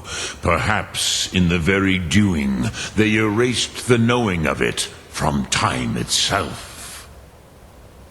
The Dove are children of Akatosh. Thus, we are specially attuned to the flow of time, perhaps also uniquely vulnerable. I warned them against such a rash action. Even I could not foresee its consequences. Nust Lihon, they would not listen. Yes. There were a few of us that rebelled against Alduin's Thur, his tyranny. We aided the humans in his overthrow. But they did not trust us. Ni Ov. Their inner counsels were kept hidden from us. I was far from here on the day of Alduin's downfall, but all Dove felt the sundering of time itself.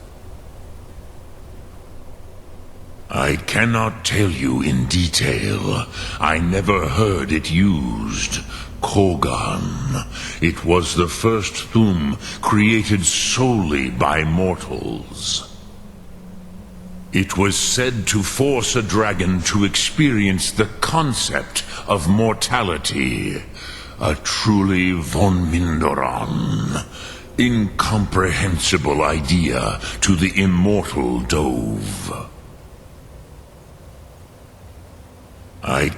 It was said to force... I have taught the way of the voice for centuries, and the Thum since long before that. But no, Dovahkiin. Others do not come here to train anymore. Saran, you are the first in over 100 years.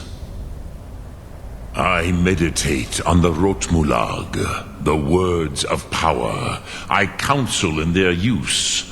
It is enough for me. Knowing a word of power is to take its meaning into yourself.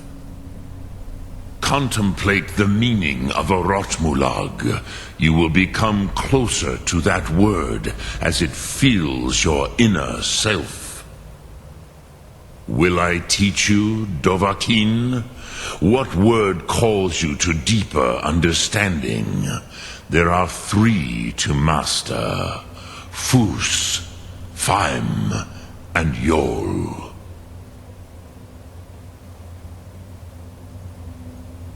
Fade in your tongue. Mortals have greater affinity for this word than the Dove.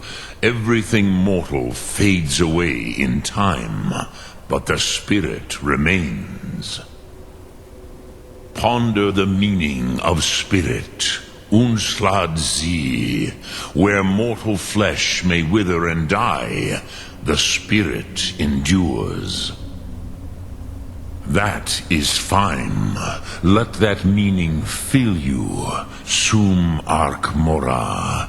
You will find that your spirit will give you more strength. Which calls to you, Dovahkiin? Fus, Faim, or Yol?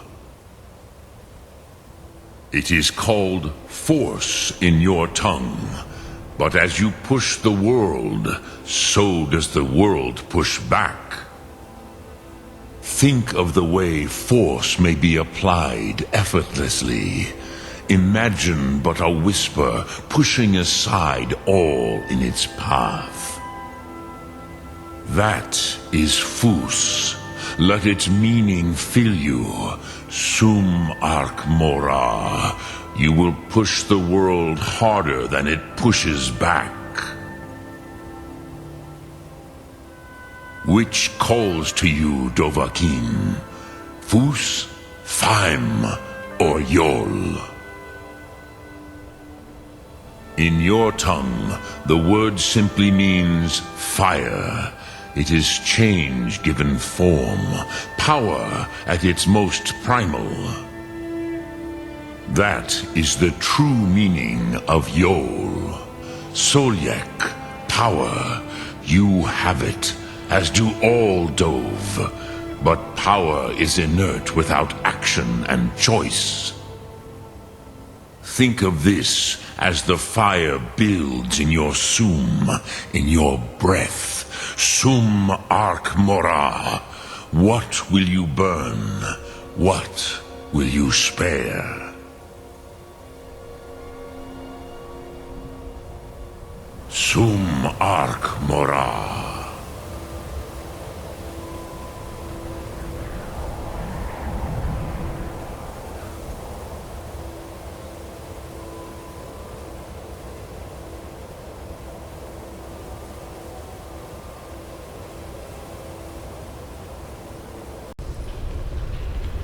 Ah, you're back.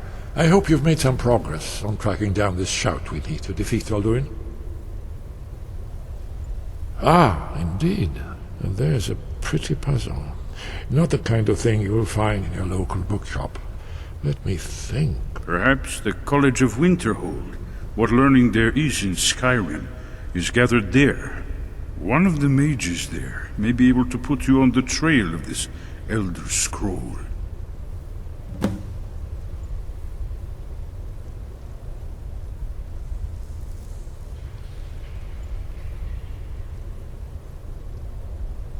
Do you know the College of Winterhold? They have a deep interest in such arcana. Haven't you been paying attention to anything I've said? Only you can finally defeat Alduin and avert the end of the world. If we can just find out what this dragon-rend shout is, you may have a chance. Or not. There's no guarantee with prophecy. Merely hope. You're in luck. There is a blessing the blades used on the eve of battle. It's supposed to prepare the mind for slaying dragons. I doubt the blessing's effects last for very long. So ask whenever you're heading out, and I'll perform the proper rites. May the scales of the dragon kind splinter at the touch of your arrows, and crack under the weight of your sword. That's all there is to it, Dragonborn. Good luck. That's all.